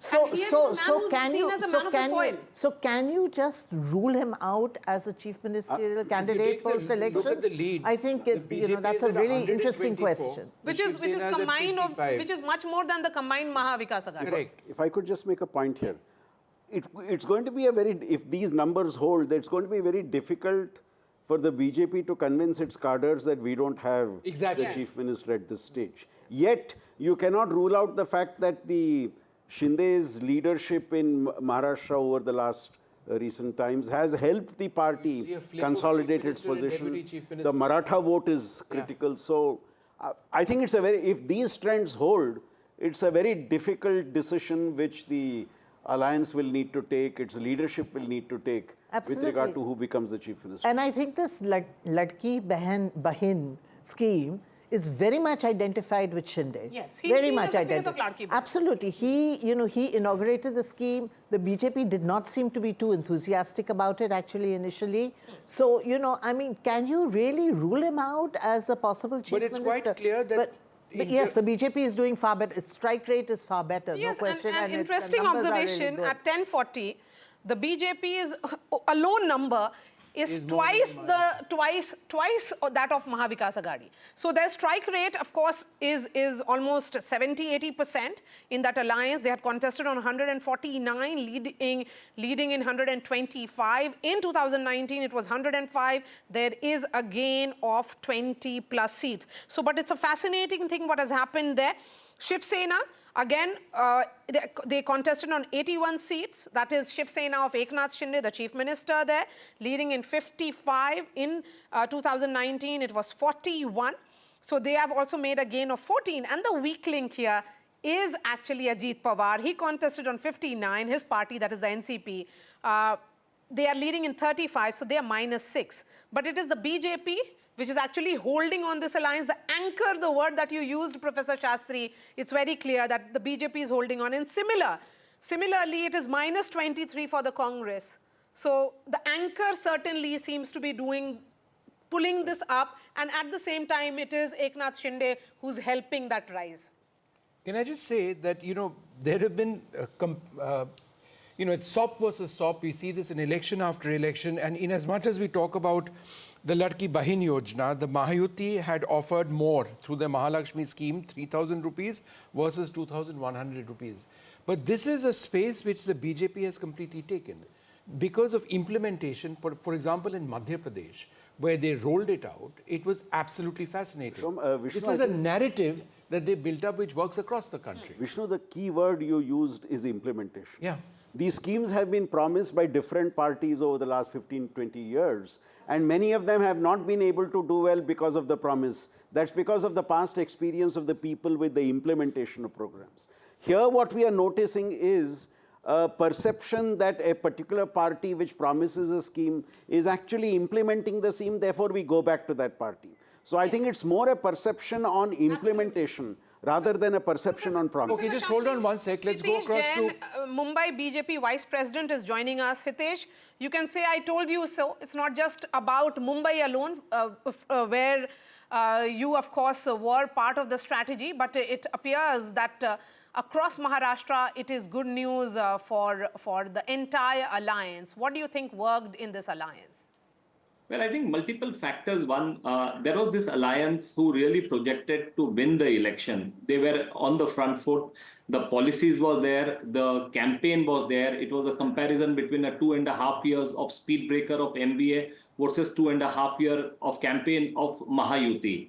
Now, when you look at the campaign of MVA, it was only negativity. And negativity, Maria, as you know, as you have been an experienced person who have looked at the campaign and all, negativity does not really sell. What sells in Maharashtra, and if you look at the track record of the Maharashtra since 87, the pattern of voting and all, and I remember at the time when the exit polls, just right after the election, as soon as the voting percentages was coming, when it was like 63, 64, people were trying to give all sorts of narrative, kaate ki takkar, this thing. I said the day Maharashtra is given a historic mandate, you are going to see a historic result and mandate on the counting day, and which is what is being seen on the ground. Mr. Jain, I'm just curious to know that, when it came to the Ladki Bahin Yojana scheme, we were talking just now about implementation. As I understand it, 5 installments of payments of 1,500 rupees have reached a whopping 2.3 crore women already in Maharashtra. So do you believe, just in terms of implementation and not just election promises so far, people are saying, look, I've already got this money, it's come in on time. Delivery is something which goes in your favor. There is one more point. So implementation, delivery, but Vishnu, when 1,500 rupees were announced, Ladki Bahin Yojana, what was MVA doing? MVA was opposing. MVA was telling the state treasury is empty. Where are you going to give the money? They went to the court to stop the scheme. And look at the irony. When their campaign came, they say not 1,500, we are going to give you 3,000 rupees.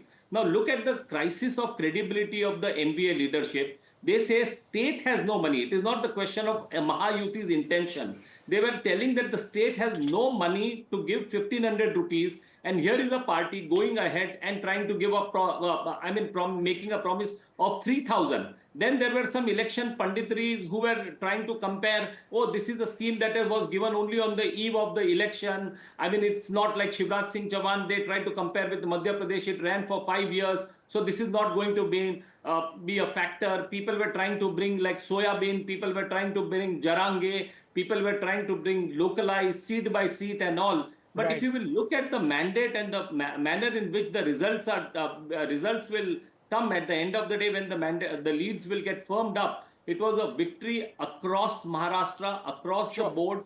And I think what people in Maharashtra has really brought is the leadership of Prime Minister Modi. So Mr. Jain, leadership was my next question, and I think Aarti also wanted to get clarity on this. Now, assuming for a moment that these leads translate into results, you have a very effective chief minister right now. You know what the question is, but I'll ask it nonetheless.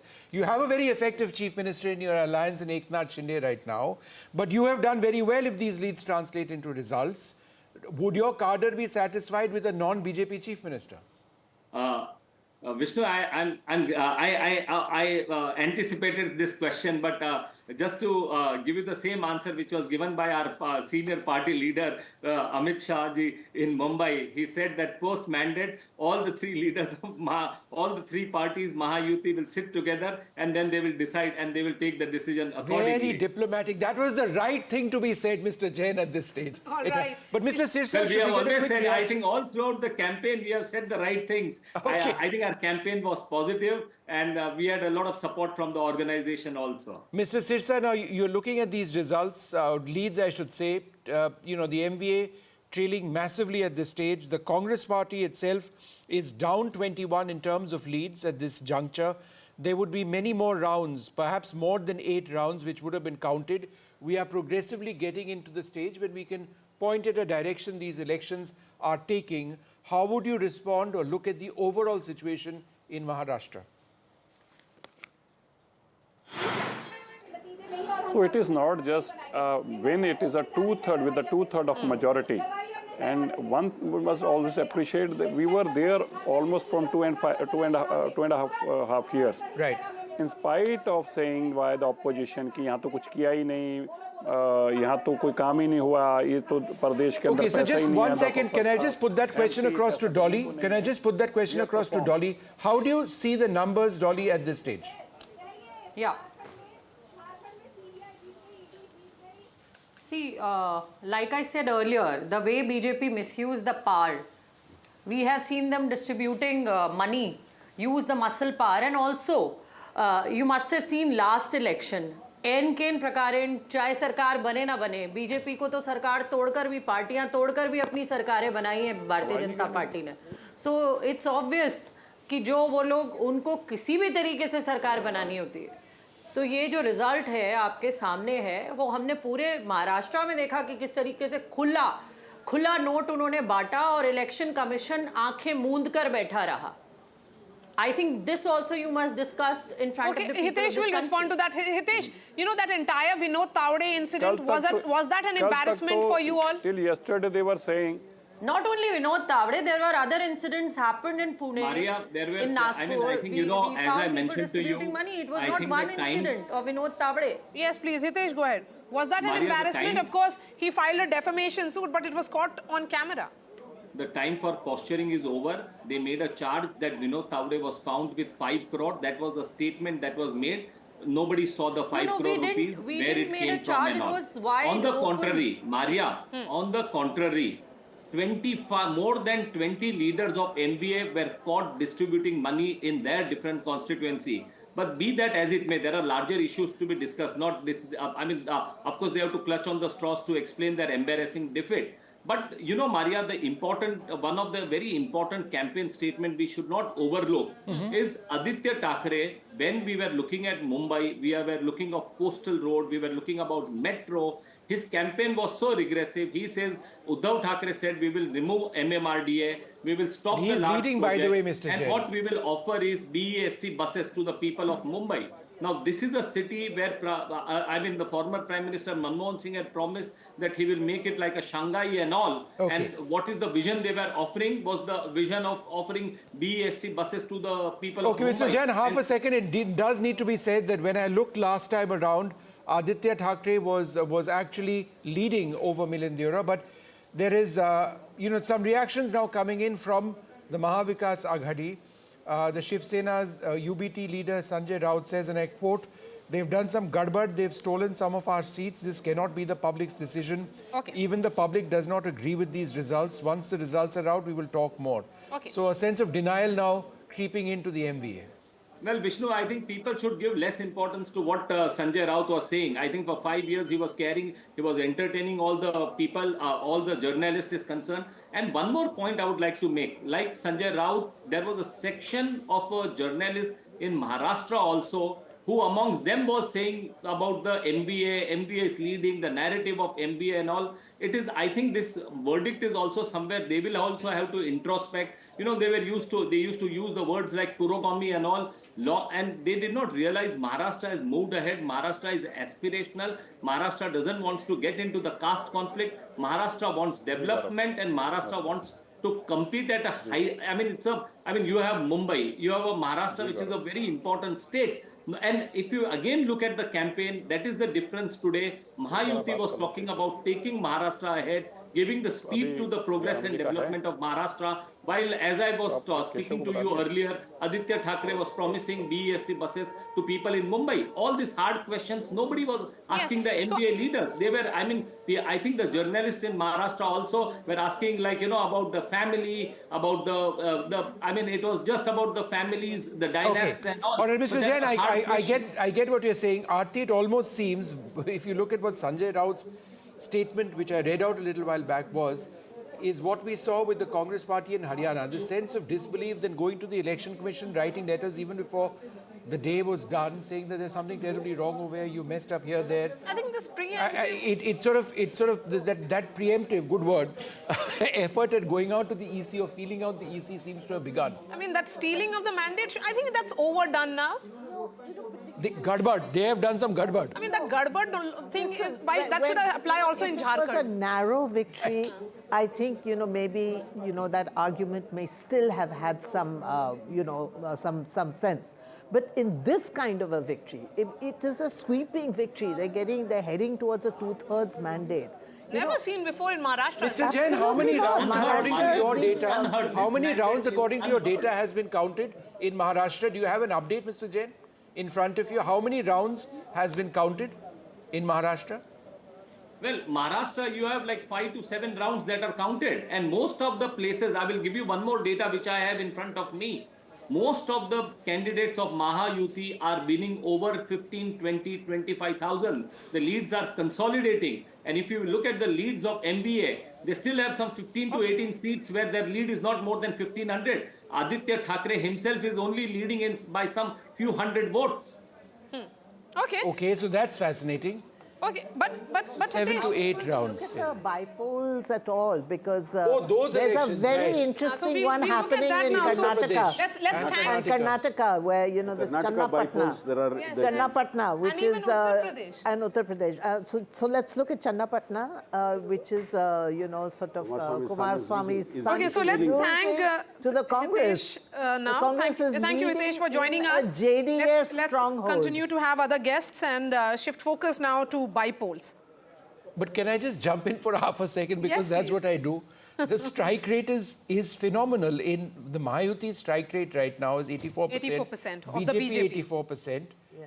The Shiv Sena. NCP has the Shiv Sena Shinde is 71%. The NCP at 62%. The MVA strike rate for the Congress is a dismal 19.2%, and for the NCP Sharad Pawar is an even more dismal 11.6%. Which is the most shocking thing, actually. You didn't For expect. me, you I didn't expect. this No, at I all. expected Sharad Pawar to do well. I did think that the Congress was the weak link in MVA, but I certainly did expect Sharad Pawar to, pull his weight, because he has been such a dominant figure. Yes. I think what And happened this is here. really surprising. What happened here, Aarti? He's being wiped out in his own stronghold, Western Maharashtra. He's Exactly. done so badly What there. is becoming clear here is that if it is about stability, the people of Maharashtra thought that they should give the mandate to the entire Mahayuti. It should not be only about one party or a particular party.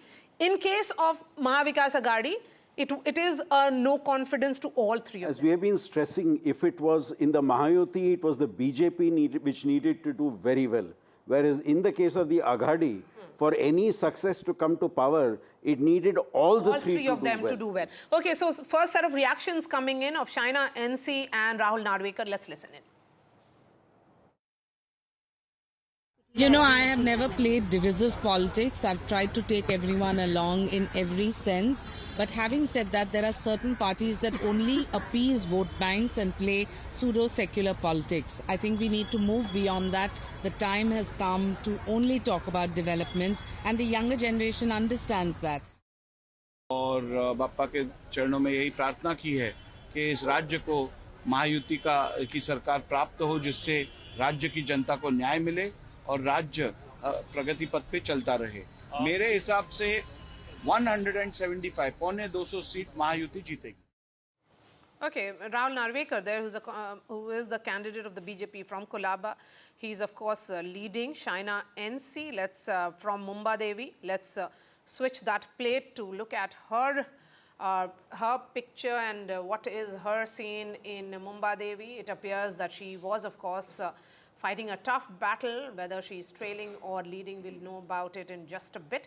But Rahul Narvekar, we have seen how so she continues to trail at this stage. Yeah, so because this So she was an import. She was an import from the BJP into the Shiv Sena. Factors here. BJP and the There Shiv are two factors here. One, she was brought into the party. Number two, it's a seat which has traditionally been with the Congress. Congress seat, yeah. So now it is only Mahayuti all the way. As we look at 11 a.m. now, we can clearly see now that it is consolidating for Mahayuti. Vikas Aghadi at 55. A word now from Radhika. Radhika, two questions to you. Where is Mr. Devendra Fadnavis? Is he in his constituency in Nagpur or is he in Mumbai? And what about the central leaders, Bhupendra Yadav, Ashwini Vaishnav? Are they sitting in Delhi and monitoring it, or are they very much in their Mumbai office? You know, until yesterday, Bhupendra Yadav was in Mumbai. Devendra Fadnavis is in his residence, is what we are hearing. There is a possibility he will come to our BJP office where we are standing. Perhaps he may take a press conference. This is obviously, you know, although we're not calling elections yet, this is a, you know, the early leads are suggesting that it is a landslide victory of sorts for the BJP. You know, excellent strike rate for the BJP and very closely followed by Shiv Sena. So yes, Fadnavis expected to come to BJP office, not entirely certain when. Eknath Shinde also expected to make an appearance. Of course, Anuj is standing there where Eknath Shinde is in Thane, post which of course he will be making his way towards town, and there could be a joint press conference after things become clear. But you know, as far as the Mahayuti is concerned, the next step will be chief ministerial post. We know that both Shinde Sena as well as BJP have done remarkably well, at least so far as the initial lead suggests. If this is what the trend is going to be, and if it is the Mahayuti that is going to come out victorious, then it will be a discussion on who the chief minister is going to be. Remember, 26th is when the term is ending. So by 26th, if they have to take oath before 26th, on 25th perhaps, then they will have to come up with a name for chief ministerial position. Is it going to be Devendra Fadnavis?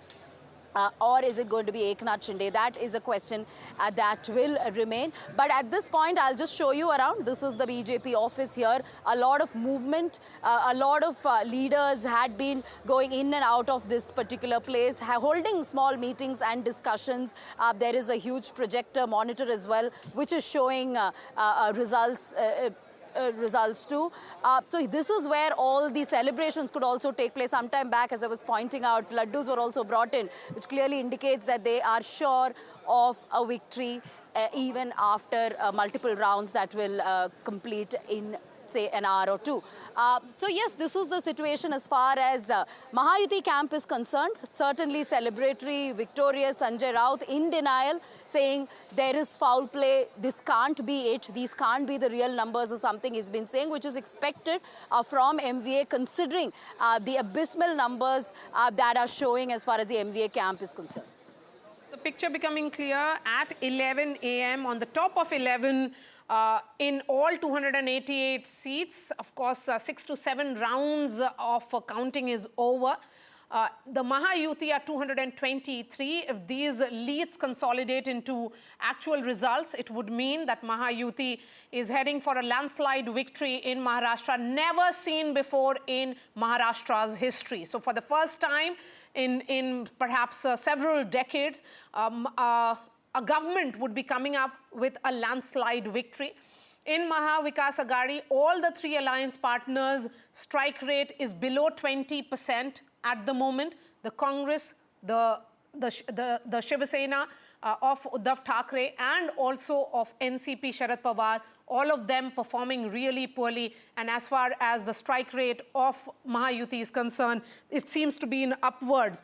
BJP at 84%, Shiv Sena of Eknath Shinde at 71%, and NCP at 62%. Before we go back to our reporters in Maharashtra, let's also at top of 11 o'clock talk about the situation in Jharkhand. Absolutely fascinating. At one stage, it appeared that the NDA was up ahead. But let's bring out the numbers on Jharkhand for a moment, and let's just go through it before we come across to our reporters. The India alliance at this stage, and remember what is taking place in Jharkhand is a slower round of counting than it is in Maharashtra. The India alliance is leading at 51. The NDA in 28. So the change is the India alliance up 3, the NDA up 1 as well. The others that are a factor are down 4 from last time around. But again, very early days. My colleague in Ranchi, Prabhakar, joins us. He's outside the Chief Minister's residence. Give us a sense of what's happening over there, and how many rounds of counting are you aware of which have taken place? Prabhakar, go ahead.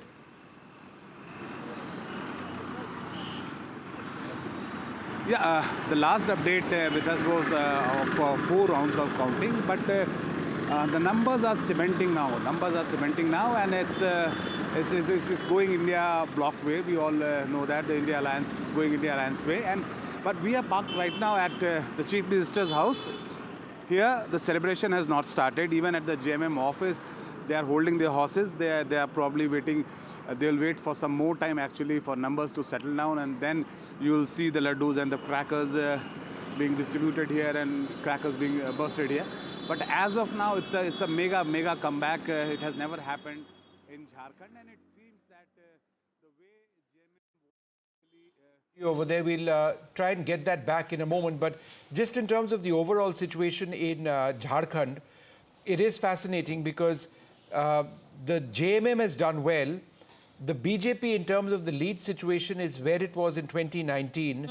The Congress is down 4. That was somewhat expected in Jharkhand. They were always riding on the back of the JMM in a sense.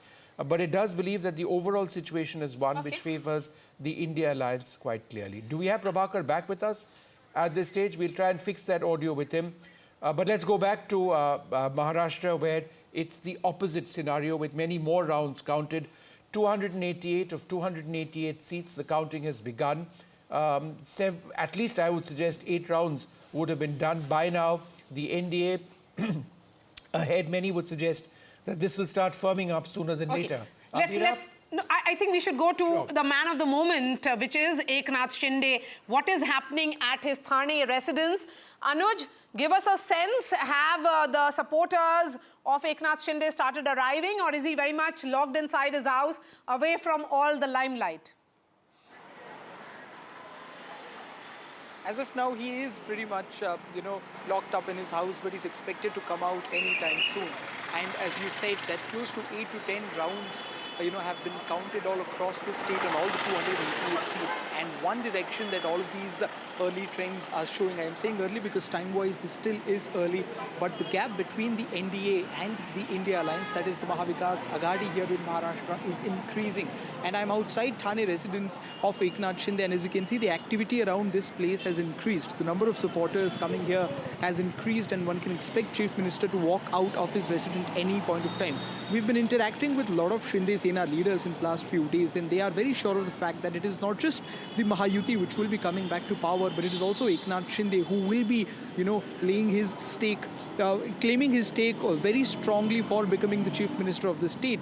It is under his leadership that they believe, schemes like Maji Ladki Bahin have been popularized across the state. Mind you, it is not just Maji Ladki Bahin Yojana, but it is Mukhyamantri Maji Ladki Bahin Yojana, which means that the name of the Chief Minister has been going around with that scheme all across. Besides that, Eknath Shinde has gained a very good reputation all across the state amongst different categories. He comes from the Maratha community, which is why he's seen as a safer bet by even the BJP RSS cadre when it comes to the growing anticipation and the protest of the Maratha reservation protest. He comes from a farming background as well, and he's got a very good hold over the farming community in the western Maharashtra.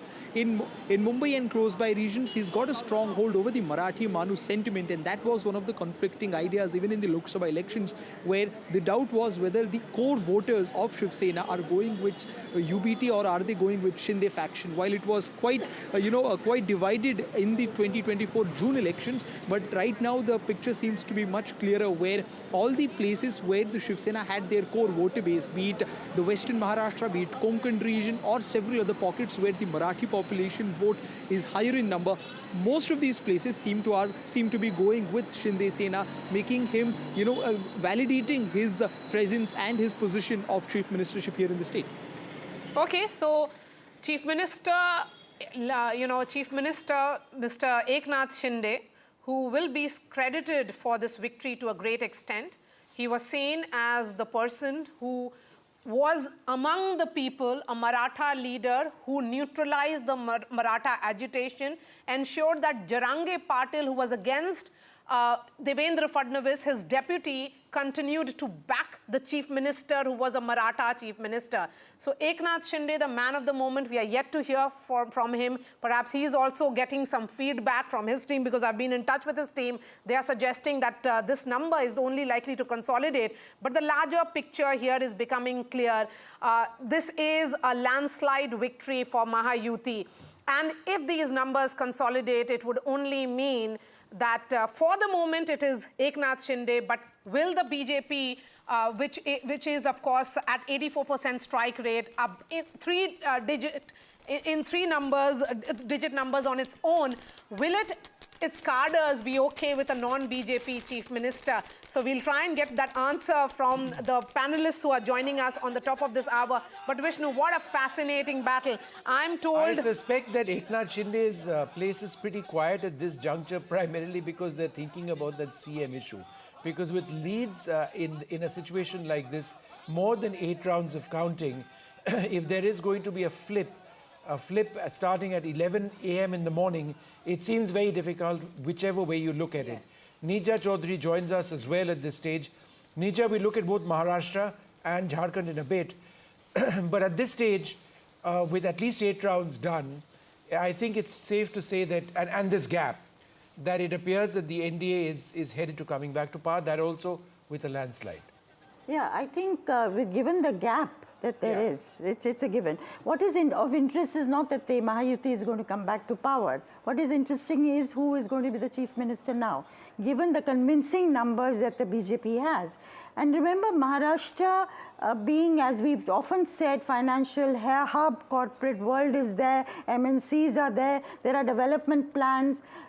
Would the BJP now like its own chief minister? You know, Amit Shah had said this to Eknath Shinde at the beginning of the campaign, that we have made sacrifices for you, now we hope you will make the sacrifices.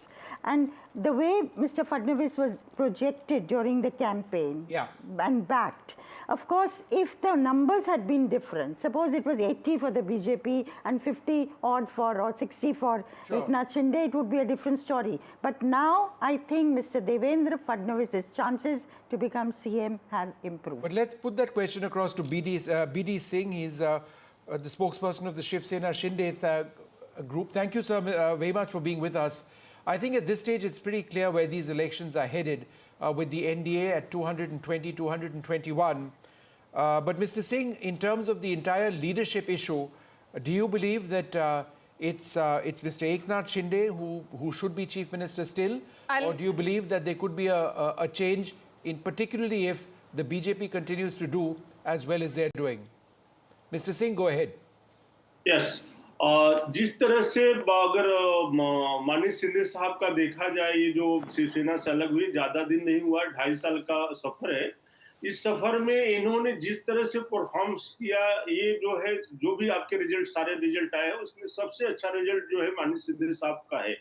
और दूसरी तरफ से ये बोला जाए कि अगर असली शिवसेना या नकली शिवसेना की पहचान की जो सील थी, जो इलेक्शन कमीशन ने दिया था, जो है वो प्रूव हो 100% प्रूव हो गया कि असली शिवसेना माननीय शिंदे साहब है। और लीडरशिप के बारे में हम बात करते हैं, बीजेपी के जो लीड्स है इस वक्त वो भी काफी स्ट्रांग है, उन्होंने आपसे ज्यादा सीट्स पे कंटेस्ट किया है। तो अगर चीफ मिनिस्टर का पद के लिए एक बातचीत शुरू होता है आप दोनों के बीच में, आप लोग मानेंगे कि शायद बीजेपी का चीफ मिनिस्टर बनना चाहिए इस बार? देखिए, ये तो क्या है कि जो महायुति की सरकार है उसमें डिस्कशन होगा, डिस्कशन के बाद ही ये डिसाइड होगा कि कौन चीफ मिनिस्टर बनेगा।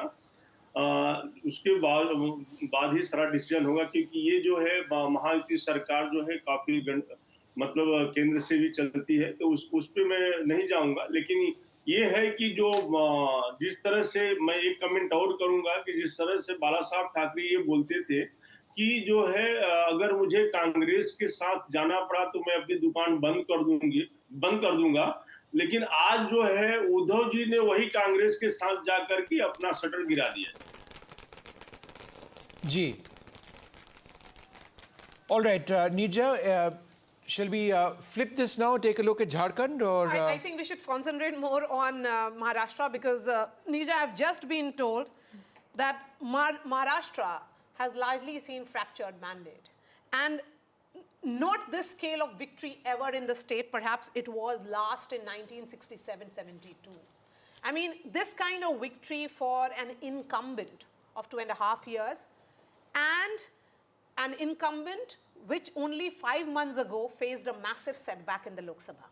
They did course correction, and then they have come back, and how? Look, I have only one simple, I keep saying this. it's one factor responsible for this, and that is women.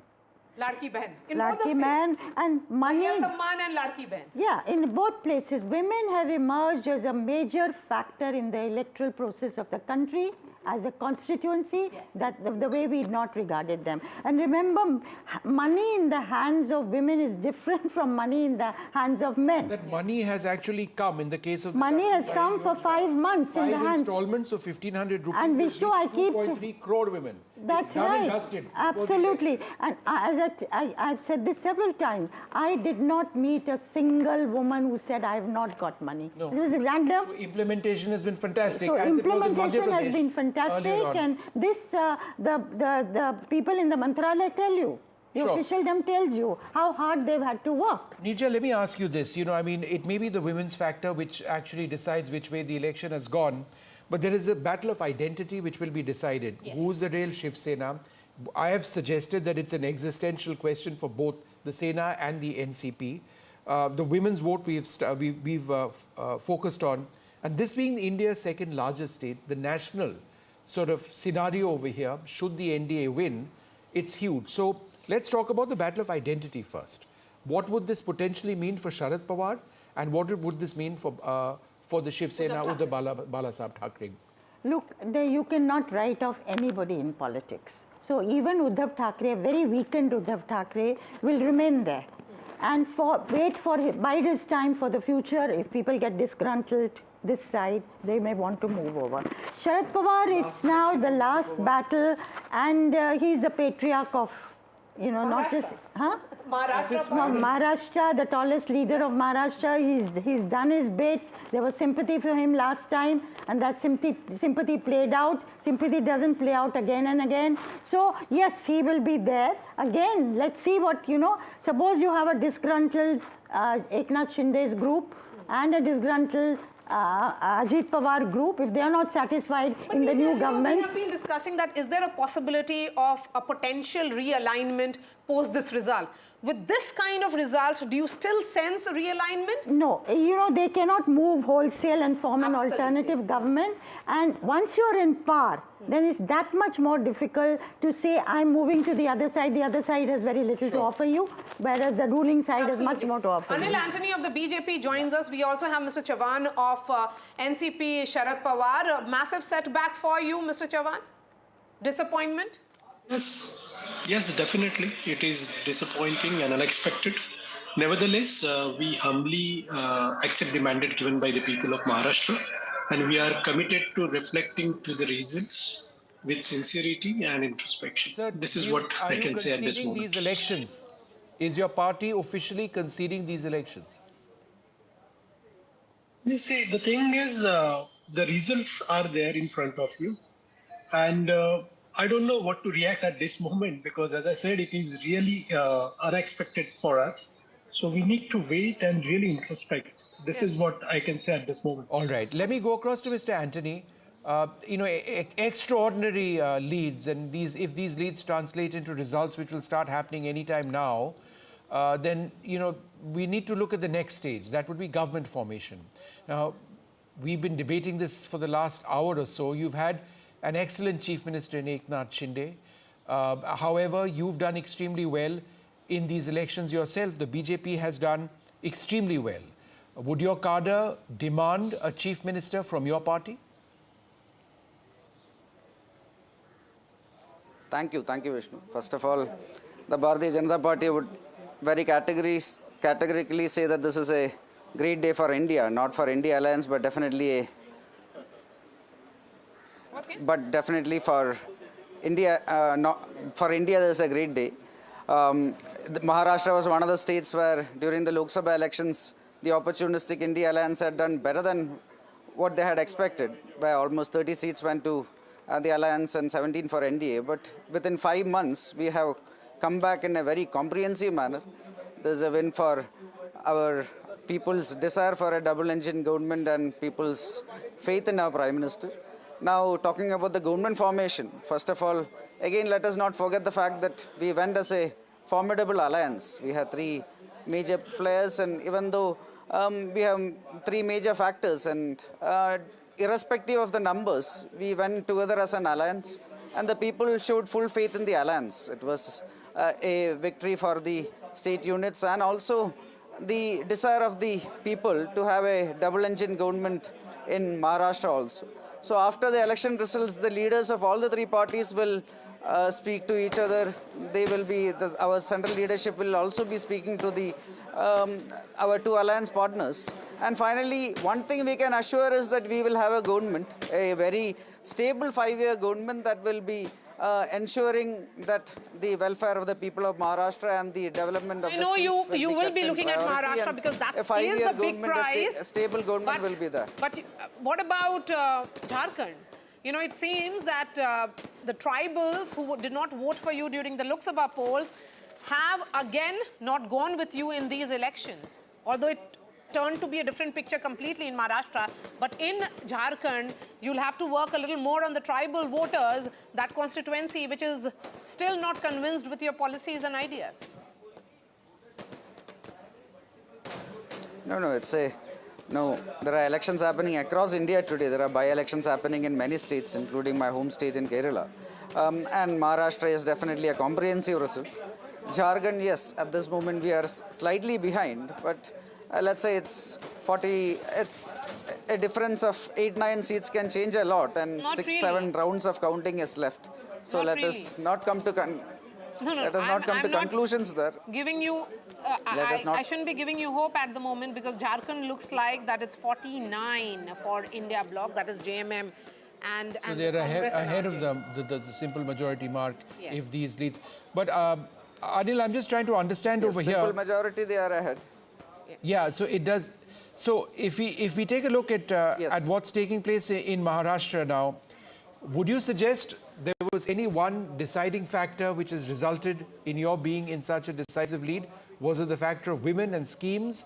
Because Maharashtra is fascinating, from agrarian distress to the women's vote to the demands of an increasingly young Mumbai, to caste identity, to Marathi pride, right? It's a hugely diverse state. What won it, or what is potentially winning it for you? So it's a combination of many factors. It is an outright rejection of the divisive politics that was put forward to the people of India by the India Alliance. It is a thumbs up, a huge thumbs up for our Prime Minister and his vision for Vikasit Bharat. It is also a very good sign of a desire by the people of Maharashtra to have a double-engine government. And then, like you rightly mentioned, a lot of schemes. We have done a lot of development in Maharashtra. The opposition was trying to create narrations, non-existent narrations, including projects, Maharashtra not getting enough projects, etc. But all this was rejected by the people. Okay. Everything that the opposition perhaps projected got rejected in Maharashtra?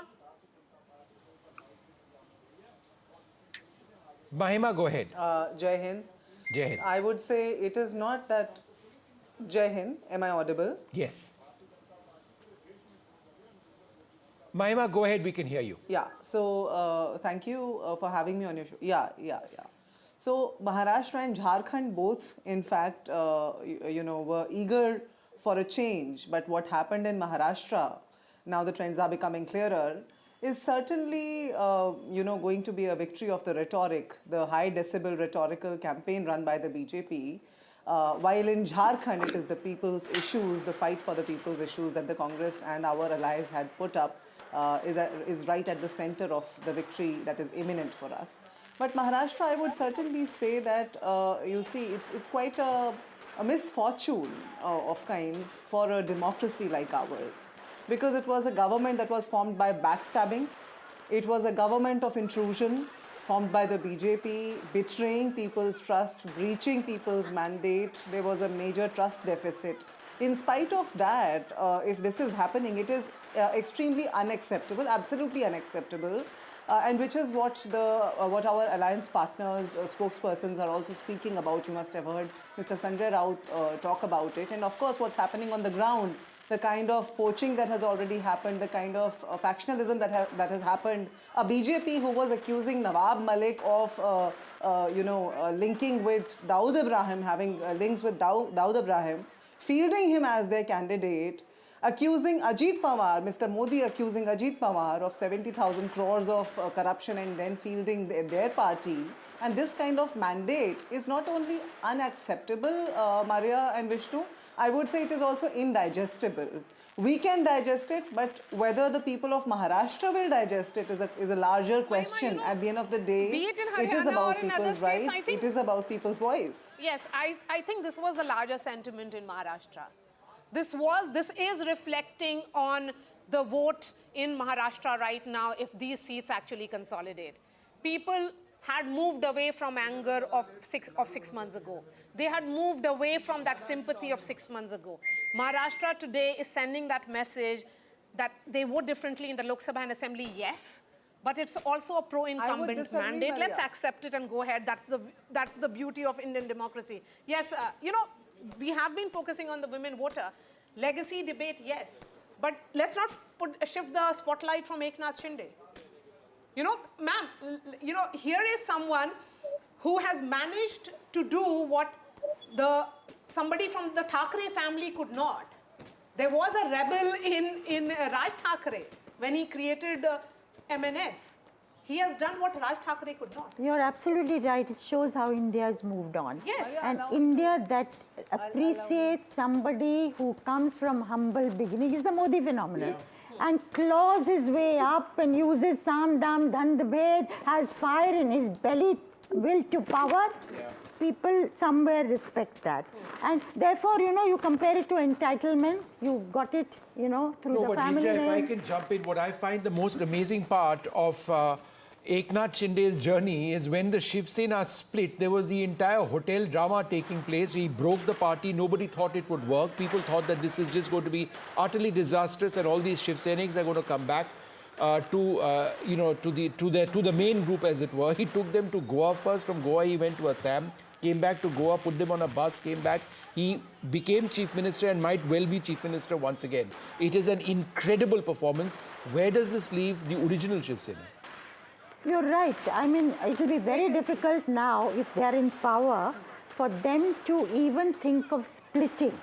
Much more difficult to move back to somebody who's not got power. It could be the other way around. I mean, it could be the other way around. Also with the NCP, let's Yes. see. Even though there's Sharad Pawar this side, and he's known to pull things out of the hat at various moments, but still, would people go to a group that is in power with all the loaves and fishes that's going to offer and perks that it's going to offer to them? So, and with, of course, Ajit Pawar was leading, and one expects him to win in Baramati, actually. Yes, Because but Neerja, again, that was the sentiment that during the Lok Sabha it would be Tai and during the Assembly it will be Dada. I came across this That was the myself. sentiment, and that also Mr. Ajit Pawar believed in, that fielding his wife against Supriya was a mistake. No, not only that, every single person who was opposed to him, for him, would say, Kaam to kiya hai. Kaam to kiya hai.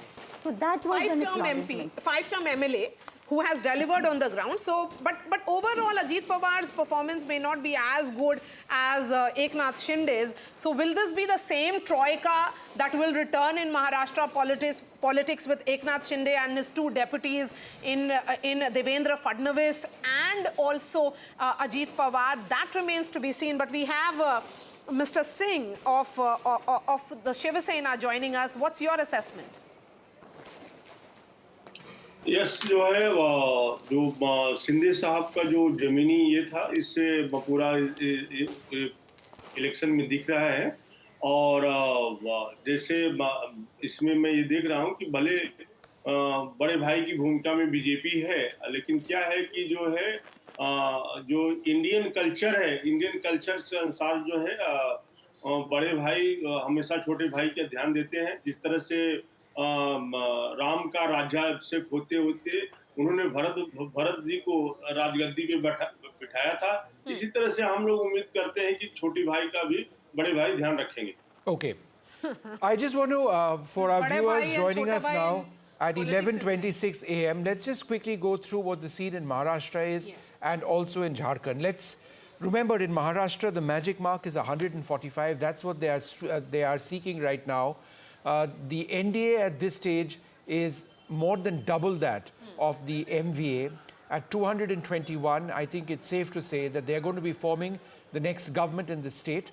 at least 9 to 10 rounds of voting would have taken place. The BJP, the dominant party in Maharashtra, they are up 23 compared to last time in terms of leads. They are at leading in 128. The Shiv Sena up 12. And this is the Shiv Sena affiliated with the BJP, the Shinde Sena at 53.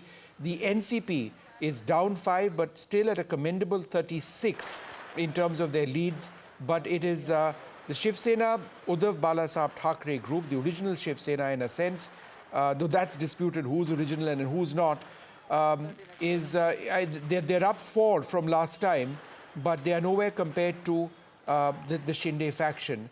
The NCP Sharad Pawar is exactly where they were at this stage in terms of leads. 13 now, there were 13 last time around. They contested in 86 seats, so there is no change. But it's Ajit Pawar and his NCP, which seems to, really be holding the cards. Now, that's what the overall situation is. Let's turn our attention now to Jharkhand. And in Jharkhand, there have been fewer rounds of counting. The counting started, as we understand it, a little bit later in Jharkhand. But after the very initial trends suggesting that the NDA was coming up, it now appears to be the absolute opposite, with the India Alliance leading now in 48. Both India and the NDA contesting in 81, the NDA at 31, the India Alliance, that's the JMM Alliance, leading in 48. So what does it do to the momentum which was built by the India bloc? Yeah. Immediately after the Lok Sabha is the big question. Correct. So will that momentum then, or the Lok Sabha results, be seen as an aberration, Mahima? Mahima? Sorry, who do we have joining us at this stage? Mahima, let's quickly get a word from Mahima. Mahima? Could you repeat the question, Maria? Will the momentum which was seen after the Lok Sabha polls in favor of India, when BJP was down to 240, below the majority mark, be seen as an aberration, that result as an aberration, because you have one victory after another and decisive victories, Haryana, Maharashtra?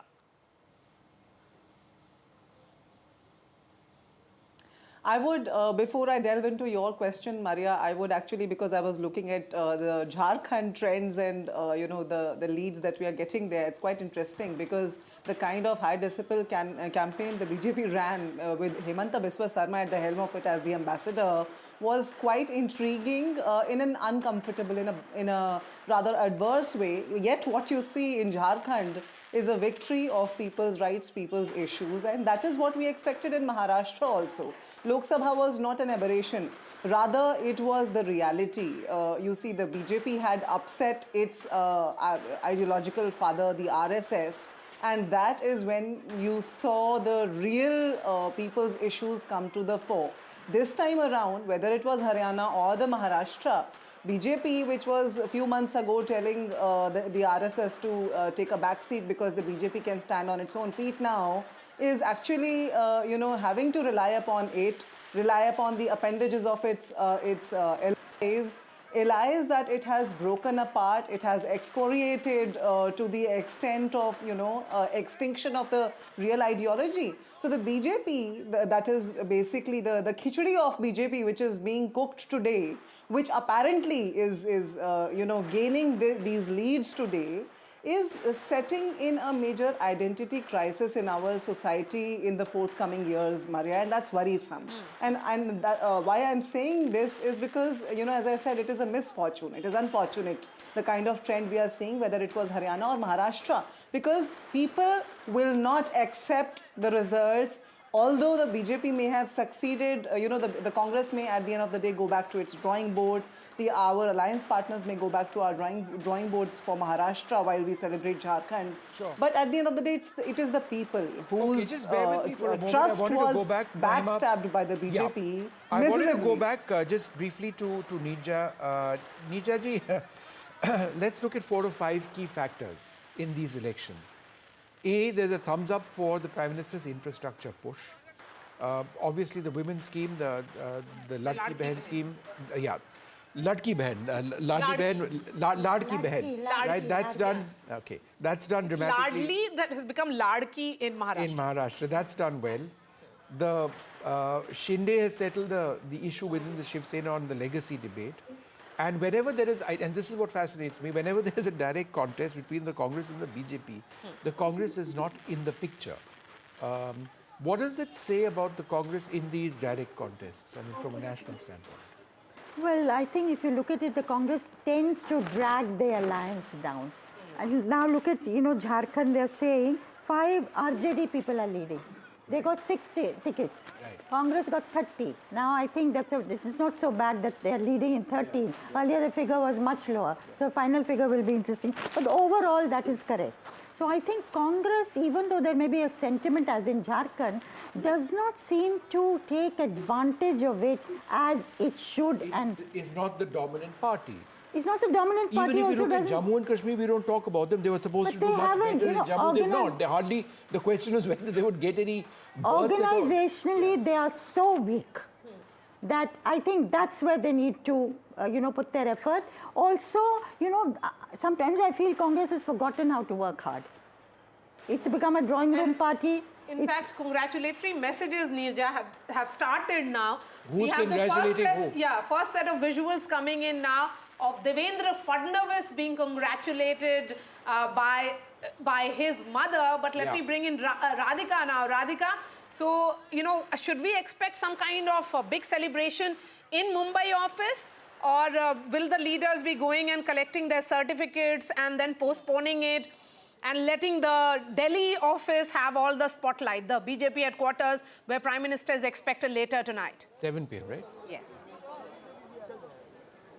Well, certainly there will be celebrations at Mumbai office, which is why I showed some of those laddu boxes. At some point, that has to be kept out, that has to be taken out. So that will be expected in a bit from now. Yes, Devendra Fadnavis is certainly celebrating in his residence. So those are the visuals from his residence of his family member, his mother, calling him and congratulating him. And this is the movement, or rather the activity at BJP office here. We just saw Vinod Thavde a while ago in this particular place, which is the BJP headquarters. He will be taking a press conference in a bit. In fact, he spoke to us off camera. He did speak about, of course, he did not speak about the allegations against him, but he did speak about the factors that have been attributed to the victory of BJP and Mahayuti in general.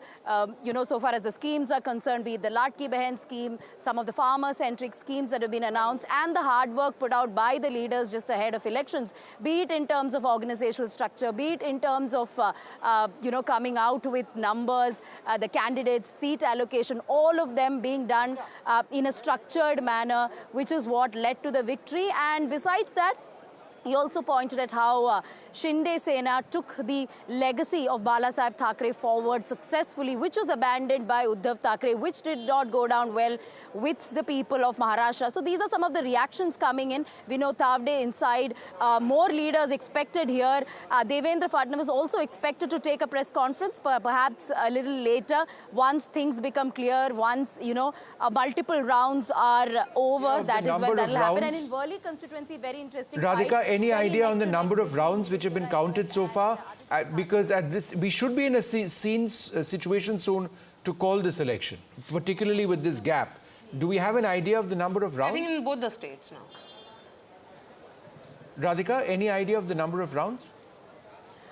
What I'm hearing is at least about 8 rounds have been completed. No, but that's been going on for a while. Okay, so let's listen in to the first reaction that is coming in. Devendra Fadnavis in conversation with his mother.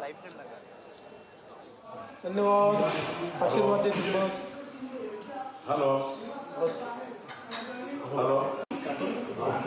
येतो संध्याकाळी येतो आता इकडे सगळं निपटवतो मग येतो हा मी कळवतो तुला यस यस चला धन्यवाद आशीर्वाद दे तुझे हॅलो हॅलो येतो संध्याकाळी येतो आता इकडे सगळं निपटवतो मग येतो हा मी कळवतो तुला यस यस चला धन्यवाद आशीर्वाद दे तुझे हॅलो हॅलो येतो संध्याकाळी येतो आता इकडे सगळं निपटवतो मग येतो So let's listen in now. And Radhika, just what exactly is the conversation that's in Marathi? Please translate it for our viewers.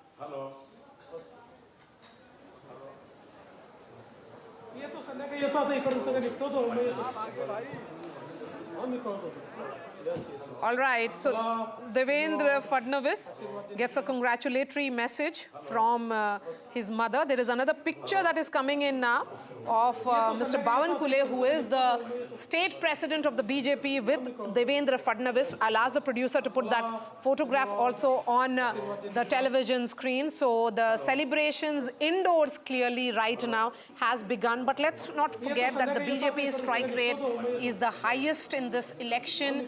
Their tally is much above the entire MVA, twice the MVA, and also the combined strength of their own alliance partners, that is the Shiv Sena and the NCP Ajit Pawar. So Mr. Bawankule and Devendra Fadnavis exchanging a hug, embracing each other with joy. That picture will be coming up as well.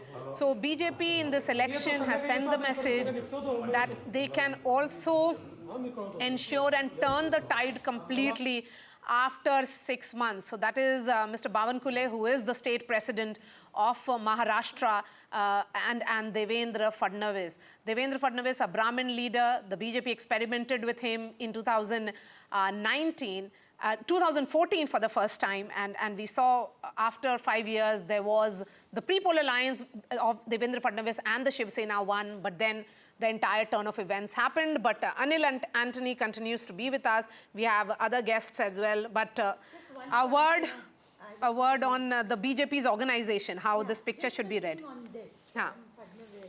You know, sometimes maybe it's so Okay, Nirja, we've got Shaina NC with us. I'm so sorry. Shaina, thanks very much for being with us.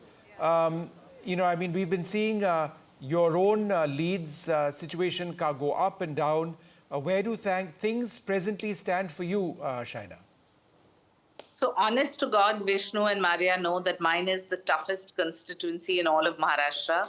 It's hardcore, 140,000 Muslim, 1 lakh Hindu, and we have worked tirelessly to try and make a developmental agenda reach out to the people, because for 15 years you saw no development at all in Mumbai. No cluster redevelopment, no schools, no colleges, even water, electricity issues, sewage, parking, the works. I mean, it's really the most congested constituency. So having said that, I have worked tirelessly this 1 month, and I hope that the people accept me as their future MLA. But I don't want to go into any overconfidence. As Maria says, manifest, manifest. So I will manifest till the end. But having said that, I think the work done by the Mahayuti has really impacted lives. If you look at the Chief Minister's Ladki Behna Yojana, where 2.5 crore women have got 7,500 rupees directly into their bank accounts, this is incredible, as has been with the Ladki Behna Yojana, even in Mumbai Devi, where 40,000 women have got money in their bank accounts, and of which 15,000 are Muslim ladies. So obviously, this kind of work percolates down to the poorest of poor, and that makes it part of stunning Mahayuti sweep, because but historic Shaina, let me mandate. ask you this. You know, your own personal journey has been quite interesting. You've been for years and years with the BJP. You've been a spokesperson of the BJP. You've grown within the BJP ranks. Now, of course, I have to remind myself that you aren't in the BJP or in the Shiv Sena, and despite the color of the sari that you're wearing. So what I must ask you, therefore, is, I mean, your own political journey. Do you, in a sense, regret the fact that you aren't still in the BJP, or was this a natural progression for you? Or maybe an understanding for you to be fielded on a different ticket, because you realize that Shiv Sena was better placed than BJP in that constituency? No. I don't think any of these speculative questions have an answer, because this is the Mahayuti leadership that decided that I should fight from Mumbai Devi, and I have adhered to it. And I thank the Honorable Chief Minister for the opportunity, irrespective of it being the toughest constituency, because I truly believe that if we can make it here, this is going to be history in India. 15 years you have had a Congress MLA who has done absolutely nothing for the constituents, and that is apparent, because if you go to the constituents constituency, you see how backward it is. And I don't say this with pride, I say this with shame, because we as an inclusive society should make sure that every constituency gets the basic infrastructure. Sure. So I think the decision of the Mahayuti to field me is something that the leadership has decided, but it's like going from one house to another. The joint family continues to be the same, and the ideology continues to be the same. We haven't flunked the ideology. Just be We with haven't us, Shaina, abandoned for half a back. second. A little bit of breaking news, which I noticed a little while back. Professor Shastri, interesting. Bengal, 6 bypolls over there. The Trinamool leading in 6 out of 6. It comes on the back of the entire RG car situation. There was an expectation that it might hit Mamata Banerjee very hard. If those leads translate into results, it would be significant because she faces huge troubles in Bengal right Vishnu, now. I think by-elections need to be seen from a totally different lens. Very often the ruling party in the state does well because of the specificities of that by-election. Yeah. And this is proving true in West Bengal, it's proving true in Karnataka, where the last trend was all the 3 by-elections the Congress was leading. Right. So there is that trend, other factors being equal, that the ruling party has How a would you slight look at this, advantage. Neerja? Trinamool leading all 6 seats in Bengal, quite unexpected? No, not. I agree with him. The incumbent government has the advantage as far as bypolls go. And that's the case in UP also. We are seeing happen, and in West Bengal. Rajasthan, of course, the government, the chief minister was, had to take away. Last time the BJP lost 11 seats in Rajasthan, so they had to make up. I don't know what the tally is there, what the situation We'll try and is get the tally in Uttar Pradesh as well. Maria? Yes, we'll try and get details because, bypoll results are equally important. And the last I saw was that the BJP was leading in 6 and 1 RLD and the SP only in 2. Yes, so I think there is a great shift from the Lok Sabha. Yeah, there is a shift. But as I say, bypolls it'd be very surprising if bypolls are lost by the party in power. Yeah, they normally go towards the party in power. And of course, Mr. Yogi Adityanath was, it was a prestige battle for him after, the setback in the Lok Sabha elections to show that his popularity is undimmed in Uttar Pradesh. So perhaps Mr. Yogi Adityanath has also settled that discussion within his party. Whether he'll be moved to Delhi or somewhere else. A lot of speculation around him as well.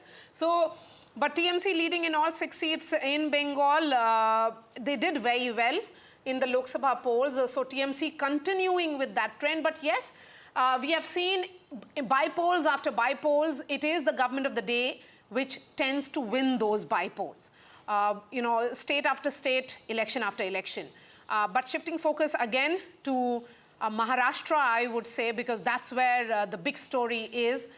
Professor Sandeep Shastri is joining us at this hour. It's settled in favor of Mahayuti. We are still not calling the election because as journalists, we are not supposed to be calling elections. We are just reflecting what the numbers are showing. But, 220, my sources are saying that last time this mandate came was in 1967 or 72. After that, it has always been fractured mandate in Maharashtra, but never a landslide of this nature. What you referred to earlier was also possibly a single party getting a majority because of a particular sweep. This possibly would be the first example of an alliance doing so well. The numbers may settle little less, little more around where we are, but it indicates a clear trend which is in favor of the NDA in Maharashtra, and which is in some senses a reversal of the Lok Sabha verdict that you had in that state. And as we have been discussing on this channel for quite some time, assembly verdicts are different from Lok Sabha verdicts, and here I think the performance of the state government clearly has played an important role. The caste coalition they were able to create has been successful for them. And thirdly, I think working as an effective alliance has been important for the NDA here. As we have been saying, the BJP was the main partner in the alliance, whereas in the opposition, all the 3 were contesting more or less equal number of seats, and nobody was really seriously driving the coalition as the BJP was driving the coalition in the case of the Mahayuti. Zafar Islam of the BJP is joining us. Zafar Islam, of course, as someone who is from Maharashtra, from Mumbai, do these numbers come as a surprise? I'm sure you will say no, but You know the internal functioning of the BJP. You work very closely with Home Minister Amit Shah.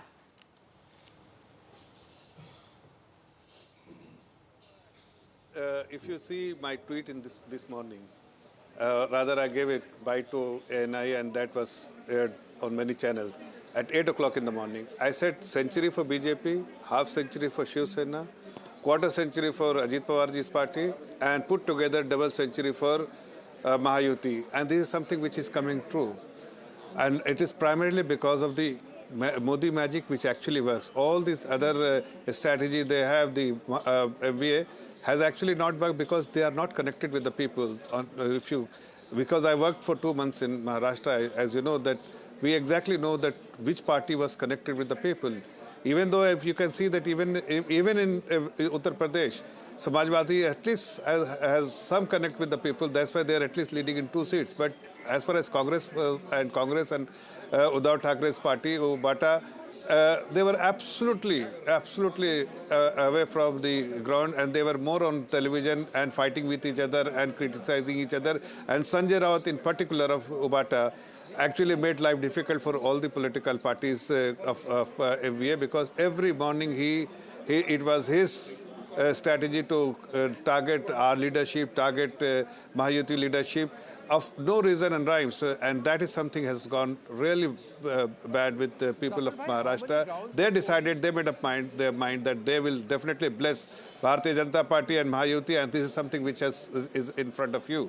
And I give credit to the people of the state who has given us blessing, the Karyakarta of Bharatiya Janata Party and Mahayuti. And one more thing which is very important, our leadership has very clear instruction that we have to fight on all 288 seats without exception. So we were fighting not in 149 seats which was allocated to us, but we were fighting in all 288 seats. Yes. And that is why even other Mahayuti partners, they were also fighting in 288. Zafar Bhai, can you hear me? We were able to transfer Zafar Bhai, Vishnu here, can you hear me? And the result is for everyone to see. Yes. Great. Zafar Bhai, how many rounds of polling is actually done? Do you have that data with you?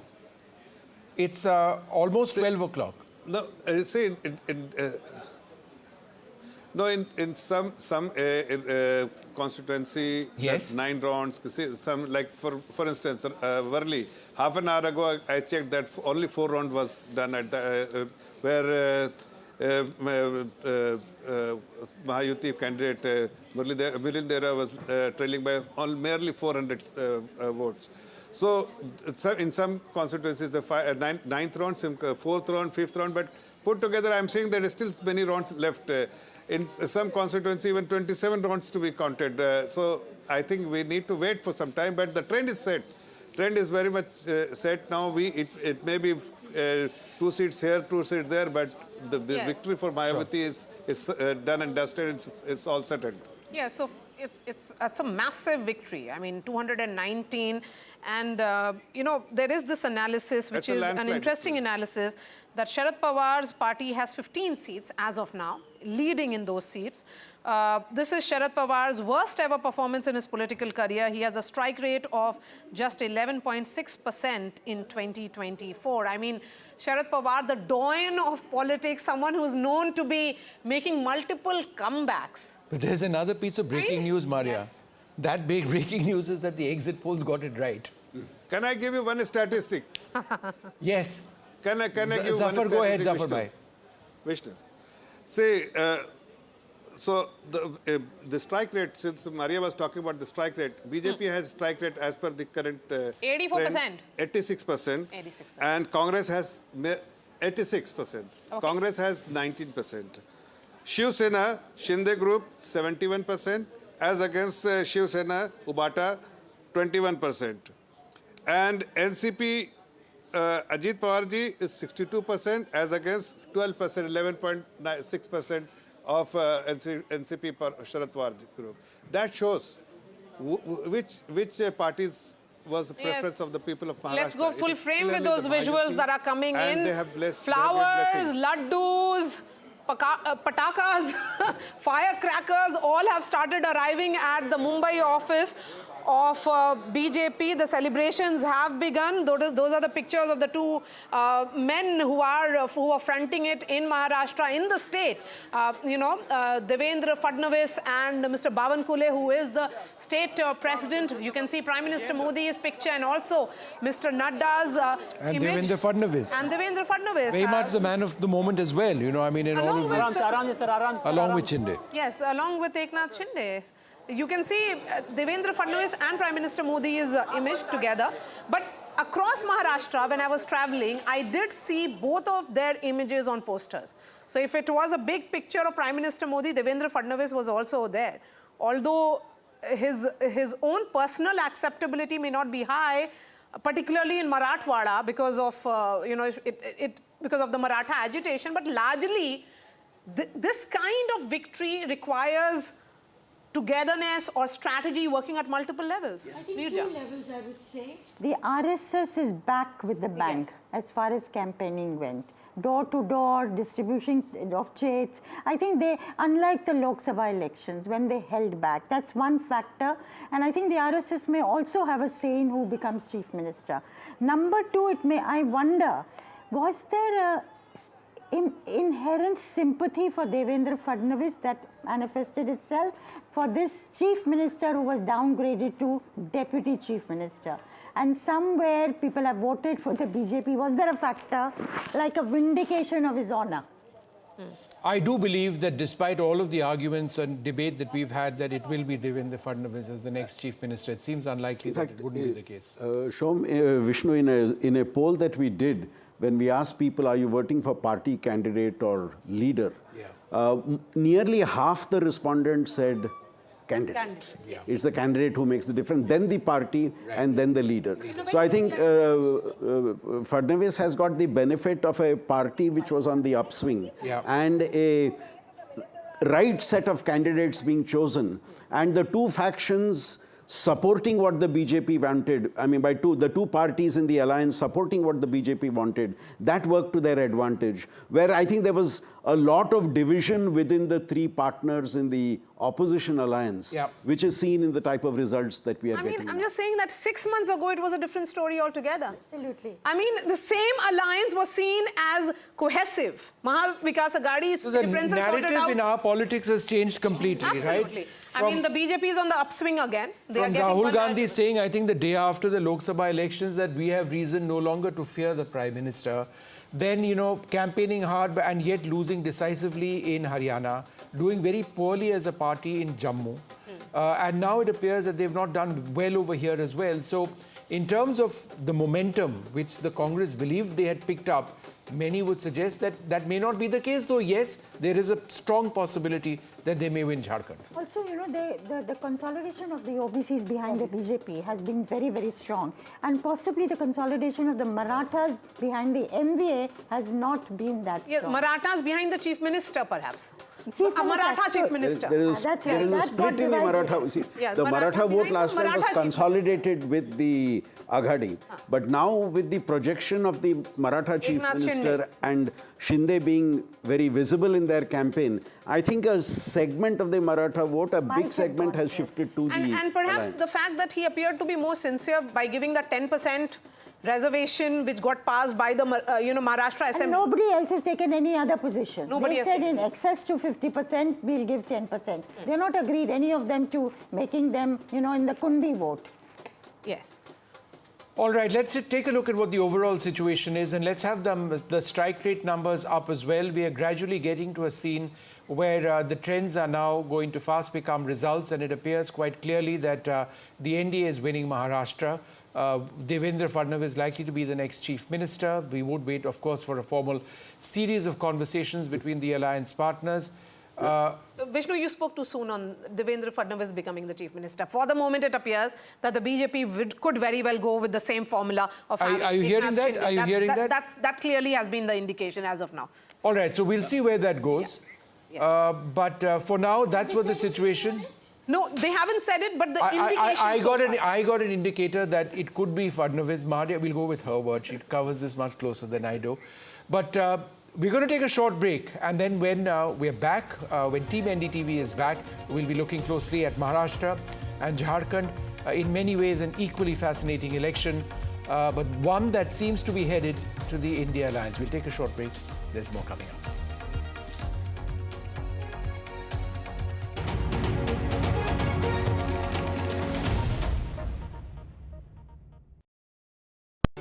Stay informed and entertained with the new and updated NDTV News app. You can watch all our channels live, listen to podcasts, read breaking, and I swipe it there. Paun rewards, मैं everywhere. कहीं से भी करूँ collect, spend करूँ direct. Download any single ID partner app, link your card and earn reward with top brand. Get it free with single ID. stay informed and entertained with the new and updated NDTV News app. You can watch all our channels live, listen to podcasts, read breaking and exclusive news from around the world and more. Download the NDTV app today and get access to the best journalism and storytelling on your smartphone or tablet. The NDTV app. News that matters to you. NDTV proudly upholds its legacy of trust and credibility. According to the prestigious Reuters Institute's Digital News Report 2024, NDTV is the top-most news platform in the country. Number one in both online and offline reach in India. Beating all its competition, NDTV stands for trust. Hello and welcome to India Sense, where I speak with global opinion makers. The United States has made a strategic decision over the last 20 years to move closer to India. Our $7 trillion economy seems a perfectly conceivable number. If you want to be a national party, it's that you sort of accept the way the world is rather than want to endlessly hark back to how it was. Modi is promoting the digitization of the economy, which is accelerating growth in the country. It's a web of frauds, calls, luring emails, threatening messages. Cyber frauds have cast their net wide and everyone is at risk. We track the victims, their horror stories as they get conned online, extorted and robbed of their hard-earned money. How to identify a cyber fraud and how to stay cyber safe. What are your options? Fraud.con, NDTV initiative for cyber safety. Only on NDTV 24/7. हम ये चुनाव विकास के मुद्दे पर लड़ रहे हैं. Let them come for an open debate with me. I've challenged Eknath Shinde multiple times. Congress is in the worst situation in this state. Mahayuti में भी इससे ज़्यादा dispute है. Everything is fair in love and politics. Vote देने वाले ही जिताने वाले हैं ना. So we worked on 4 options.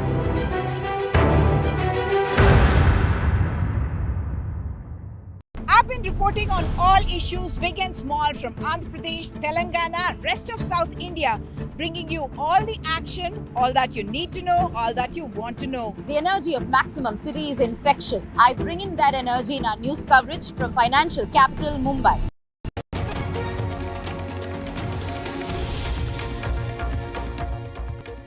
Good afternoon, everyone. The Mahayuti is poised towards a comfortable victory in the state of Maharashtra. It's a restive state that has not seen one party touch the majority mark on its own in the last 5 assembly polls.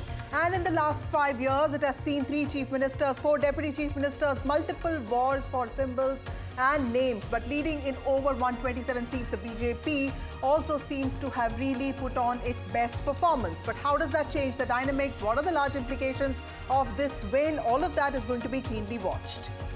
Good morning, and it's just not a victory, it's a tsunami for the Mahayuti in Maharashtra. I mean, for all those who were thinking it's going to be a keenly contested match, just take a look at what's happening at this moment. If you talk about the MVA, I think it's that's the man of the moment at this moment, isn't it? What's the Devendra Fadnavis with the BJP president of Maharashtra, Mr. Bavan and possibly poised to be the next chief minister, because with these numbers, there is no way that Devendra Fadnavis and of course the Bharatiya Janata Party would not be staking claim as the chief minister seat is concerned. 127, in a way, it's the choice of the BJP who they want to go ahead with, and the partners would have more or less no say. Though I must say, it was just not the battle between the BJP and the Congress, it was also the battle between the Shiv Sena Uddhav Thackeray versus Shiv Sena Shinde, and of course NCP Ajit Pawar, Sharad Pawar. In all those battles, the Mahayuti has checkmated their opponents. And the other important state, Jharkhand, the India bloc has managed leads in 50 out of 81 seats. Of course, NDA, as per the leads we have now, is ahead in 30 That's the seats. solace. Yes. That's the solace for the India Alliance, because the route after Haryana and the route now in Maharashtra and the kind of numbers that we are seeing, it will be in fact a mayhem as far as the India Alliance is concerned for the Congress party, an embarrassment at this moment coming in there from Maharashtra. So we'll get you all the latest details, but let's quickly start with the headlines. Fadnavis, the ultimate comeback man in Maharashtra. Fadnavis stars in BJP's stunning show, specifically in the seats of Vidarbha. NDA set for a landslide victory in Maharashtra. Stunning feat by the BJP. Contested 149 at this moment, leading on 127. Some relief for the India bloc. Its source in Jharkhand widens its lead, defying anti-incumbency. Hemant Soren most likely to retain power.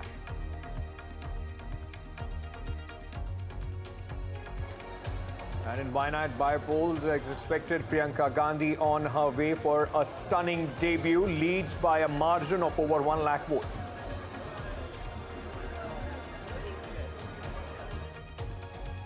Results of bypolls that took place, 42 of them are also coming in. TMC and BJP maintain lead in West Bengal, UP respectively. In Punjab, Aam Aadmi Party leads in 3 seats, Congress in 1.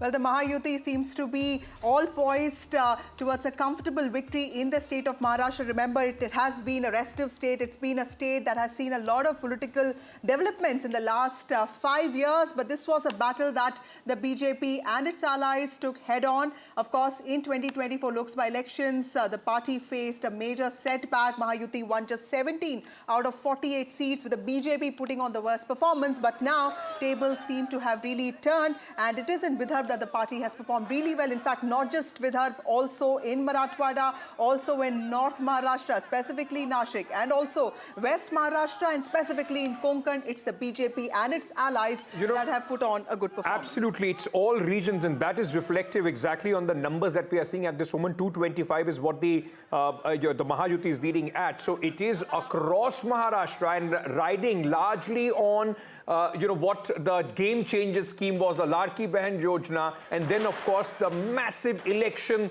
management of the Bharatiya Janata Party at its best being displayed as we talk about these numbers. In just about 4 months from the Lok Sabha elections, the reversals and the way, in fact, in all the areas where the party was weak, whether it is now the reversal of the Dalit vote coming to them. Look at it, even by the context of the Dalits, the OBCs, even the Marathas, the Maratha agitation impact also not at this moment denting the party. So where on the one hand, the MVA thought that after the elections result of the Lok Sabha, their victory was given. The BJP and their allies went back to the drawing board, completely different strategy, and riding on the back of the women vote of the Ladki Bahan Yojana have stunned with these results. And also, I think, Ankit, the most important takeaways would also be the fact that apart from the Ladki Bahin Yojana, the BJP also took a lot of corrective measures and took its allies along with it. And there was a lot of focus on the Maratha factor, which was in some ways reflected in Eknath Shinde's leadership. And like we were talking before the show began, Eknath Shinde also projected himself as this common man, somebody who understood, issues of common people, contrasting that with the image of Uddhav Thackeray, completely accessible person, somebody who threw the doors of Varsha open to common people. So completely, a lot of these, it's a battle of perception in Maharashtra, and that is where the Mahayuti seems to have really pulled it off. Let's go across to our colleagues right now. It's more or less the results, the leads have settled, and this is how the result would look like, more or less, barring a few seats up and down. Radhika joins us from, this moment from BJP headquarters, where a lot of action, Radhika, behind you. Jitendra is also joining us. Let's very quickly first go to Radhika. Radhika, the BJP, asked the voters, their supporters there, their karyakartas, I'm sure they didn't expect to wake up to this result this morning, isn't it? It's an absolute tsunami. Absolutely. It is an absolute tsunami, a landslide victory of sorts. Of course, a lot of people did predict a Mahayuti win, but maybe not this kind of a win. Even pollsters, some of them did predict a Mahayuti win, but not perhaps a 220 odd seats. That was something that none of the pollsters predicted.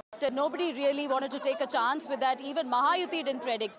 The leaders said it could be 180, 185, but not beyond that. Let me show you where I am. Yes, I'm at BJP headquarters, and as you can see, these are the flower decorations that have been put up. This was put up just about half an hour to an hour ago.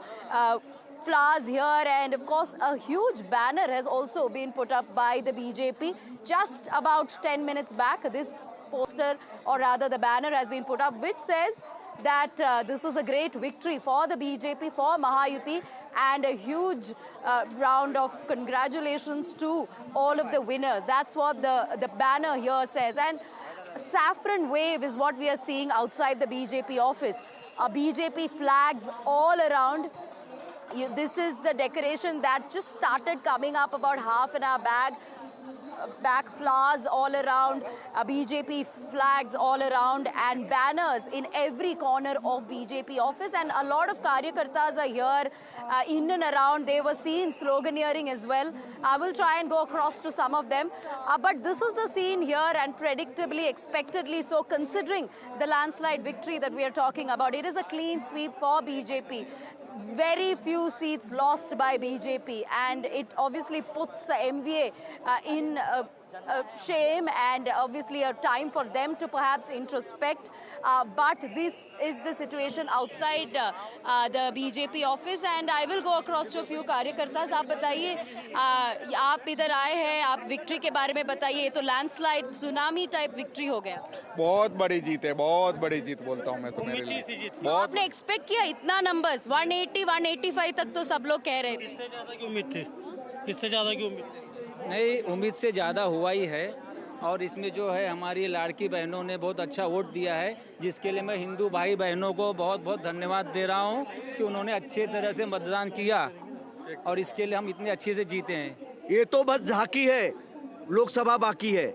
यहाँ के जो मतदाता भाइयों ने हमको सहयोग किया है, विशेषकर मुस्लिम महिलाओं ने, जिन्होंने लाड़की बहन योजना का फायदा लिया है, उन्होंने हमको वोट दिया है, और ये नतीजा आपको दिख रहा है. So a lot of this attributed to the schemes by Mahayuti. We know for a fact that there was Ladki Bahin scheme, a huge hit among women. One of the reasons why, at least pollsters and several of the experts feel, one of the reasons why the number of women voters increased immensely this time is as a result of these schemes for women. Besides that, there were farmer-driven schemes, schemes for youth, including internship programs, scholarships. All that seems to have wooed voters towards BJP, and of course in particular towards Mahayuti. So it's a great strike rate as far as BJP and Shinde Sena are concerned, and even NCP, Ajit Pawar for that matter, he was seen as the dark horse in this particular equation. But he also felt... Anuj joins us from outside Sena Bhavan. Anuj, that's Eknath Shinde speaking, the Chief Minister of Maharashtra.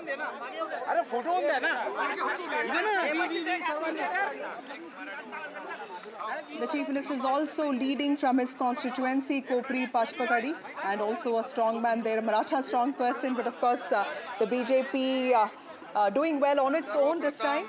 But also, you know, one of the big winners of the day, Eknath Shinde, who transformed the image. You know, if you would have asked somebody 2 years back, who is Eknath Shinde, many people in Maharashtra would not have been able, able to tell you who Eknath Shinde is today. He transformed the chief minister to the common man. His house is also open all the time, and that is something the Shiv Sainiks would have always wanted. He's speaking at this moment. Let's listen in. Oh, all right, he's speaking in Marathi. I don't think Vasudha and I are capable of translating that for our viewers. As soon as we get a translation, we'll put those, But again, I think this ideological divergence that people talk about, with respect to Uddhav Thackeray not really aligning with the Hindutva ideology, betraying that, was something that Eknath Shinde managed to turn it around on him, because he was often called the Gaddar. But he said that, you were the one who really didn't stick by values that we were brought up with, and hence what I did was the right thing to do. I think for Uddhav Thackeray, we've been seeing, and that's the problem with the Mahayuti, Vikas Aghadi. Right from the Lok Sabha election, whatever worked for them, they continued with that. Rahul Gandhi continued with his constitution plan. Uddhav Thackeray still continued to try and gain some sympathy, calling him Gaddar and Pachas Koka, so on and so forth. That trick worked once, did not work in this election. And of course, with the Ladki Behan Yojana riding on the popular women vote, I mean, there has been an increase as far as the women voters are concerned in Maharashtra. And Eknath Shinde, he was able to present himself as an absolute contrast to what Uddhav Thackeray was standing at. And if this election was in any way a referendum on who the real Sena is after the Lok Sabha, possibly the voters, especially the Marathi Manus, who the Uddhav Thackeray faction was banking heavily on, has answered that. Somebody in the BJP told me that Maharashtra does not need mass leaders. Like if you talk about Yashwant Rao Chavan or Shankar Rao Chavan or Mr. Nayak or... Okay, we have Anuj with us to translate what Mr. Shinde is speaking about. नोंद आणि त्याची कामाची पोचपावती या महाराष्ट्रातल्या जनतेने आम्हाला दिलेली आहे. खरं म्हणजे आता आम्ही 2.5 वर्षात जे काम केलं, आता पुढच्या कार्यकाळामध्ये आमची आणखी जबाबदारी वाढली आहे. The people of Maharashtra have validated all the work that we have done, but this also puts us under more responsibility to work even harder in the next term. सर्व कार्यकर्ते मनापासून काम करत होते आणि म्हणूनच हा विजय एवढा मोठा. All the workers worked very honestly for this fight, and that is why this victory has been possible for the entire Mahayuti.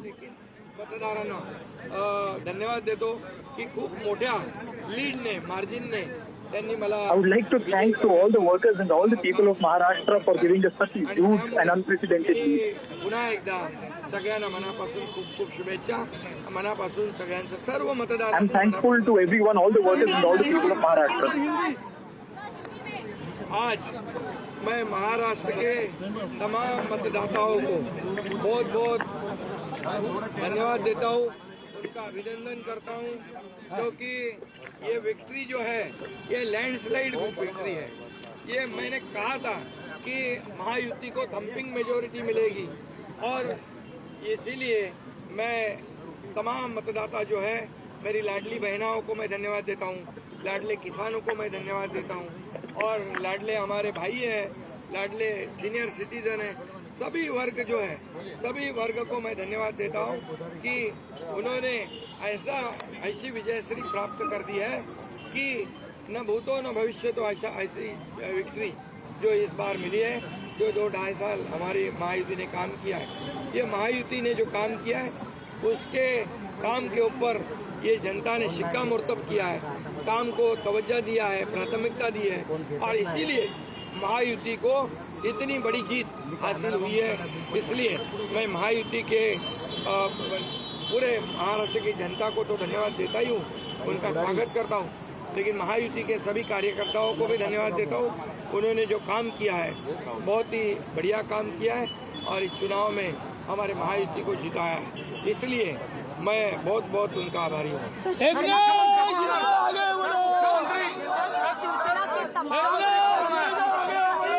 Say that I can come back as the chief minister.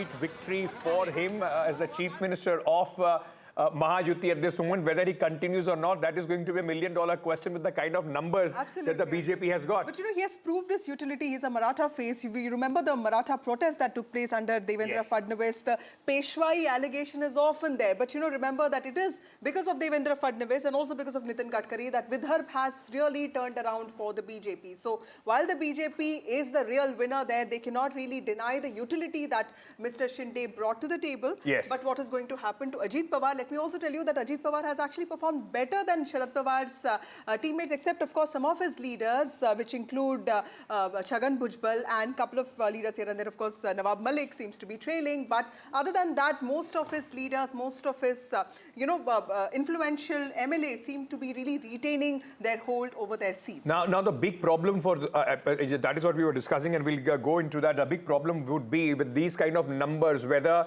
whatever number of MLAs are winning for Sharad Pawar and also for Uddhav Thackeray, whether they are going to stick around, or is there going to be another, it will be easy to break those and go back and bolster the claims of Ajit Pawar and Eknath Shinde. But we also at this moment, let me introduce our other guests who are joining us. Neerja Chaudhary, senior journalist, political analyst, is with us at this moment. Zainab Sikandar, political analyst, is also joining us. Dr. Shama Mohammed, national spokesperson of the Congress Party, is with us. Pradeep Bhandari, BJP national spokesperson, also joining us at this moment. Thank you so much to all of you and welcome to the broadcast. Let me, Mr. Sushil Vyas, spokesperson of the Shiv Sena Shinde faction, is also with us. Sanjay Gupta, who's the leader of the Shiv Sena UBT, also joins us. Thank you all of you for joining us on this broadcast. To you, Shama Mohammed, first. Shama, what really do you think went wrong with the Maharashtra campaign of the Congress Party? Because just about 5 months ago, the party emerged as the party with the highest number of seats, 13 seats in all, and it was supposed to be this driving force, the anchor of the MVA, but clearly there are things that went wrong. Do you think that it was also the allies that in some ways pulled the Congress down with the kind of demands that they made with respect to seat sharing? First and foremost, I myself am shocked when what I'm seeing in Maharashtra. I was there. I mean, you can have a difference, but not this much. Now, one thing they are saying is the Ladli Behna or Ladki Behna scheme worked. But even if it worked, it can be 156, 160. But this sort of landslide is very unbelievable for me. I mean, I don't want to blame anybody. I don't want to blame my alliance partners or any of those things. We have to see exactly, talking to the leaders, what exactly went wrong, because it's very shocking. Farmer distress was huge, unemployment was huge, businesses going out of there was huge, women's security, many issues as such were very big. So yes, there was a Ladli Behna scheme, and when it came itself, I was at the opinion that we should really take it up, in the sense as it was given 3 months before, and we knew that the election, which when somebody wants one nation, one poll, normally last election, Jharkhand, Maharashtra and Haryana all go together. So why it? Of course, we knew it was for this. But as you know, I mean, I'm not going to blame anybody, but there is no independent election commission in this country. That is a very big issue. And you cannot say polarization worked, because the same polarization was done in Jharkhand. It did not work. I mean, but it's the same election commission also conducting the elections there, ma'am. No, let me finish. Despicable ads were put on where Muslims are entering a Hindu house, they're taking over, showing us Guspetias, and JMM Hemant Soren outside his photo that he's allowing this. I mean, that's despicable. So that did not work there. All right. So they cannot say that ek hai to safe hai worked. I will not believe that. That is not the. But okay, what did not work for the Congress Party? Before I go to our other guests, because like you are saying, even if you call out the election commission, the same election commission has conducted the election in Jharkhand, where your alliance is coming back to power. The route in Maharashtra is there a feeling that the Congress Party, like you were saying, there have been so many issues. And just 3 days before people voted, the Congress did a press conference, and that's the time they announced, 7,000 rupees for the soybean farmers. Were you not able to, in fact, your messaging continued from what happened in Lok Sabha? You thought after Lok Sabha election, it's a given that you are going to win, while the BJP was able to reinvent itself. So just one point. I'm not blaming the election commission for anything, but for the dates of the election, when they say, one nation, one poll, you can't tell festivals are there and then change dates. That I don't agree. We all know festivals in the beginning of the year, we get the calendar. So we know when festivals are. The other thing is, yes, I agree with you and admit, in Telangana, the guarantees were given much before. The guarantees itself came 2 weeks before. It was very late. The people, I was in Pune, many of the candidates did not even publish those, get the guarantee cards to give it to the houses. So guarantees were released very late. I agree on that. In Telangana, it was done 1.5 months before. We were up to there. We gave it to the people. Yes, there was a coordination issue in Maharashtra. I saw it. So there are definitely issues. So the coordination issue is important here, and I'm glad that you mentioned it. Pradeep Bhandari, the Prime Minister and a lot of BJP leaders have been extremely critical of freebies. But of course, what is happening is state after state, we see the BJP actually offering a lot of guarantees. Okay, I think Pradeep is not able to hear us. Yes. We'll go back to Pradeep. Let me go across to Sanjay Gupta, who comes from the UBT Shiv Sena. Sanjay Gupta sir, आपको लगता है कि जिस तरह उद्धव ठाकरे ने एक बहुत ही ज़्यादा पर्सनल अटैक सेंट्रिक कैंपेन जो चलाया था, इतनी बार जो एकनाथ शिंदे को गद्दार बोला उन्होंने, आपको लगता है कि that actually made an impact and that actually led to a lot of anger amongst people कि at the end of the day Eknath Shinde भी तो एक कॉमन पर्सन थे, कॉमन शिव सैनिक थे, वहाँ से वो एक चीफ मिनिस्टर के पद पे आए थे. फोन तो करवा करें. देखिए, एकनाथ शिंदे जी गद्दार नहीं, वो बागी थे. उन्होंने बगावत की थी, और बगावत जिस बात पर की थी, इस बात को हमारी पार्टी के सीनियर लीडर्स ने कई बार बोला. मनोज जोशी जी ने बोला कि हमारा नेचुरल अलायंस बीजेपी है. प्रताप सरनायक जी ने भी बोला कि हमारा नेचुरल अलायंस बीजेपी है. और हमने भी कई बार इस बात को चेताया कि जिस तरह से हवा दिखाई नहीं देती मगर जीवन उसी से होता है, ठीक इसी तरह से हर पॉलिटिकल पार्टी अपनी विचारधारा पर टिकी होती है. लेकिन जब हम बोलते थे तो अक्सर हमसे पूछा जाता था कि आप किस तरफ हो. तो जिस विचारधारा को छोड़ करके पार्टी ने जिस तरह से कांग्रेस के साथ गठबंधन किया, इस बात से हमारे उद्धव गुट में भी 90% लोग ऐसे हैं जो आज भी ये चाहते हैं कि हम कांग्रेस के साथ गठबंधन में ना रहे और हम बीजेपी के साथ ही गठबंधन में रहे, क्योंकि हमारी पार्टी चुनावों के नंबर्स का असर है. अभी से इस तरह की आप बात कर रहे हैं, कल आपके जो एमएलए दोनों जीत के आ रहे हैं वो भी अगर बीजेपी के साथ चले जाएंगे, वो भी वापस चले जाएंगे शिंदे जी के साथ. तो उद्धव ठाकरे का जो पूरा सवाल था कि असली शिवसेना कौन है, वो क्या आप इन चुनाव से जवाब मिल गया है? बिल्कुल. देखिए, किसी भी बात का सबसे अंतिम निर्णय लोकतंत्र के अंदर जनता ही लेती है. और मैंने हमेशा किसी एमएलए ने क्या कहा क्या नहीं कहा, मैं इस बात को नहीं कहूंगा, लेकिन मैंने हमेशा इसी बात को कहा कि जो भी 5 साल के अंदर महाराष्ट्र की राजनीति में घटा, उसका अंतिम निर्णय महाराष्ट्र की जनता ही लेगी. और महाराष्ट्र की जनता जो निर्णय लेगी वही सही निर्णय होगा. First impact of these elections, Vasudha, where the spokesperson of the Uddhav Thackeray Sena at this moment somewhere conceding to the fact that we may have made a mistake by going to the Congress party. Pradeep Bhandari, often we have seen the Prime Minister and also BJP leaders actually, call out this idea of providing welfare and calling it freebies, ravedees. But state after state, we are witnessing the BJP also offering very similar welfare programs and saying that this is empowerment of women. I completely agree that it is empowerment of women. Women need that kind of money, especially, in times like this. But do you think that's become a blueprint for the BJP? And now that also doesn't put you in a position to criticize the Congress for its guarantees or even question, how irresponsible it is? Well, thank you so much, Vasudha and Ankit, for having me. Well, there is a difference, Vasudha, here that when we give a guarantee, we complete and we ensure that the guarantee, we live to our what we promise. And there's a difference because the Congress party, whatever it promises, the Congress party does not deliver. Look at Karnataka as a test case of Congress party and look at Maharashtra as a test case of Prime Minister Narendra Modi's Bharatiya Janata Party and NDA. In Karnataka, the Congress party could not provide Griha Lakshmi. Congress party has increased the price of milk. Congress party has increased the price of water. Congress party has ensured that the land of the farmer is given to work. So we can go on to our political debate. Today I want to focus on a very important point, Vasudha. I was listening to Shama and she could not even concede. She started to blame the election commission and was saying that the result is unrealistic. Please look at this last history. 2014, the same individual said the result was unrealistic. Prime Minister Narendra Modi came with full majority. 2019, the same individual said that the result was unrealistic. Prime Minister Narendra Modi came with full majority. 2024, they said that they're coming in absolute majority. We repeated the government for the 3rd consecutive time. In Haryana, they said that it is impossible for the Bharatiya Janata Party to come.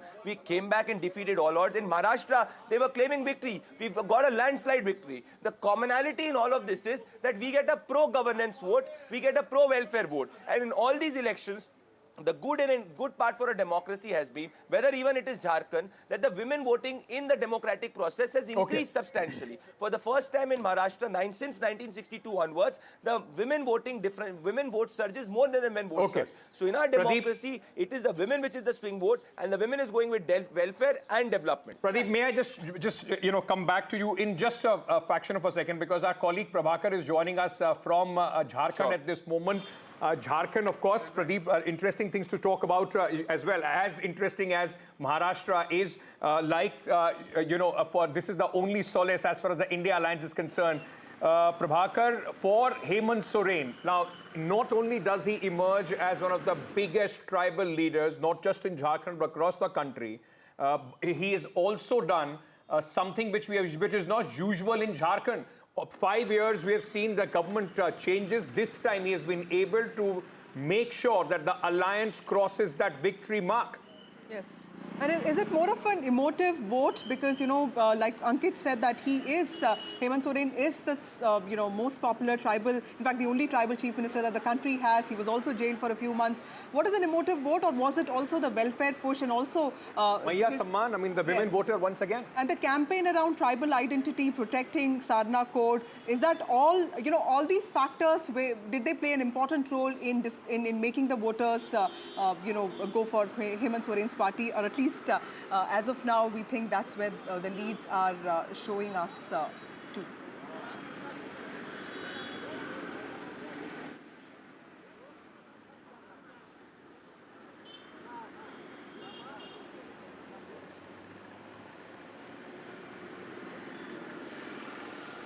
Those are the visuals there of... Hemant Soren has certainly made a history. I mean,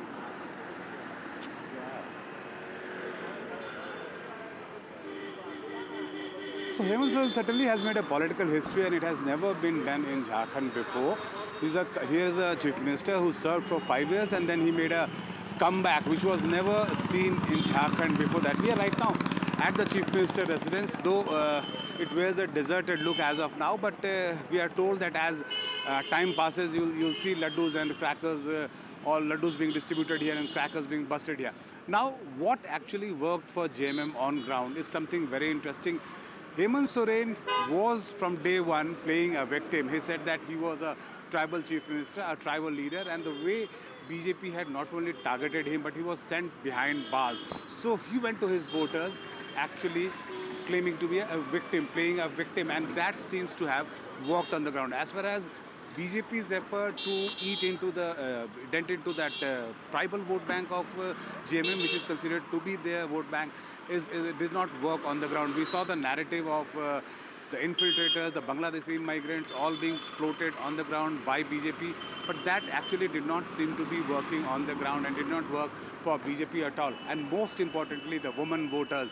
Remember, Maya Samman Yojana is the flagship program of JMM, and they have been giving 1,000 rupees stipend to women living below poverty line, 1,000 rupees monthly, and they've already given away four installments. Now, JMM has promised that if they are voted back to power, they would increase this stipend from 1,000 to 2,500 rupees. What we saw on ground was women voters lining up, and we saw it in data also released by the Election Commission that almost 80% of the constituencies, actually, the women voters outnumbered men. So is it because of the women voters who stood in the line and voted for JMM? So we'll have to actually dig deep into this data, but as of now, JMM seems to be all smiling. Yeah. Thank you for joining us at this moment. But Neerja ji, let me ask you this. Does this now present the blueprint for, for every political party, for every alliance? Yes. We have seen the whole women voter, and especially trying to give the direct benefit of cash incentives to the women voters, state after state. If you are in government, if you start doing this, even if it is just 6 months before the election, that becomes the most formidable thing. Whether it is Madhya Pradesh, whether it is now, of course, in the state of Maharashtra and Jharkhand. whether what you do in 4.5 years matter less, what you do in the last 6 months with these direct cash transfers to the women, is that the way forward for every political party? And also two more things, sub-classification in the Dalit category, in the SC category, something that we saw in Haryana also, and also in Maharashtra, and of course, electricity for farmers. So I think these are the three things that the BJP has managed to crack, and they feel that that is one thing that gets voters on their side. And you see, if women are almost 50% cutting across caste, and I saw in Maharashtra, Dalit women, OBC women, Maratha women being excited by this, what money they had got in their hand. Yes, the answer to your question is yes, this may well become the blueprint. And even in Maharashtra... I'm sorry I'm interrupting you. Mr. Vinod Tavre is speaking at this moment. The man was in a lot of controversy 24 hours before the voting. Let's listen in. Eknath Shinde जी, देवेंद्र जी फडणवीस, अजित दादा पवार आणि Ramdas आठवलेंचे RPI या सगळ्यांनी जे एकत्रित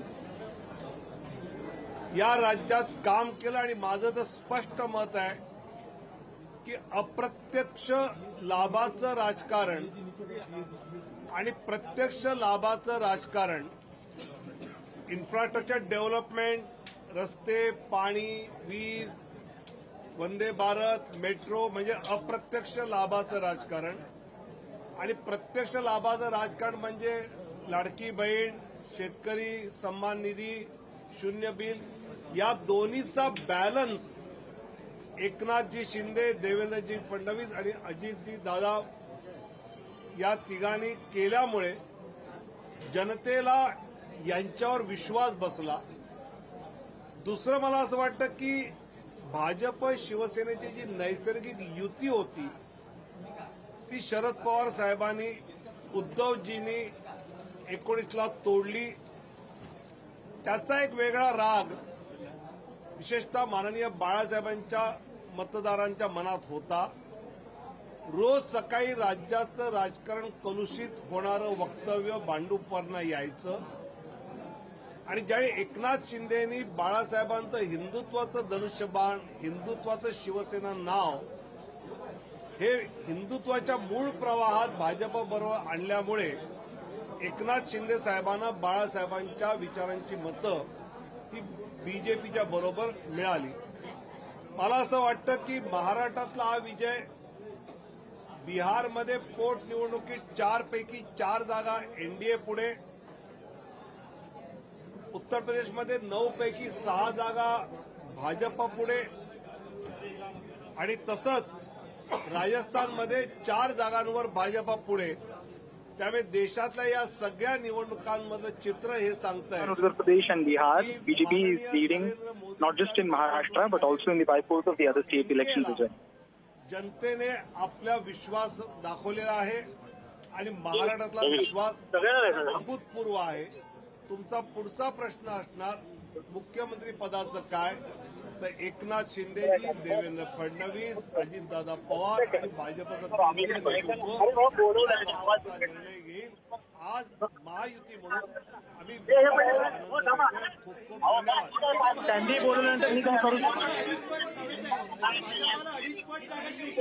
महाराष्ट्र में मतदाताओं ने जो भाजपा महायुति को Sanjay Pugalia, who's the CEO and editor-in-chief of NDTV, has his analysis on what went right with respect to the Maharashtra elections and how did the narratives pan out. Let's listen in to what he said. सोबत आहे विनोद भी अपने साथ, informal चर्चा भी कर रहे हैं इस पूरे इलेक्शन के बारे में. हर कोई अपनी अपनी राय दे रहा था, हर कोई अपने अपने प्रेडिक्शंस बता रहा था, पर शायद ही आज के जो आंकड़े आए हैं वहां तक कोई भी प्रेडिक्शंस पहुंच पाया. बिल्कुल सही है. ये चुनाव का जो रिजल्ट है वो वास्तव में कई कारणों से ऐतिहासिक है. बीजेपी की जो डोमिनेंट पार्टी बनने की एक मुराद थी वो कई सालों के बाद इस चैलेंजिंग चुनाव में पूरी हो गई है. मराठा वोट और गैर मराठा वोट को एक साथ लाने का असंभव काम भी उन्होंने करके दिखाया है. उनका स्ट्राइक रेट करीब करीब 85-90% का है सीटों के मामले में, और वोट शेयर करीब करीब जाएगा 50%. ये ऐतिहासिक है. आप ये सोचें कि शतरंज की जितनी चाल इन्होंने खेली और जब खेली पिछले 2 साल में या 5 साल में महाराष्ट्र की राजनीति को कैसे डोमिनेट करना है या कैसे जीत के लाना है, उसमें उनकी हर चाल, हर स्ट्रेटजी और हर टैक्टिक्स कामयाब हुई है। शिंदे को तोड़ करके लाना, अजित पवार को साथ में लाना, शिंदे को प्राइमेसी देना और उसके बाद ऐसे मुद्दे गढ़ना जिसमें एक तरफ विकास और दूसरी तरफ उससे भी बड़ा महिला वोट बैंक, ये जो था उन्होंने इनके लिए कमाल किया है। इस तरह की विजय की तो बीजेपी को खुद को भी उम्मीद नहीं थी, ये बात मैं आपको बता सकता हूं। तो इस चुनाव का जो सबसे बड़ा आउटकम है वो ये है कि लोकसभा चुनाव महाराष्ट्र के मामले में एक एबरेशन था। वो आप पाएंगे कि इस बार सभी वर्गों के, हम लोग कह रहे थे कि पिछड़े वोट मिलेंगे क्या, दलित वोट मिलेंगे क्या, हिंदू दलित वोट संविधान के नाम पर चले गए थे उसका क्या होगा, वो सब वापस आते हुए दिखलाई पड़ रहे हैं। ये चुनाव स्ट्रेटजी और टैक्टिक्स के लिए इस पूरे बीजेपी, मोदी, शाह, संघ, देवेंद्र फडणवीस, शिंदे, इन लोगों के काम करने के तरीके का पीएचडी का विषय होना चाहिए विपक्ष के लोगों को जो आज धूल चाट रहे हैं। संजय सर, एक सवाल यह है कि जिस तरह से बीजेपी को इस चुनाव में जीत की ज़रूरत थी, मगर इस जीत की वजह से कुछ सवाल भी खड़े हुए हैं। स्पेशली उनके जो दोस्त है शिंदे, उन्होंने अच्छी नंबर्स लाया है और साथ में अजित पवार। बीजेपी इस तरह से उभर के आई है कि इस दोनों दोस्तों में से एक दोस्त काफ़ी है उनको सरकार स्थापित करने के लिए, दूसरे दोस्त की उतनी ज़रूरत नहीं है। कुछ सवाल खड़े किए, ये जब मैं बोलता हूँ तो इन दो दोस्तों का इसके बाद क्या हो सकता है? देखिए, बीजेपी जब बहुत बढ़िया से जीत के आती है तब भी वो गठबंधन का धर्म निभाने में जितनी ज़रूरत है वो सारा काम करती है। आप पाएंगे कि इन तीनों लोगों को वो लोग अच्छे से रखेंगे, गुड ह्यूमर में रखेंगे। मैं मानता हूं कि ज़रूरत नहीं है, इसीलिए दरअसल ये शिंदे को और अजित पवार को सोचना होगा कि बीजेपी के साथ बने रहने के लिए, विश्वास का संबंध बना के रखने के लिए वो क्या करें। बात बिल्कुल सही है कि अब शिंदे की उस तरह की ज़रूरत नहीं है, लेकिन बीजेपी आप मान के चलिए लॉन्ग टर्म पॉलिटिक्स करती है। उनका हमेशा था ना, आप सुनते थे ये महाराष्ट्र में सीनियर पार्टनर, जूनियर पार्टनर कौन है, अब वो डोमिनेंट सीनियर पार्टनर बन करके आई है। इसीलिए मुझे लगता नहीं है कि एलाइज के साथ उनकी कोई भी प्रकार की वेवलेंथ में कोई मिसमैच होगा, ऐसा मुझे बिल्कुल नहीं लगता है। ये बहुत अच्छा फार्मूला निकालेंगे, अच्छे से पावर शेयर करेंगे, उसमें मुझे कोई दिक्कत नज़र नहीं आती है। ये जरूर है कि घटनाएं होती हैं, इससे हम संकेत पढ़ते हैं, उससे संकेत पढ़ते हैं कौन मुख्यमंत्री बनेगा, लेकिन ये इतनी बड़ी विजय है कि उसमें ये सारे सवाल गौण हैं, कुछ दिनों का सेंसेशन रहता है। मगर अभी जिस तरह से एकनाथ शिंदे जी ने बयान दिया है, उन्होंने कहा है कि कुछ फॉर्मूला तय नहीं है सीएम के बारे में। एक तरह से बड़ा बयान उनका माना जा रहा है, बीजेपी को एक तरह से चैलेंज दिया जा रहा है। मैं ऐसा नहीं देखूंगा, उनका काम है वो पोस्चरिंग करें कि भाई मुझे मुख्यमंत्री बनाइए। अच्छा, ऐसा कर लेते हैं कि आधा आधा कार्यकाल बांट लेते हैं, मैं मुख्यमंत्री था, मेरे चेहरे पर चुनाव लड़ा गया, लाड़की बहना स्कीम को मैंने एक तरीके से पायलट किया, ये बात सही है, लेकिन ये सब बीजेपी की ही स्कीम थी। तो शिंदे का पोस्चर करना, बार्गेन करना बिल्कुल बनता है, वो बिल्कुल करेंगे और उनको करना भी चाहिए, ताकि पावर शेयर जब तक बीजेपी ठीक से नहीं करेगी तब तक अलायंस का धर्म निभेगा नहीं। लेकिन मुझे इसमें यह कहना है कि देखिए, ये ऐतिहासिक विजय बीजेपी के लिए क्यों है। हाईएस्ट एवर सीट्स है उनकी, तीसरी बार 100 के ऊपर का आंकड़ा इन्होंने क्रॉस किया है। 50% के वोट शेयर में अगर 30% का वोट शेयर बीजेपी का है तो ये हिस्टोरिक नंबर है। तो पब्लिक मैंडेट को आप ईमानदारी से डिकोड करेंगे तो सीएम का पहला हक तो बीजेपी का बनता है। उसमें आप कैसे कहोगे कि मैं जूनियर पार्टनर हूं इसलिए आप मुझे बनाइए क्योंकि मैं मुख्यमंत्री था, तो ये बहुत लॉजिकल नहीं है। इसमें मुझे लगता है शिंदे साहब को थोड़ा सा पीछे आना ही पड़ेगा अल्टीमेटली, और वो भी खुशी से आएंगे। मगर बिहार में एक है कि तब की जरूरत, जब शिंदे साहब को मुख्यमंत्री बनाया गया था तब की जरूरत, आज की जरूरत, तब के आंकड़े, आज के आंकड़े, तब की राजकीय परिस्थिति, आपकी आज के, इसमें बहुत सारे। लेकिन आपने जो कहा कि शिवसेना को वो अपने साथ रखेंगे, इसमें मैं ये सवाल पूछना चाहती हूँ कि हिंदुत्व का जब भी मुद्दा आता है तो बीजेपी ये चाहती है कि शायद वो मुद्दा हमारे पास रहे या फिर जो उस मुद्दे के साथ जा रहे वो हमारे साथ रहे। शिवसेना इसी तरह उनके साथ थी, और जैसे ही शिवसेना ने हिंदुत्व का मुद्दे से थोड़ी सी फरकत ले ली तो फिर एकनाथ शिंदे को उन्होंने साथ में ले लिया। मनसे की भी वही है, मनसे ने जैसे ही हिंदुत्व का मुद्दा उठाया वो बीजेपी के साथ जाते दिख रहे थे। तो क्या ये मुद्दा है जो शिवसेना को और बीजेपी को साथ बांधे रखेगा आगे भी? मैं समझता हूं कि आपका एनालिसिस बिल्कुल सही है, ये लोग बिल्कुल साथ बने रहेंगे। और उनको मालूम है कि बड़ी अपॉर्चुनिटी है और आगे सीमेंट करने के लिए उनके पास एक जगह और मिल गई है। क्योंकि इसके बाद क्या होता है, महाराष्ट्र एक ऐसा राज्य है जहां महानगर पालिकाएं बड़ी होती हैं, लोकल चुनाव भी बड़े होते हैं, तो सबका अपना अपना स्ट्रेंथ एरिया है, सबको अपने रीजनल कंसोलिडेशन करने पड़ेंगे। तो पावर में बने रहें और ये मोमेंटम मेंटेन कर पाएं, इसके लिए इन एलाइज में मुझे कोई बहुत दिक्कत नहीं आती है। एक ही बड़ी इंटरेस्टिंग बात है इसमें ऑन अ लाइटर वेन कि महाराष्ट्र की राजनीति अभी कैसे भी आप शेप कर लीजिए, पवार तो उसमें रहेगा ही। एक तरह से ये जो मैंडेट आया है, आप सोचते कि क्योंकि बीच में जिस तरह से फडणवीस जी ने बयान किया था कि हाँ मैंने ये पार्टियां तोड़ी है, उनको एक सबक सिखाना ज़रूरी था, इसके लिए मैंने ये किया, उसके विषय में ऐसे कहा जाता था कि लोग इस तरह से बीजेपी को देख रहे हैं कि ये पार्टी तोड़ने वाली पार्टी है। मगर जिस तरह से मैंडेट आया है उससे आपको लगता है कि जनता ने अभी नकार दिया है, बीजेपी को माफ कर दिया? बिल्कुल। पॉलिटिक्स में देखिए ये तोड़ना फोड़ना क्या होता है, it is art of possible and you do everything to gain power, that is why you are in politics. तो मुझे लगता है कि पब्लिक ने बिल्कुल, हम जो कहते थे ना कि तोड़ दिया, सरकार चोरी कर ली, हाईजैक कर लिया, इन सब बातों को नहीं माना गया। और सबसे बुरी बात क्या है, मैं इसके कुछ जो दूसरे पक्ष हैं उसको देखिए, हमने बीजेपी पर चर्चा की और अभी किस प्रकार का अलायंस बनेगा, मुख्यमंत्री कौन बनेगा, इसकी चर्चा की। लेकिन इस चुनाव का जो दूसरा सबसे बड़ा सबक है वो है कांग्रेस पार्टी के लिए। चुनाव कैसे हारें ये आप राहुल गांधी से सीखिए। उनकी कमेंट्री आपको क्या याद है, आप बताएं, आपको क्या याद है कि उन्होंने यहाँ की जनता से क्या वादा किया, ये आप सोच करके देखिए।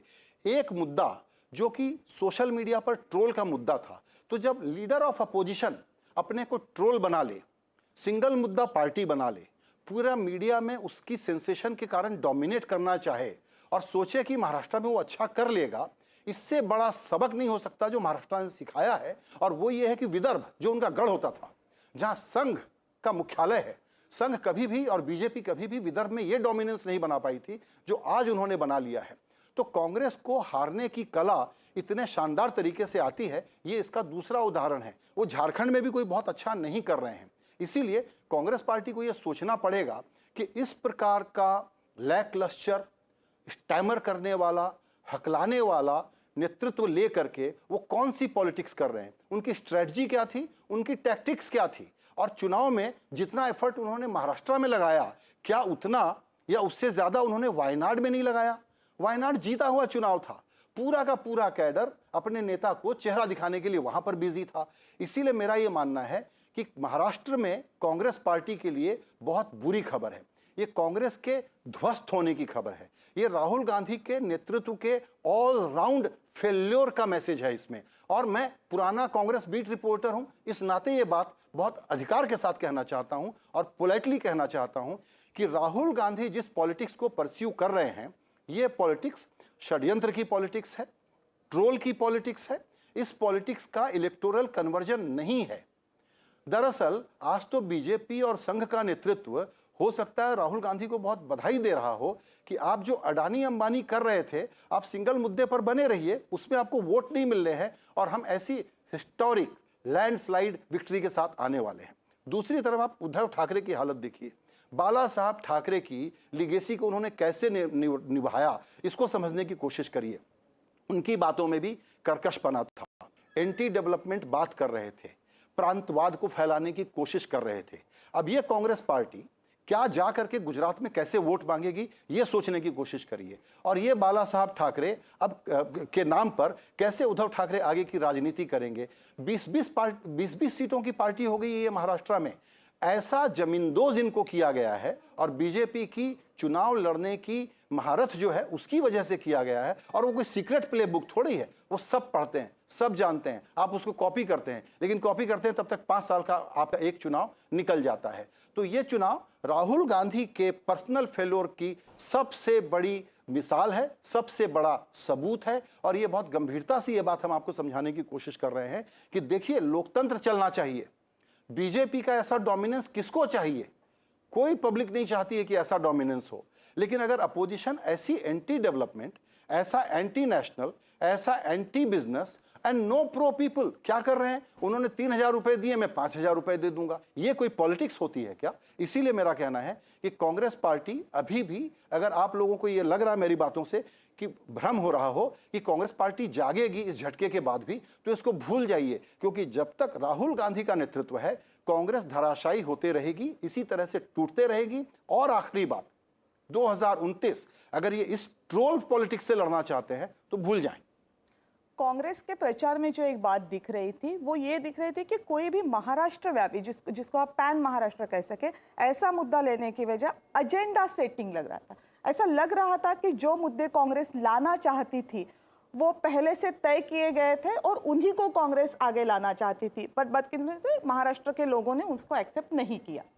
मतलब जनता से जुड़े सवाल भूल के कांग्रेस कुछ अलग सवाल उठा रही थी। वही प्रॉब्लम है ना कि जनता सोच क्या रही है, इनको पीपल पल्स का कुछ नहीं मालूम था ना। ये अगड़े पिछड़े की राजनीति नहीं समझ रहे थे, इलाकों की राजनीति नहीं समझ रहे थे। हमारे पत्रकार लौट करके सोया कपास को बड़ा मुद्दा बता रहे थे, कौन सा मुद्दा निकल करके आया, कोई रिजोनेंस था ही नहीं इनकी बातों का। क्या कह रहे थे आप लोगों ने, इतनी कमेंट्री की, आप लोग मुझे बताइए, मेरे इस सवाल का जवाब मैं आप लोगों से लेना चाहता हूं। आपको कांग्रेस का कौन सा इशू याद है? कोई एक इशू याद है आपको जो पब्लिक में रिजोनेट करे? किस राज्य में? महाराष्ट्र, जहां पर की कांग्रेस मजबूत थी, जहां शरद पवार का साथ था। ये तो शरद पवार हैं, इसलिए आपको एक सेम्बलेंस ऑफ चुनाव लड़ने वाला फाइटिंग मोड थोड़ा सा नजर आया, वरना कांग्रेस की क्या हैसियत थी इस चुनाव में सामने आ गया है ना। उद्धव ठाकरे किस तरह से तितर बितर होकर बिखर करके पराजित हो गए हैं, सामने आ गया है ना। मेरा यही कहना है कि अगर आपका ऑब्सेशन कॉरपोरेट दुश्मनी और एक ऐसी आवाज, अमेरिका का चुनाव, लिबरल अमेरिकन डेमोक्रेसी का हम एग्जाम्पल देते हैं, आपको दिख नहीं रहा है वहां पर कि क्या बयार बह रही है, आमतौर पर पब्लिक क्या सोच रही है? आप अपनी पॉलिटिक्स को रीएडजस्ट नहीं करेंगे क्या? और चूंकि आप अपनी पॉलिटिक्स को रीएडजस्ट नहीं करेंगे तो ऐसा ही नतीजा आएगा जिसमें आप जमींदोज हो जाएंगे। इनको पब्लिक पल्स का कोई आइडिया ही नहीं है। ये सोशल मीडिया के ट्रोल को पॉलिटिक्स समझते हैं, और सोशल मीडिया के ट्रोल में ये जब तक फंसे रहेंगे कांग्रेस पार्टी का भविष्य अत्यंत ही अंधकारमय है, ये मैं आपको बताना चाहता हूं। आप सोचिए, ये बैठ करके ब्लैक बोर्ड ले करके अपने प्रवक्ता के साथ जब इनको चुनाव प्रचार में गली मोहल्ले में घूमना चाहिए तो वहां बैठ करके कॉन्स्पिरेसी थ्योरी का, जैसे नहीं होता व्हाइट बोर्ड पर कोई बड़ा स्ट्रेटजिस्ट अपने को समझ रहा है, बैठ करके कोई डिजाइन बना रहा है, उस प्रकार का बीच चुनाव में कैंपेन के दौरान अपने आर्म चेयर पर बैठ करके ज्ञान दे रहे हैं। तो मेरा यह कहना है कि इस वक्त एंटी डेवलपमेंट पॉलिटिक्स के ये बड़े चेहरा बन गए हैं। दुर्भाग्य की बात है, लोकतंत्र मजबूत में कांग्रेस मजबूत हमको चाहिए, लेकिन ये तो नहीं दे पाएंगे, इसीलिए इनका पब्लिक में कोई रेजोनेंस नहीं दिख रहा है। महाराष्ट्र में, महाराष्ट्र कौन है? सबसे बड़ा सोशल रिफॉर्म वाला राज्य। महाराष्ट्र कौन है? सामाजिक रूप से सबसे जागा हुआ राज्य। महाराष्ट्र कौन सा राज्य है जहां इतनी जातियां, धर्म, सबके बावजूद ये एक ऐसा मैंडेट ला करके आपको देते हैं? आपकी कौन सी थ्योरी सही निकली, आप ये बताइए ना। क्या फ्यूचर देखते हैं तीन पार्टियों का जो बुरी तरह से हार रही है? ये जो रिजल्ट है उसके बाद कभी भी पॉलिटिक्स में ये नहीं कहना चाहिए कि कौन सी पार्टी उठेगी या नहीं उठेगी, लेकिन पवार लेड जो पॉलिटिक्स चली थी इस महाराष्ट्र में, और पवार का मतलब होता है पूरे देश में एक खास तरह की पॉलिटिक्स, पवार लेड पॉलिटिक्स का ये आखिरी अध्याय है। ये दुख की बात है। पवार साहब की पॉलिटिक्स को जिंदा रहना चाहिए और सक्सेसफुल होना चाहिए, ये दुख की बात है। और उसको फ्लॉप किसने किया है? ये दो कमजोर खिलाड़ियों ने, जो लोग कॉरपोरेट दुश्मनियों के कारण और छोटे मोटे, जिसको कहते हैं ना, गुदगुदाने वाले अचीवमेंट के कारण एक ऐसी पॉलिटिक्स को परस्यू कर रहे थे जिसका जनता ने करारा जवाब दे दिया है। ये लोग ब्रीफ पर काम करने वाले लोग हैं, ये लोग ट्रोल करने वाले लोग हैं, इसीलिए इनकी इतनी धुनाई हुई है। एक तो इनका फ्यूचर बहुत खराब है। एक तो आपने मुद्दों की बात की, लेकिन अगर हम पॉलिटिकल पार्टी के तौर पे बात करें तो भी कांग्रेस कुछ अच्छा करती नहीं दिखाई दे रही थी। जिसको हम कैडर मोबिलाइजेशन कहते हैं, जिसको हम वोटर मोबिलाइजेशन कहते हैं, उसमें भी कांग्रेस कहीं नहीं दिख रही थी। कहीं ना कहीं इसका भी खामियाजा कांग्रेस को इस इलेक्शन में भुगतना पड़ा। इसीलिए क्योंकि आपने कांग्रेस पार्टी के कार्यकर्ता को ये एहसास दिला दिया है कि सोशल मीडिया पर ट्रोल करने से चुनाव प्रचार हो जाता है, तो पूरा कैडर घर पे बैठा रहता है, इनके नेता घर पे बैठे रहते हैं, इनके जो प्रभारी बन करके आते हैं चुनाव लड़ने के लिए वो ड्राइंग रूम में बैठे रहते हैं। ये लोग ग्राउंड पे हैं कहाँ? इनको मोबिलाइजेशन आता कहाँ है? इनका वोट है, उनको ये बूथ तक ला नहीं सकते। ये आप पिछले 10 साल की हिस्ट्री नहीं है, उससे ज्यादा की हिस्ट्री है। पब्लिक मूड थोड़ी ही कोई बीजेपी के पास 60% है, 40% ही है ना नेशनल लेवल पे, 60% दूसरे साइड में है ना। फिर ये अपोजिशन वोट मोबिलाइज क्यों नहीं कर पाता? इसलिए नहीं कर पाता क्योंकि कांग्रेस पार्टी को ये गेम खेलना आता ही नहीं है। कांग्रेस पार्टी का जिस प्रकार का नेतृत्व है वो कहता है कि हम तो पावर लेने के लिए चुनाव ही नहीं लड़ रहे हैं, तो घर बैठो यार, घर बैठा दिया पब्लिक ने। राहुल गांधी के नेतृत्व पे जो प्रश्न चिन्ह लगाया जा रहा है लोकसभा के दौरान थोड़ा सा कम होता दिख रहा है, पर लोकसभा के बाद जो जो चुनाव हो रहे हैं उसमें वो प्रश्न चिन्ह और गहरा होता जा रहा है। महाराष्ट्र के चुनाव में उसमें एक और मोहर लगा दिए। बहुत अच्छा सवाल है। भारत की जनता अपनी पॉलिटिक्स को शेप करती है, उसमें एक बड़ा नेतृत्व होता है, वो उसको क्राफ्ट करके एक फ्रेमवर्क देता है कि मैं आपको विकास की राजनीति दूंगा, मैं आपको ऐसी राजनीति दूंगा, वैसी राजनीति दूंगा, जो भी है। इनके पास पब्लिक मूड को पढ़ने का कोई तरीका या पैमाना ही नहीं है। इसी कारण इनकी ये परिस्थिति हुई है कि लोकसभा में जो अपॉर्चुनिटी क्रिएट हुई थी इसको इन्होंने गंवा दिया। हरियाणा में जीता हुआ राज्य था, तो अगर आप हरियाणा में नहीं जीत सकते, आप राजस्थान जैसे राज्य में, मध्य प्रदेश में जहां लगातार 3 बार बीजेपी लौट के आई है, वहां आप अपनी नई शुरुआत नहीं कर सकते, तो बड़ी प्रॉब्लम है। अब ये क्या करेंगे मैं बताता हूं। मुझे नहीं मालूम कि इनको चिंतन मनन शिविर इस बार कहां लगाना चाहिए, बारामती में लगाना चाहिए या बैंकॉक में लगाना चाहिए। लेकिन ये सोचने की बात है कि आप अपने कैडर को ब्लेम करेंगे। आप जानते हैं क्या कहेंगे? अब नेतृत्व को इंसुलेट करने के लिए कांग्रेस पार्टी के नहीं नेता ये कहेंगे कि जी लोकल नेतृत्व पर डिसीजन छोड़ा हुआ था। कोई लोकल नेतृत्व पर डिसीजन नहीं छोड़ते, सब जगह फ्लुक में बैठ के कहते हैं इसको लड़वा दो, इसको हटा दो, इसको सबक सिखा दूंगा। घर के अंदर ही अशोक गहलोत और पायलट की राजनीति को लोग ठिकाने लगाने में लगे रहते हैं। उस प्रकार का इनका काम है। इसीलिए ये पॉलिटिक्स जो बॉटम ऑफ पिरामिड सिटीजन के खड़े होकर के डेमोक्रेटिक अपरेटस को अपने हाथ में लेने की राजनीति है, वो राजनीति इनको समझ में नहीं आ रहा है। ये एलीट पॉलिटिक्स है, ये फैमिली डायनेस्टी ओरिएंटेड पॉलिटिक्स है। उसके आगे इनका कोई बहुत ज्यादा एम्बिशन है भी नहीं लाइफ में। ये प्रॉब्लम है। अगर जिस तरह से चुनाव के नतीजे आए, आप किस तरह से देखते हैं? लोगों को क्या चाहिए, मतलब इस मैंडेट का क्या अर्थ निकाले हम?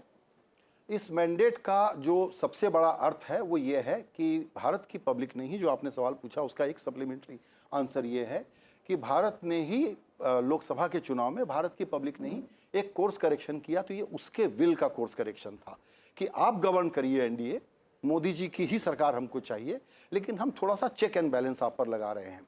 ऐसी अपॉर्चुनिटी को अगर अपोजिशन भुना नहीं पा रहा है तो ये भारत के लिए, लोकतंत्र के लिए दरअसल ऑन अ सीरियस नोट चिंता की बात है। लेकिन ये पॉलिटिक्स में अपोजिशन आएगा कहाँ से? ये जो अपोजिशन लाना है, क्या ये काम कांग्रेस पार्टी कर पा रही है? अभी तक का रिकॉर्ड बताता है कि नहीं कर पा रही है। क्या उनके कुछ रीजनल छत्रप कर पा रहे हैं? उदाहरण कर्नाटक, हाँ शायद कर पा रहे हैं। तेलंगाना शायद थोड़ा बहुत वहाँ कुछ हो पा रहा है, लेकिन ये इसलिए हो पा रहा है कि वहाँ की लोकल पॉलिटिक्स को आपने थोड़ा सा स्पेस दिया हुआ है। रीजनल पार्टियां बनी रहेंगी, वो कहीं नहीं जा रही हैं। डेमोक्रेसी का बैलेंस बना रहेगा, कहीं नहीं जा रही है। लेकिन अगर इस डेमोक्रेसी को कोई पहला थ्रेट है, जो अपोजिशन का काम बचाने का होता है, वो पहला threat Rahul Gandhi led Congress party से है।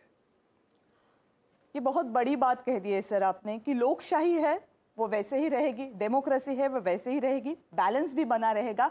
बट वो बैलेंस बनाने की जिम्मेदारी जितनी सत्तारूढ़ पार्टी की होती है उतनी ही वो ऑपोजिशन की भी होती है। तो जितना हमें सत्तारूढ़ पक्ष मजबूत चाहिए उतना ही मजबूत चाहिए अपोजिशन, अगर डेमोक्रेसी हमें जैसे है जिस स्पिरिट में चाहिए वो अगर इस देश में रखनी है तो। सर बहुत बहुत शुक्रिया इस पूरे बातचीत के लिए। या विशेष चर्चेमध्ये आता वेळ झाली आहे इथेच थांबण्याची. All right, so that is Editor-in-Chief Sanjay Pugalia. In fact, his analysis over what happened in Maharashtra. Of course, Maharashtra is a big state, will be spoken about for many hours. But don't forget, there is another state in the reckoning today, and it was Jharkhand, where at this moment 50 leads coming in for the India Alliance led by Hemant Soren and the BJP. I mean, this is also in a way quite an aberration, because in Jharkhand we have seen more or less after every 5 years the government changing, Hemant Soren has been able to in fact bring his alliance back into power. That's a big deal there as well when it comes to the election results. Absolutely, this but morning. going back to Maharashtra, because that's where a lot of interest is. Neerja Chaudhary, let me just take you through some numbers of the 53 seats which saw a direct fight between Shiv Sena, Eknath Shinde led Shiv Sena, and of course Shiv Sena led by UBT. The UBT faction is leading leading on 14 seats and Shinde faction is leading on 38. And when you talk about NCP Sharad Pawar versus NCP Ajit Pawar factions, 41 direct contest in which 31 is where Ajit Pawar is leading on and 8 is where Sharad Pawar is leading on. So clearly that's a reversal of what we saw in Lok Sabha. This is so much about legacy and pursuit of legacy. Tell us what are the larger implications for Uddhav Thackeray and of course Sharad Pawar? I think for both it's a huge challenge. As I say, you can never rule out anybody in politics, never write their obituary. They have a tendency to bounce back. But it is a very difficult situation because Uddhav Thackeray's party having almost 1/3 of what Shinde has. Not only is it an endorsement of Shinde as a leader of the Shiv Sena, and he would say as a legatee of Balasaheb Thackeray's politics. Even though Uddhav Thackeray during the campaign had said, why is he using my father's photograph? Why doesn't he use his photograph? But that's not the way, legacies are determined. So one, of course, is, he has fought back. He's projected himself as a Maratha leader, new Maratha star, and also become a champion of social welfareism. He's thanked my Ladki Behnas for the trust they've reposed in him. So he has carved out a new profile for himself as a leader of the future. Right. Now, and he's accessible, he's helpful, he's doled out money, he's very generous with giving money, I'm told. So smaller number with Uddhav Thackeray, Eknath Shinde with not only numbers, ground support, people support, as well as power. Nisha, does this mean that these smaller numbers can even shift? That's the point I'm making. It'll be more attractive for the smaller numbers to split and break and go there rather than for those in power to move to no power. So days to come, we may see further consolidation. Erosion in their ranks, and this may also happen to the NCP. Yeah. Right. As long as Sharad Pawar is alive, there are people there who are very loyal to him. And I would also say, Sharad Pawar had said to me during the Lok Sabha campaign that regional parties like his would very soon merge with the Congress, associate more closely with the Congress.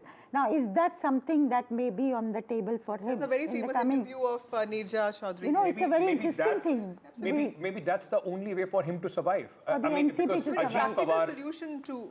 And because Ajit Pawar now has established himself, he is at least in the state politics, he has taken the mantle away from Sharad Pawar, whether after the results of the Lok Sabha, at least in Delhi politics, they have an upper hand, but in the state politics, it's Ajit Pawar who established himself. And he could also devour the party. Absolutely. So possibly the only safeguard is to try and align with the Congress party and see a way forward.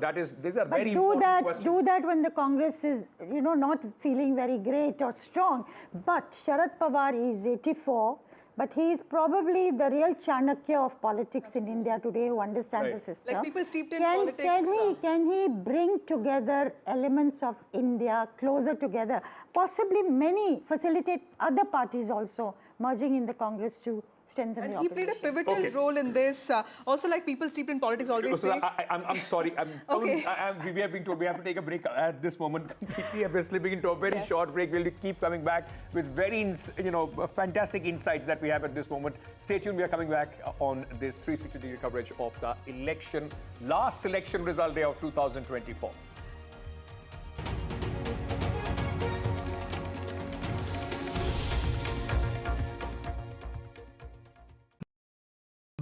In today's interconnected world, India's voice is more crucial than ever.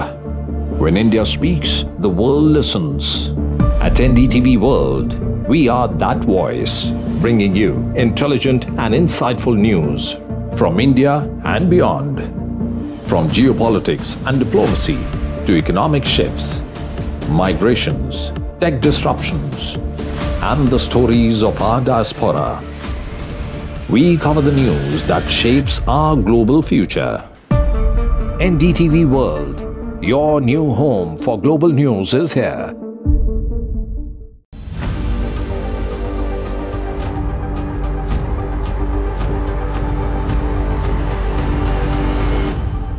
This week on, on India Ascends. Why is Africa crucial to India's strategic and geopolitical calculus? Will COP29 address climate catastrophes, or will the deadlock in negotiations hurt global climate goals?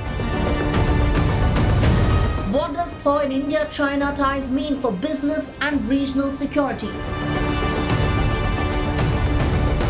And big global voice on India Sense this week, Ian Bremmer on Donald Trump 2.0. All this and more only on India Sense with me, Gauri Dwivedi, at these timings on the NDTV network.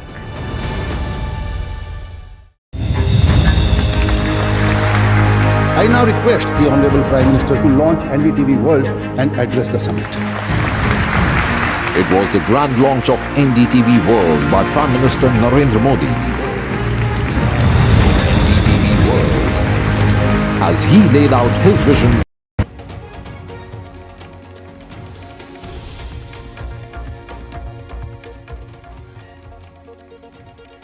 Good afternoon, everyone. The Mahayuti seems all poised for a comfortable victory. In fact, a sweep in the state of Maharashtra, a state that's known for being so restive. It's a state that has seen 3 chief ministers in the last 5 years and also 4 deputy chief ministers, multiple wards for symbols and name. But of course, there's some sense of clarity that's coming in now. The BJP out there putting on its best performance. Remember, Devendra Fadnavis, the first BJP chief minister of Maharashtra, is at the center of all of this celebration. Also because in Vidarbha, 62 seats, the BJP has put on a remarkable performance. Also in direct contest with the Congress has failed to make a mark. Also with regard to Sharad Pawar-led NCP versus NCP-led by Ajit Pawar. It's the Ajit Pawar faction that has managed to get 80% of the seats. And in Shiv Sena, that's led by UBT versus Shiv Sena led by Eknath Shinde, it's the Shinde faction that has surged ahead. That's right, and the celebrations, of course, have erupted in the NDA camp. You can see on your screens right now, Eknath Shinde there holding up the victory sign. We've also seen Devendra Fadnavis there, being congratulated. Of course, congratulatory messages have also gone from the BJP High Command to all the 3 top leaders in the NDA in Maharashtra. Their celebrations have already begun. Of course, there is this tough question about whether or not Eknath Shinde will be retained as the Chief Minister of Maharashtra or not. These are some of the aspects that we'll discuss along with our panel of experts, as well as go across to our ground reporters there. But first, let's take a look at the top headlines. Celebrations erupt as NDA is all set to sweep elections in Maharashtra. BJP wave stuns Vikas Aghadi.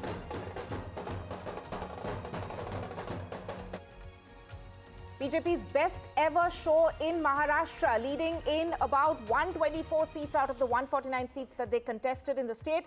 Devendra Fadnavis, the ultimate comeback man in Maharashtra, stars in BJP's stunning show.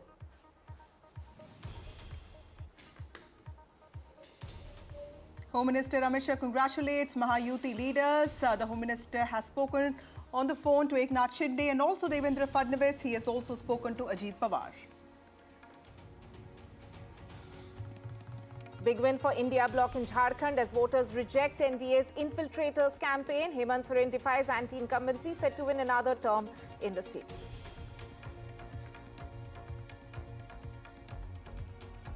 Congress's Priyanka Gandhi on her way to win the Wayanad bypoll, leads by a margin of 3 lakh. Finally, all Gandhis in the parliament now.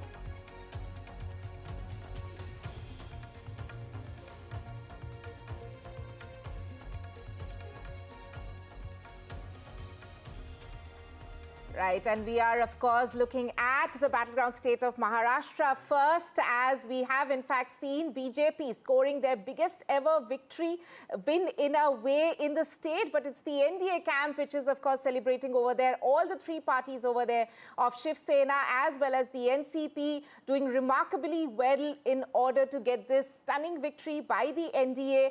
At the moment, there's, of course, we are looking at a landslide victory of the NDA in Maharashtra. Vasudha. Absolutely. absolutely. And Tanima, you know, if you look at the different issues that played out in this election, there were slogans like "Ek hai to safe hai."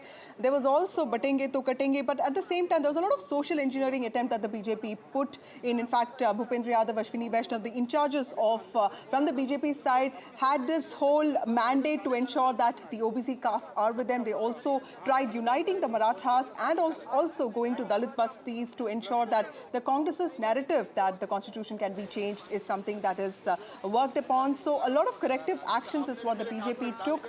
This is after the BJP faced its worst setback in the 2024 Lok Sabha elections, winning just Mahayuti winning just 17 of the 48 seats. But major takeaways there. For that, we have with us Aarti Jairat, senior analyst and senior journalist, and we have Mayank Mishra, who's also with the NDTV. Hey. Thank you, both of you, for being here. To you, Mayank Mishra, first, the Congress clearly is the weakest link, because if you look at Vidarbha, it looks like the BJP has put in a lot of effort there. It's winning more than 70% seats there. Tell us, what are your big takeaways from the election outcomes as far as what we see right now?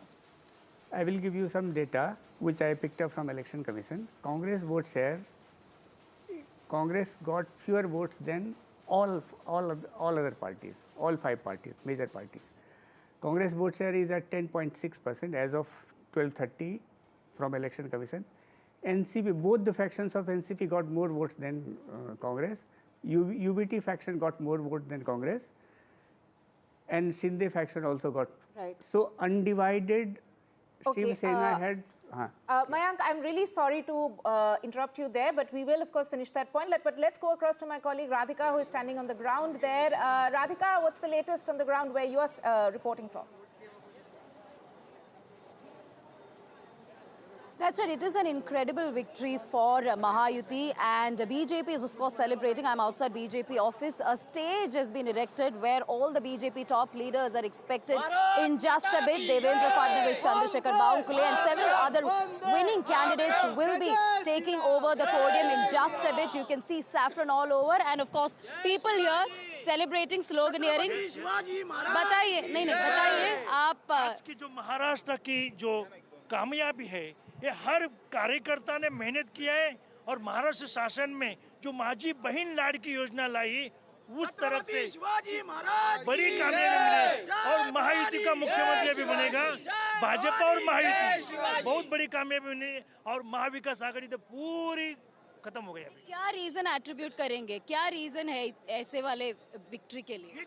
देखिए क्या है, देवेंद्र जी ने नारा दिया था धर्म युद्ध का, धर्म युद्ध हो चुका है, अभी धर्म स्थापना की बारी है। नरेंद्र जी के, माननीय पंतप्रधान नरेंद्र मोदी जी के नेतृत्व में हमारी महायुति की सरकार आ रही है, और हम 2 दिन के बाद मुख्यमंत्री हमारे भारतीय जनता पार्टी जी के ही बनेंगे, और देवेंद्र जी ही मुख्यमंत्री बनेंगे।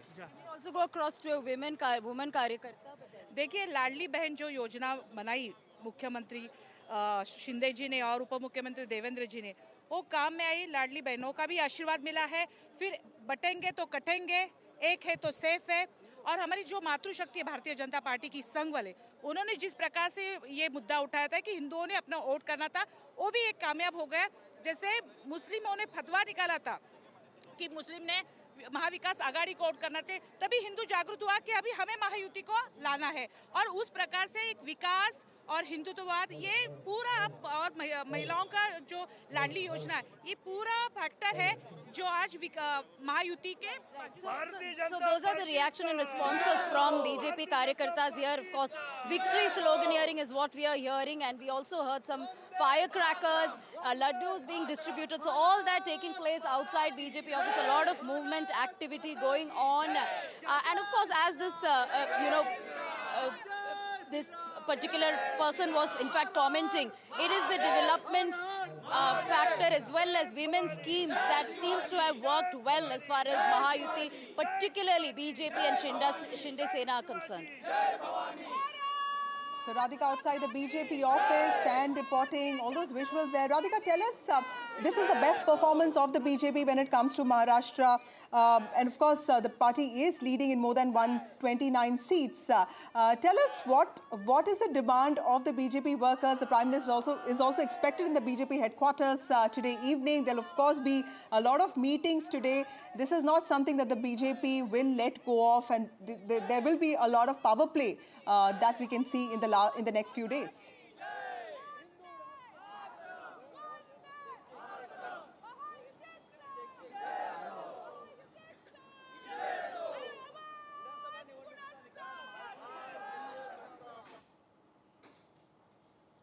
But as I was saying before, 2019 and 2024 are starkly different, and we couldn't really predict the results this time. We thought it would be a hung assembly. Some of them did predict Mahayuti win, and some did predict MVA win, but did not predict a landslide victory of this kind. That is something that was unexpected, even for leaders within Mahayuti. They did say a number of 170, 180. As far as MVA was concerned, they were speaking about numbers ranging from 160 to 170. But above 200 was something that even pollsters perhaps did not predict as far as Mahayuti's performance is concerned.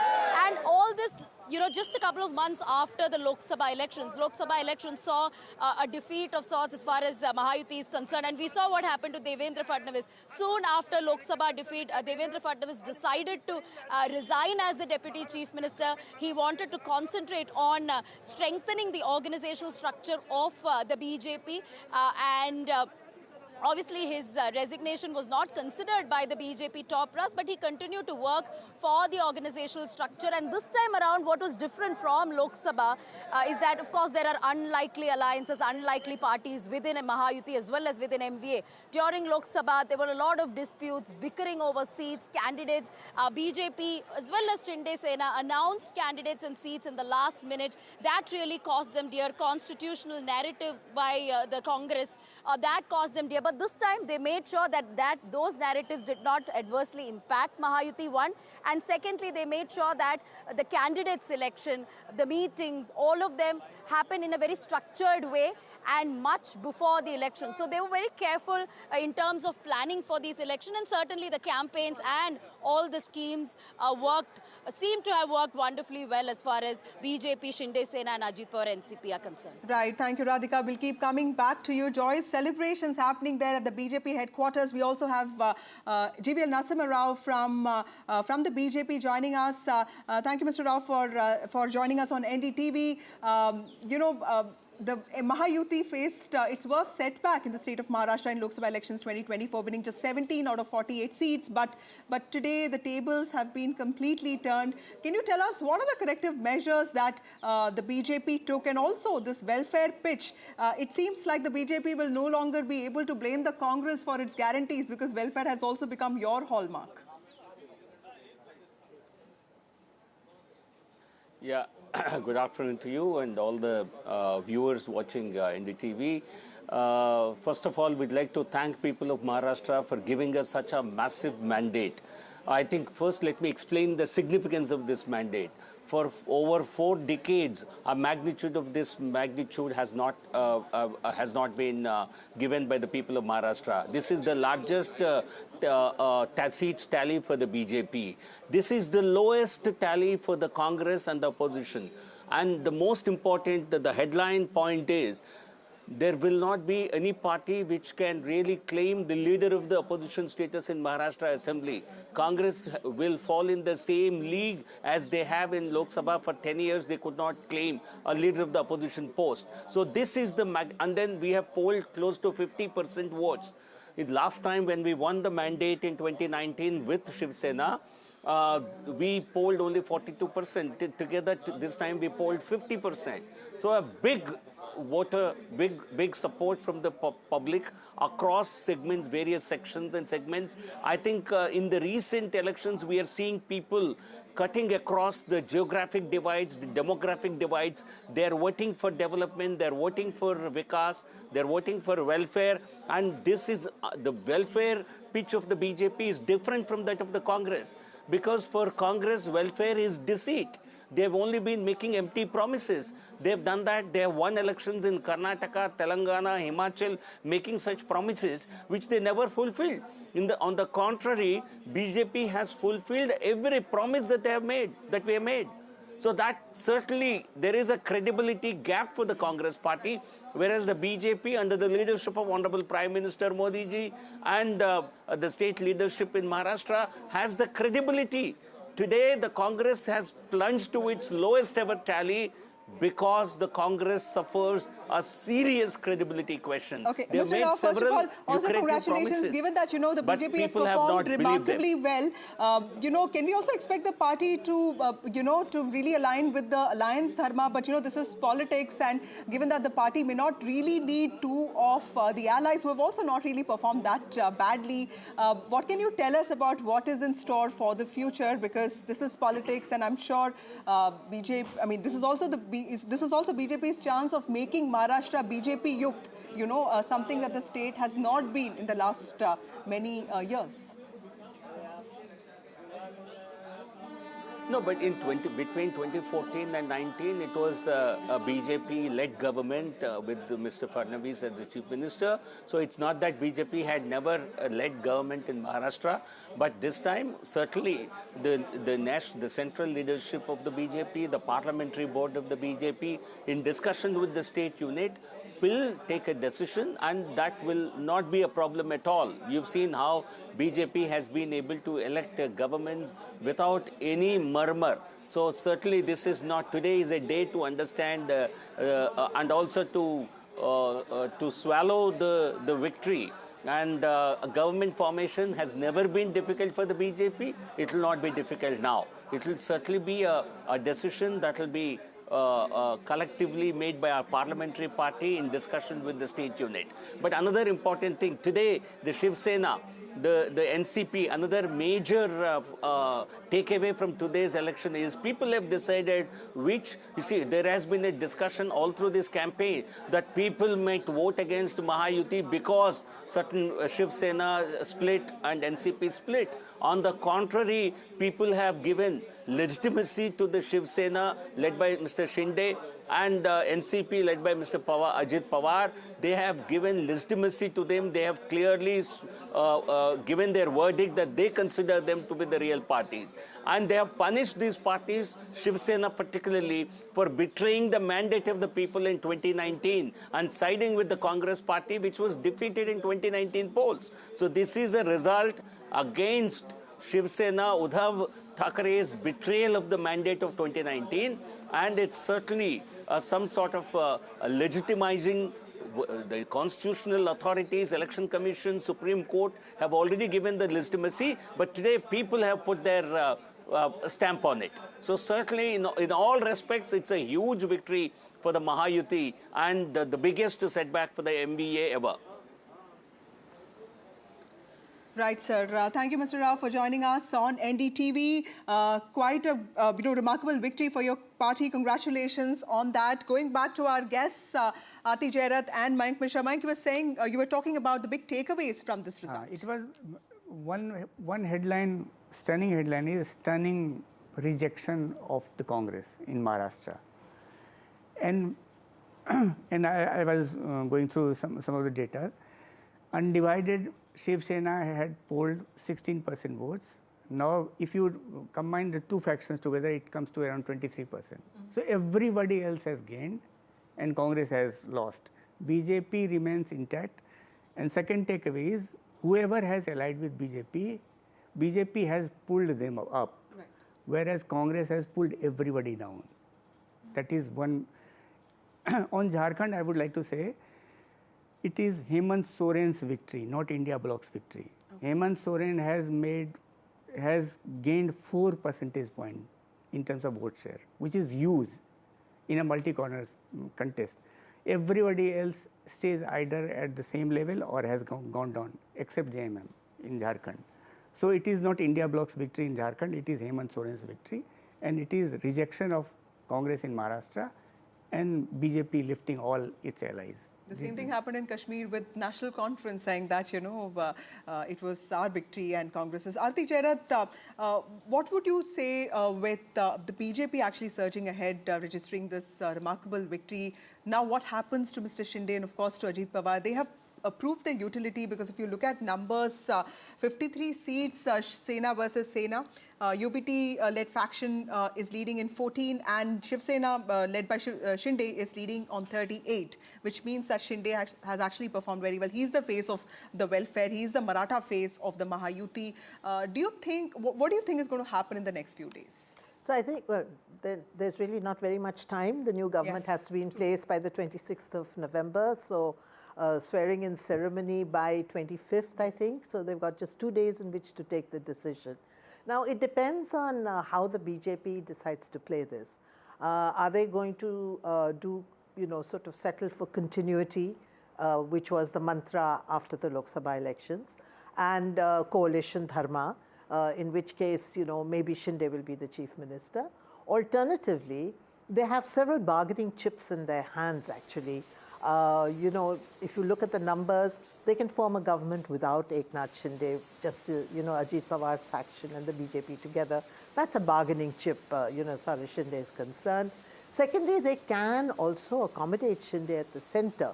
Like Shivraj Singh Chauhan in Madhya Pradesh, he was supposed to be the face of the Ladli Behna scheme, which is supposed to have won the BJP that election in Madhya Pradesh. Then they brought him to the center as the agriculture minister and gave him several other important, jobs.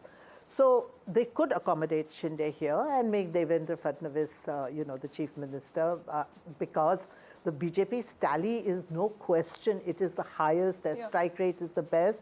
And while the allies played their part, I think he's right. It is the BJP that pulled the allies, up. Yes. So, that has to be acknowledged in some way.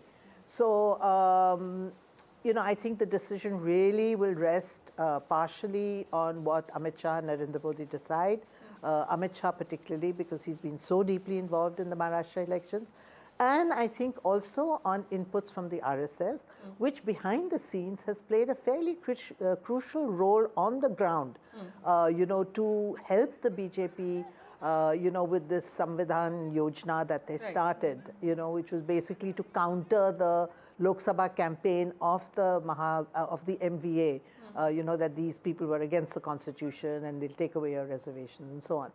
So, but, as I said, they don't have much time. So, we will see a decision very soon. So, hopefully none of those midnight dramas that we saw last time. And the results are also interesting because, the satraps or regional leaders seem to have really done well regardless of, whichever party they come from, although most of them are from the BJP or Shinde-led Shiv Sena. And Jayant Patil, who is from NCP-CP, one of those tallest leaders. Dilip Valse Patil, somebody who worked very closely with Sharad Pawar, and Sharad Pawar, emotively campaigned against him. He is winning this time from Ammegaon. So clearly, a lot of it is also...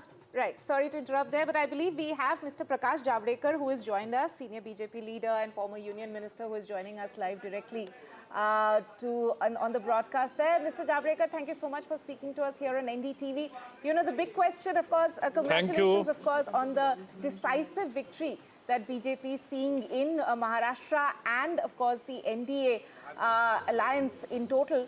But everyone has that big question up now, like whether or not there's going to be a change as far as the chief minister is concerned of Maharashtra.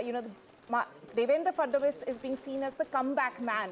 He is actually the person who has led the party from the front in the state, and whether or not he's going to be awarded with the top post in the state, that is the question on everyone's mind. So what would you say, what is your first reaction to this? See, this is not the correct analogy. I'll tell you, in 14, BJP was the single largest party and ruled for 5 years under Devendra Fadnavis on its own. Shiv Sena backed it. Then, in 19, Shiv Sena and BJP were in alliance, and people gave the same mandate, very good mandate. But Shiv Sena wanted chief ministership, so they went with the enemies of the alliance, and now they are repenting. They must repent, because people punish such acts. And what people have now, this is the third consecutive victory in a way, I will say. What people have seen that in 5 years they have seen 2 chief ministers, Uddhav Thackeray and Eknath Shinde. It is exactly negative and positive. So negative was Uddhav Thackeray's when there was no development, when all the developments were stopped, and now is development and welfare both. That is very important. And one factor I must tell you, people reminded, Shiv Sena earlier in 19 ditched the people's verdict. So people have punished. That is the simple thing. Right. I mean, of course, that is, we have heard Mr. GVL Narasimha Rao also before you talk about the fact that this is, of course, the entire alliance which has come together to deliver this sort of a win in the state. But there's, of course, a lot of curiosity around the question of the top post in the state, Vasudha, as we have in fact seen, that it is the best ever show that BJP has put up in Maharashtra by far. Right. Mr. Javadekar, also one question for you, sir. There was a lot of emphasis on Karyakarta ka josh ya morale, you know, because there was a belief, there was an understanding that in 2024 Lok Sabha elections, a lot of Karyakartas, a lot of workers, in fact, also those with the RSS did not really come out. That also led to the kind of results that we saw. What did you change with respect to working with party? Because this time, all BJP leaders were very clear that though Eknath Shinde was being projected as the leader of the alliance, it was very clear that that's something that will be decided later. Was that also a strategy to ensure that every party brings out its supporters and workers in huge strength? Strategy apart, but fact is that BJP is a 24/7 party. I have come to Delhi just to attend yesterday's meeting, which is about organizational elections. We don't stop. And therefore, after Lok Sabha, from the very next day, Maharashtra Karyakartas, leaders and everybody started working hard, understanding what has gone wrong somewhere, and we found out many things, and many things were corrected also, and that is how things happen. People who are ready to think and learn always make progress, and people like Sanjay Raut who are never are ready to think again, introspect, or accept the mandate, will always be on the wrong side of the things. For joining us on this very important day. Also, congratulations on your party's victory. Also, apart from Maharashtra and Jharkhand, there were 42 bypolls that were held across the country. We will take you to one of them. Gurpreet joins us. Gurpreet, important bypolls that took place in Punjab, specifically the prestige seat of Vidarbha, which saw the battle between Amita Waring, the wife of Raja Waring, the state president of the Congress party, versus Manpreet Badal, the former finance minister of Punjab. He had actually taken a break of sorts from politics, and this is a comeback of sorts. Tell us what is happening there and also the significance of these bypolls. Well, we have seen in 4 bypolls, three bypolls result have already been out, and what we have seen from the Congress stronghold, Dera Baba Nanak, Aam Aadmi Party is able to win, and from Chabbewal, Aam Aadmi Party has managed to win that 2 seats from there. But a stronghold of Aam Aadmi Party from Barnala, where they have lost that seat to Congress Party, and Congress Party was able to win. We are reporting from Vidarbha at this point of time, and we are showing all the statistics and calculation how these rounds are happening here. So total 13 rounds are required, and 9 rounds have already been done, where we can see Amarta Varing, who is wife of Congress chief, she is able to get 36,561 votes, whereas Dimpy Dhillon, Hardeep Singh Dimpy Dhillon, who is the Aam Aadmi Party candidate, he has got 49,772 votes as of now. If we can talk about Manpreet till the time 9th round, he is able to win only 10,245 votes. And if we can talk about the margin, we can see 13,211 margin here in Vidarbha, and this counting is already underway. It's a 9th round which has just been finished, but as of now, we know this is the prestige battle here in Vidarbha. One side we have seen the former finance minister Manpreet Badal, he was contesting from the BJP, whereas from Congress we have seen Congress chief's wife Amrita Varing, Vring, she is contesting from here, and Amrinder Singh Raja Vring was able to win this election multiple times, 3 times from the same constituency. But this time we have seen there is a lot of anti-incumbency against him, and Hardeep Dillon, who had just joined from Akali Dal to Aam Aadmi Party, he is able to manage to win, and so far we are seeing these trends. We have seen he's leading from this Vidarbha. So in Punjab, if we can talk about overall bypolls elections, we have seen Aam Aadmi Party has already won from 2 constituencies, it's Chabbewal and Dera Baba Nanak, and from Barnala, the Congress candidate is able to win election from here, and from Vidarbha, the counting is still underway. So let's see, because these elections, bypoll elections, are very important for Aam Aadmi Party ruling government. It seems the way they have already got mandate, it seems from the way Aam Aadmi Party is leading from here, also Vidarbha, it seems Aam Aadmi Party is able to get mandate, and we have seen all the top leaders of Aam Aadmi Party, they are going to address their supporters and celebrating this victory of Punjab in national capital. So let's wait for more time to understand how this political calculation is going to happen in Vidarbha. Back to studio. So comeback of sorts for Aam Aadmi Party in Punjab there, yes. Very critical, I think, because Delhi elections are coming up in February.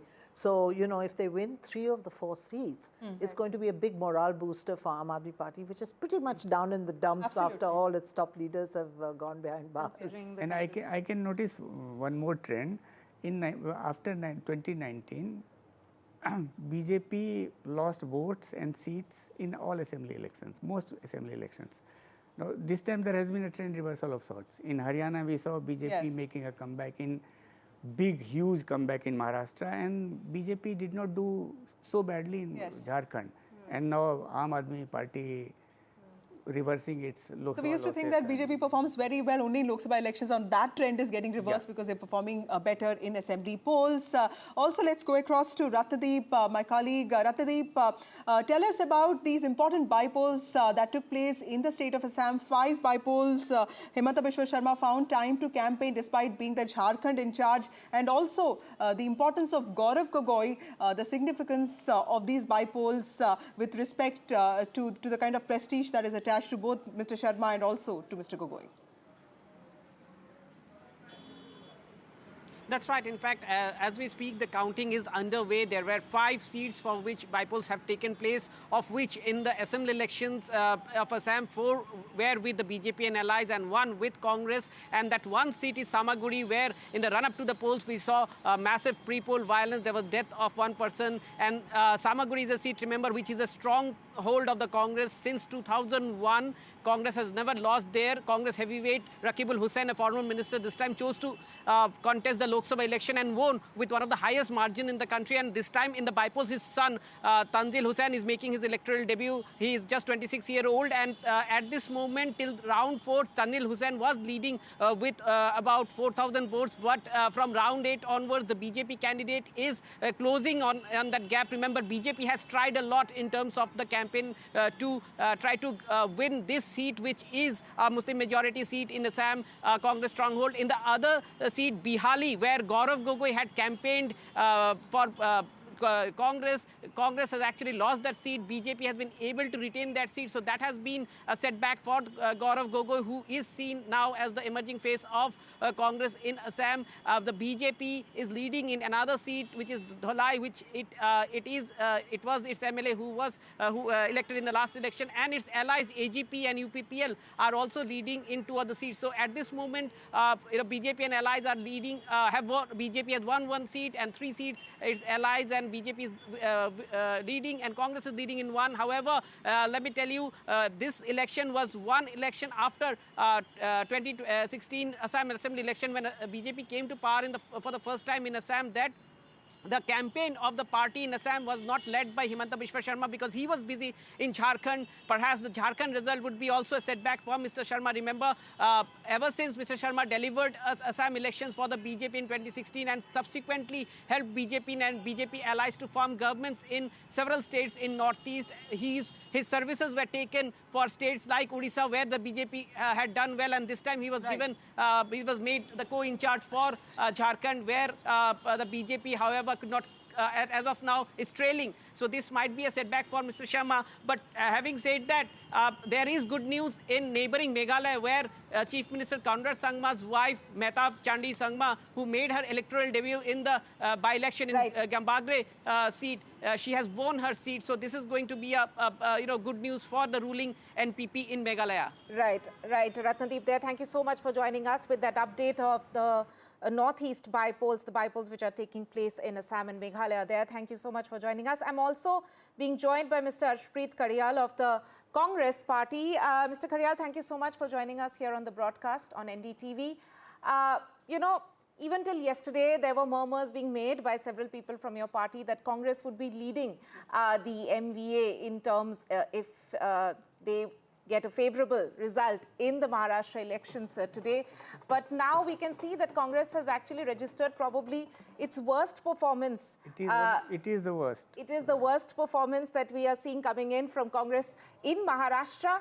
So do you think, and there have already been a lot of questions being raised about the way Congress managed its campaign, both in Maharashtra as well as in Jharkhand. So in hindsight, do you think more effort needed to have been put in by the Congress leadership in the battleground state? Well, a couple of things to that. First and foremost, the Bharatiya Janata Party is one a state and India Alliance one another state. So it's 1-1. Let's see it for what it is. Number two, the Bharatiya Janata Party has registered Guinness Book of World Records record as in the maximum number of malpractices have been witnessed in this election.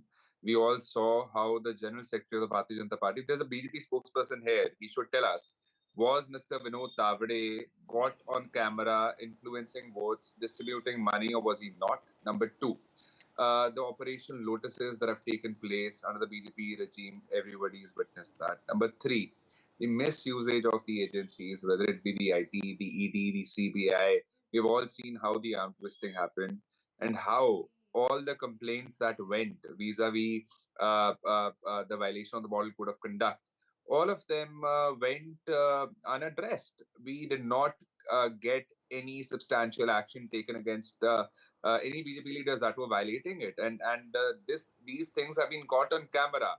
Despite that, there's been no action, number one. Number two, it's very important for the Bharatiya Janata Party, if there's a BJP spokesperson, to tell, could you please enlist 5 things that the BJP has done in the last couple of years, the Mahayuti has done in the last couple of years in Maharashtra? 5 things they could not tell. I've been asking spokespersons of the BJP and they could not enlist 5 things. And number two, Arshpreet, now that they have back-to-back defeats both in Haryana, then Maharashtra, and of course even in Punjab, which is where you come from, it's the Aam Aadmi Party that's surging ahead in 3 seats. Congress, of course, is leading in 1. Don't you think all of this is, in a way, sort of really problematic for the party and for its workers? Not really. See, winning and losing is a part and parcel of the game. What matters is the people's work should be done. And the question here is, will the 15 lakhs be given? Will the 2 crore jobs a year that the BJP promised would be given? Will the doubling of farmers' income by 2022, which was supposed to happen 2 years ago, will happen now? Will the inflation decrease? The diesel, petrol, dal, dahi, doodh, paneer and whatnot, will the prices come down? Will the rupee be better as compared to the value it has against the dollar? All these things are what is what matters to the people of India. Winning and losing of a political party is irrelevant to the people. They want their work done. They want to be able to sustain themselves. They want good governance. And the BJP has not been able to do that. And the question is, now that you have won this, now that you've won Maharashtra, will you be doing the promises you made a couple of years ago? Because you made new promises. Number two, you talked of Haryana. In Haryana, the vote percentage was 39%.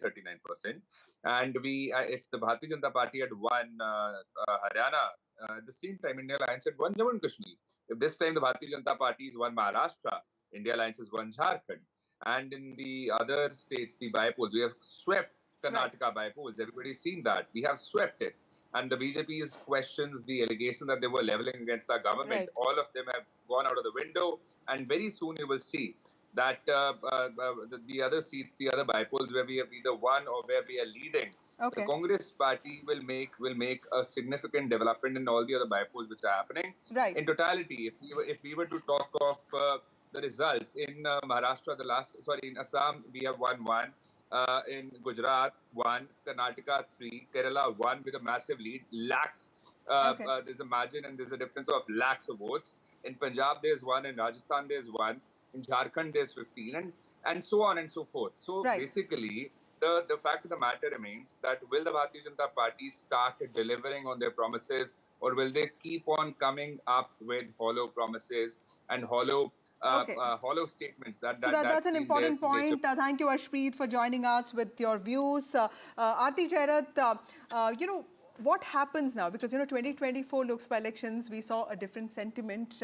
But now, clearly, that blemish of 2024 is going to be forgotten because that will be seen as an aberration. It's the Haryana mood, it's the Maharashtra mood that is going to be there. That's going to be projected by the BJP as mood of the nation. Also, what explains this massive victories? I saw this in Gujarat, 156 seats. We've seen that in UP in the past, not this time, of course, and then Haryana and now this. So what explains, so many people voting for one party? Well, if we look at the strategy of the BJP in the Lok Sabha polls and the strategy they adopted both for Haryana and Maharashtra, the Lok Sabha polls were all about one man. He actually led the show and nobody else was given any kind of space. In fact, Yogi Adityanath's big complaint was that he was not given a say in the polls in UP, which is why the BJP did so badly in UP. This time, the BJP went back to its roots, which is letting local leaders, take front stage. This is what the BJP has always been about. The old Vajpayee-Advani BJP was about nurturing and letting local leaders flourish. All the people you see today, starting with Narendra Modi, whether it was Vasundhara Raje, Shivraj Singh Chauhan, Sushma Swaraj, Arun Jaitley, they just, they nurtured and developed younger leaders, local leaders, and that was the party's biggest strength. I think it kind of lost its way somehow during the Lok Sabha elections, and I think it is now going back to its roots. And if you saw that in the Maharashtra elections, both Modi and Shah didn't address as many rallies as they used to. In Haryana also the same thing. So they forefronted their local leaders, and I think that really helped, which is probably why this time they're doing better in local elections rather than earlier when they used to win the national elections, but they didn't do so well in local elections. So that is the beauty of BJP. Yeah. Despite being the incumbent for 10 years, successful people are expected to be least flexible, but BJP is most flexible party we have known in years.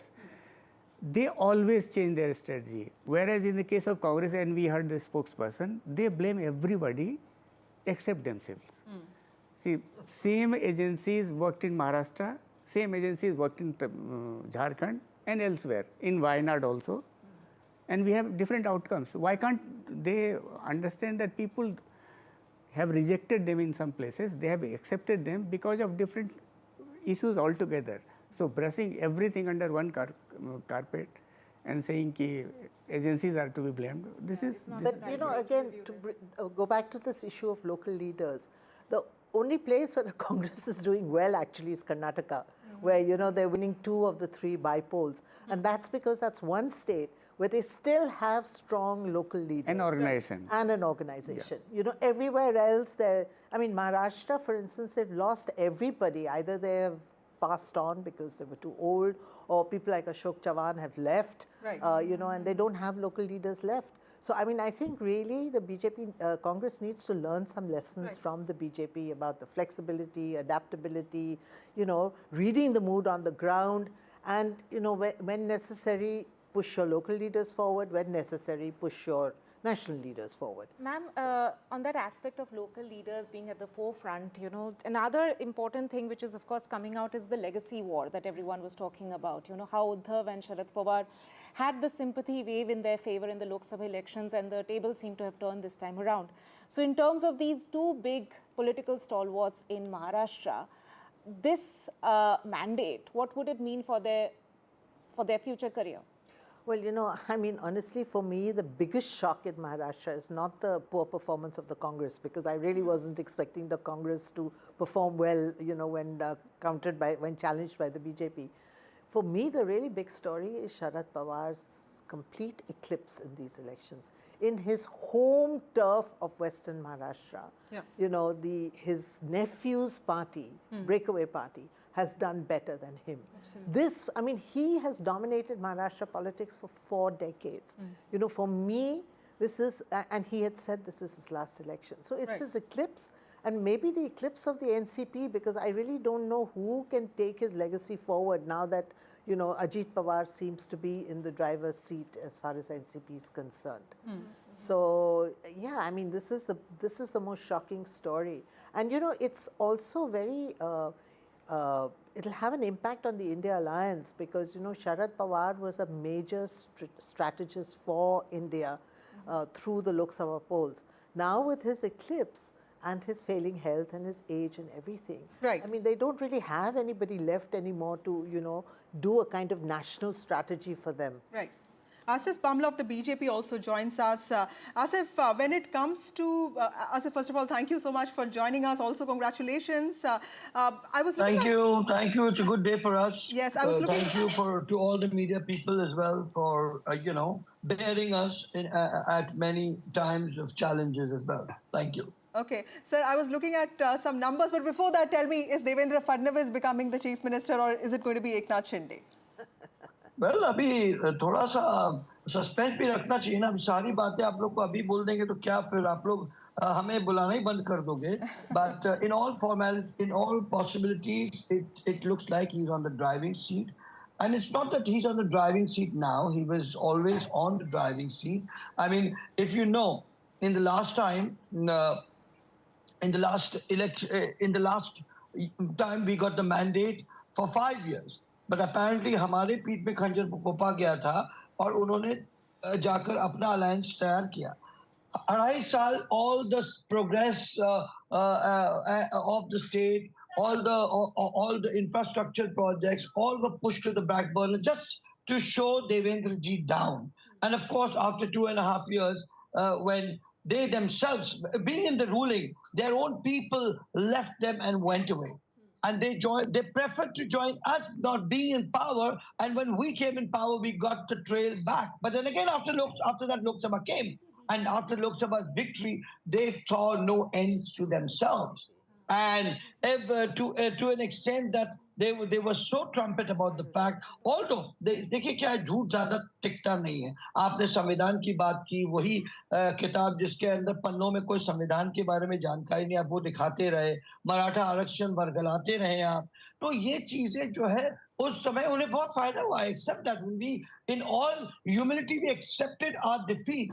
लेकिन आज वो फिर से मौका आया. और यही नहीं, 2.5 साल में देवेंद्र जी ने वो कहते हैं ना, गम खाकर, a man who's been a successful, वो कहते हैं development Fadnavis in his time for 5 years had to go as a deputy chief minister. So he was not interested to even come into the chair. But the party gave him, and with all the huge numbers that we had, we went and we compromised. No, that was in the interest of the state. और यही लोकसभा के बाद आपने देखा इनके तासुरात क्या हो गए. यही लाडकी बहन योजना जो हमने लाई, लाडकी बहन योजना, which is being seen as the reason, one of the most important reasons. Give me 10 seconds on that. Yes. That was what was bought by us. तो इतना हुआ, रेवड़ियां बांटी जा रही है. अरे नेशनल एक्सचेकर पे इतना problem हो जाएगा. Where do we get all the money from? और तुरंत you take a U-turn on that and say no, they're giving you 1,500. Now we will give you 3,000 rupees. Right. So तब national exchequer पे भार नहीं होगा, state exchequer. Right. So these Asif ji, valid point there, but देखिए, you know, ये जो लाडकी बहन योजना थी, you know, which is being seen as one of the reasons for your win, उसका जो face था, the face of that was also Eknath Shinde. आपको लगता है कि, you know, the Mahayuti alliance will also remain collective, you know, और सबकी utility जो है will be taken into account when decisions of the government, you know, are being taken, and also उसमें भी you don't have too much time because the government has to be in place by the 26th. देखिए, महायुति की अगर आप बात करें तो you come back again. Sorry, I just got a little airy with the question. I'm saying that the face of about Eknath Shinde. Yes, of course, we are all together. Eknath ji ho, हम हो. We are not like the Shiv Sena. आपस में उनके ही, अगर आप देखो तो परिणीति शिंदे के वहाँ शिवसेना के लोग उनके बैनर फाड़ रहे हैं. तो ये भूमिका हमारे तीनों लाइन में, दो we had a lot of differences also, but we never had a situation like that. And let me tell you, लाडकी बहन का संकल्प था मध्य प्रदेश से भारतीय जनता पार्टी का एक कामयाब कैंपेन रहा, जिसका एंड रीच लोगों को रहना जरूरी है। आप स्कीम्स बहुत लाते हो, लेकिन it doesn't reach to the end person. If you see, all the Mahilas had a smile on the face when they went to the election. I remember in Bandra I stay when we went for the campaigning of Ashish Shelar ji, महिलाएं कहती थी, अबे आप क्यों आ रहे हो हमारे दरवाजे पे? आपने अपना काम कर दिया, अब हमें अपना काम करने दीजिए, हम आपको दिखलाएंगे। और आज उन्होंने चमत्कार दिखाया। You know, that's why it's women's first, and I'm happy that you are interviewing us and you are there on heading this debate also. So this is the Ladki Behan charm and the charisma that was well crafted. And not only that, we also understood the mood on the ground. We didn't live in the denial, which of course Vikas Aghadi lived in, like a Sanjay Raut coming in the morning and blabbering, from all the worst thing. We said, हमें तो party से भी आदेश दिया गया था कि भाई as a spokes person आपने संयमता बरतनी चाहिए, आपने ये नहीं कहना कि कौन सीएम बनेगा। That's all. हमें महाराष्ट्र चाहिए, महाराष्ट्र की प्रगति और उन्नति चाहिए। सीएम अभी जो भी हो वो आला कमान और पार्लियामेंट्री वोट तय करे। सर ये बताइए, चीफ मिनिस्टर के नाम पे सस्पेंस रखा जाए, आपको जब होगा सुविधा, लेकिन ये अरेंजमेंट है कि एक चीफ मिनिस्टर और 2 डेप्यूटी चीफ मिनिस्टर, ये अरेंजमेंट रहेगा इस बार मैंडेट एकदम से इस मैंडेट के बाद? देखिए, आज का दिन तो बहुत ही खुशी का दिन है, तो हम बड़े खुश मिजाज हैं और आगे क्या होगा वो कोई इतना अहमियत रखेगा जरूर कल के बाद। लेकिन आज तो मैं स्वयं पार्टी ऑफिस जा रहा हूँ 4 बजे, देवेंद्र जी आ रहे हैं वहाँ, तो बड़ा जोश खरोश और जोश उल्लास से हम आज के दिन को, क्योंकि मेहनत भी इतनी लगी हम सबकी। देखिए हमने जो है वो कहते हैं ना, जब हम हारते हैं तो हम इंट्रोस्पेक्शन करते हैं। लोकसभा में हमारी जो हार थी उसका हमें बड़ा खेद और दुख रहा, और हमने यातायात उस पर हर दिन काम किया। और देखिए आप, युवा हो, महिला हो, अपना किसान हो, लाभार्थी हो, सबको हमने साथ लेकर चलने का एक प्रण लिया कि नहीं, ऐसा कोई, we didn't leave any stone unturned to reach to a magic figure. Absolutely, Asif Bamla ji, thank you so much for joining us. That is the blessings that the blessings that Maharashtra, by Ladki Behna and all of us given us in the form of coming back to power. Thank you. Yes. Right, that was Asif Bamla there of the BJP, of course. Let's also turn our focus to one of the states which saw very crucial bypolls taking place, and that is, of course, the state of Uttar Pradesh, in which the BJP seems to have stolen a march ahead of the Samajwadi Party. And I have my colleague Ranbir, who is standing by to give us the latest. So, Ranbir, it's the BJP which is leading in in most of the 9 constituencies which had in fact had the bypolls earlier this week. Yes. BJP is leading on 7 seats out of 9, and 2 Samajwadi Party is winning 2, Karhal and Sisamawa of Kanpur. So the ratio between BJP and Samajwadi Party is 7:2, and that ratio is expected because exit poll says that the situation is that BJP can win 6 to 7 seats, and today after the trends we can say that BJP is in condition to win at least 7 seats out of 9. So it's a setback for Samajwadi Party because in 2022 Samajwadi Party won 4 out of these 9 seats, and this time it shrinks to 2. So the number, one is Karhal, from where Akhilesh Yadav was MLA in 2022, but now it's time for Tej Pratap Yadav, who is winning from Karhal seat, and another one is Sisamawa of Kanpur, where Naseem Solanki, she has almost won that seat by around 8,500 votes. And rest of the 7 seats, including Ghaziabad, Khair, Kundarki. And the most interesting one is Kundarki because at least 65% voters are Muslim community, and BJP is winning that seat by at least margin of more than 90,000. So that is very interesting seat. And if we talk about Majhwa, if we talk about Katehri, if we talk about Phulpur, all these seats, BJP is in a condition to win these seats. So the ratio between BJP and Samajwadi Party is 7:2, and that's a setback for obviously for Samajwadi Party. So the bypolls of UP being seen as a semi-finals before the 2027 assembly polls, also seen as a test of the sentiment that existed in UP, where the BJP faced a setback in 2024 Lok Sabha elections, to know if that sentiment actually existed, because that's when Sapa Samajwadi Party got 39 seats, reducing the BJP to 31 seats, so clearly 27 seats. So clearly this was an important set of elections. Also in Maharashtra, like we know, while the BJP and the Mahayuti focused a lot on micromanagement, there was also a trend. There were also many leaders, top leaders, addressing public rallies in various parts of the states, very strategically designed program in which what we understand is that the Prime Minister Narendra Modi addressed around 11 rallies, and in which the strike rate has been 82, which is where the Mahayuti has won about 9 out of 11 seats that he addressed. And so the strike rate is around 82%.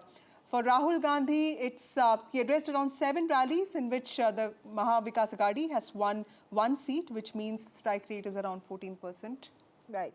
And let's also take a look at other leaders there. JP Nadda there's 3 out of 3, which means in all the areas that he campaigned, BJP has in fact won all the 3 seats where JP Nadda campaigned, the BJP president there. Also, let's take a look at Amit Shah's strike rate, 93%, which means out of the 15 seats, the regions that Amit Shah campaigned, BJP has managed to win 14 out of those 15 seats. And Amit Shah was the BJP leader who addressed the maximum rallies, because this year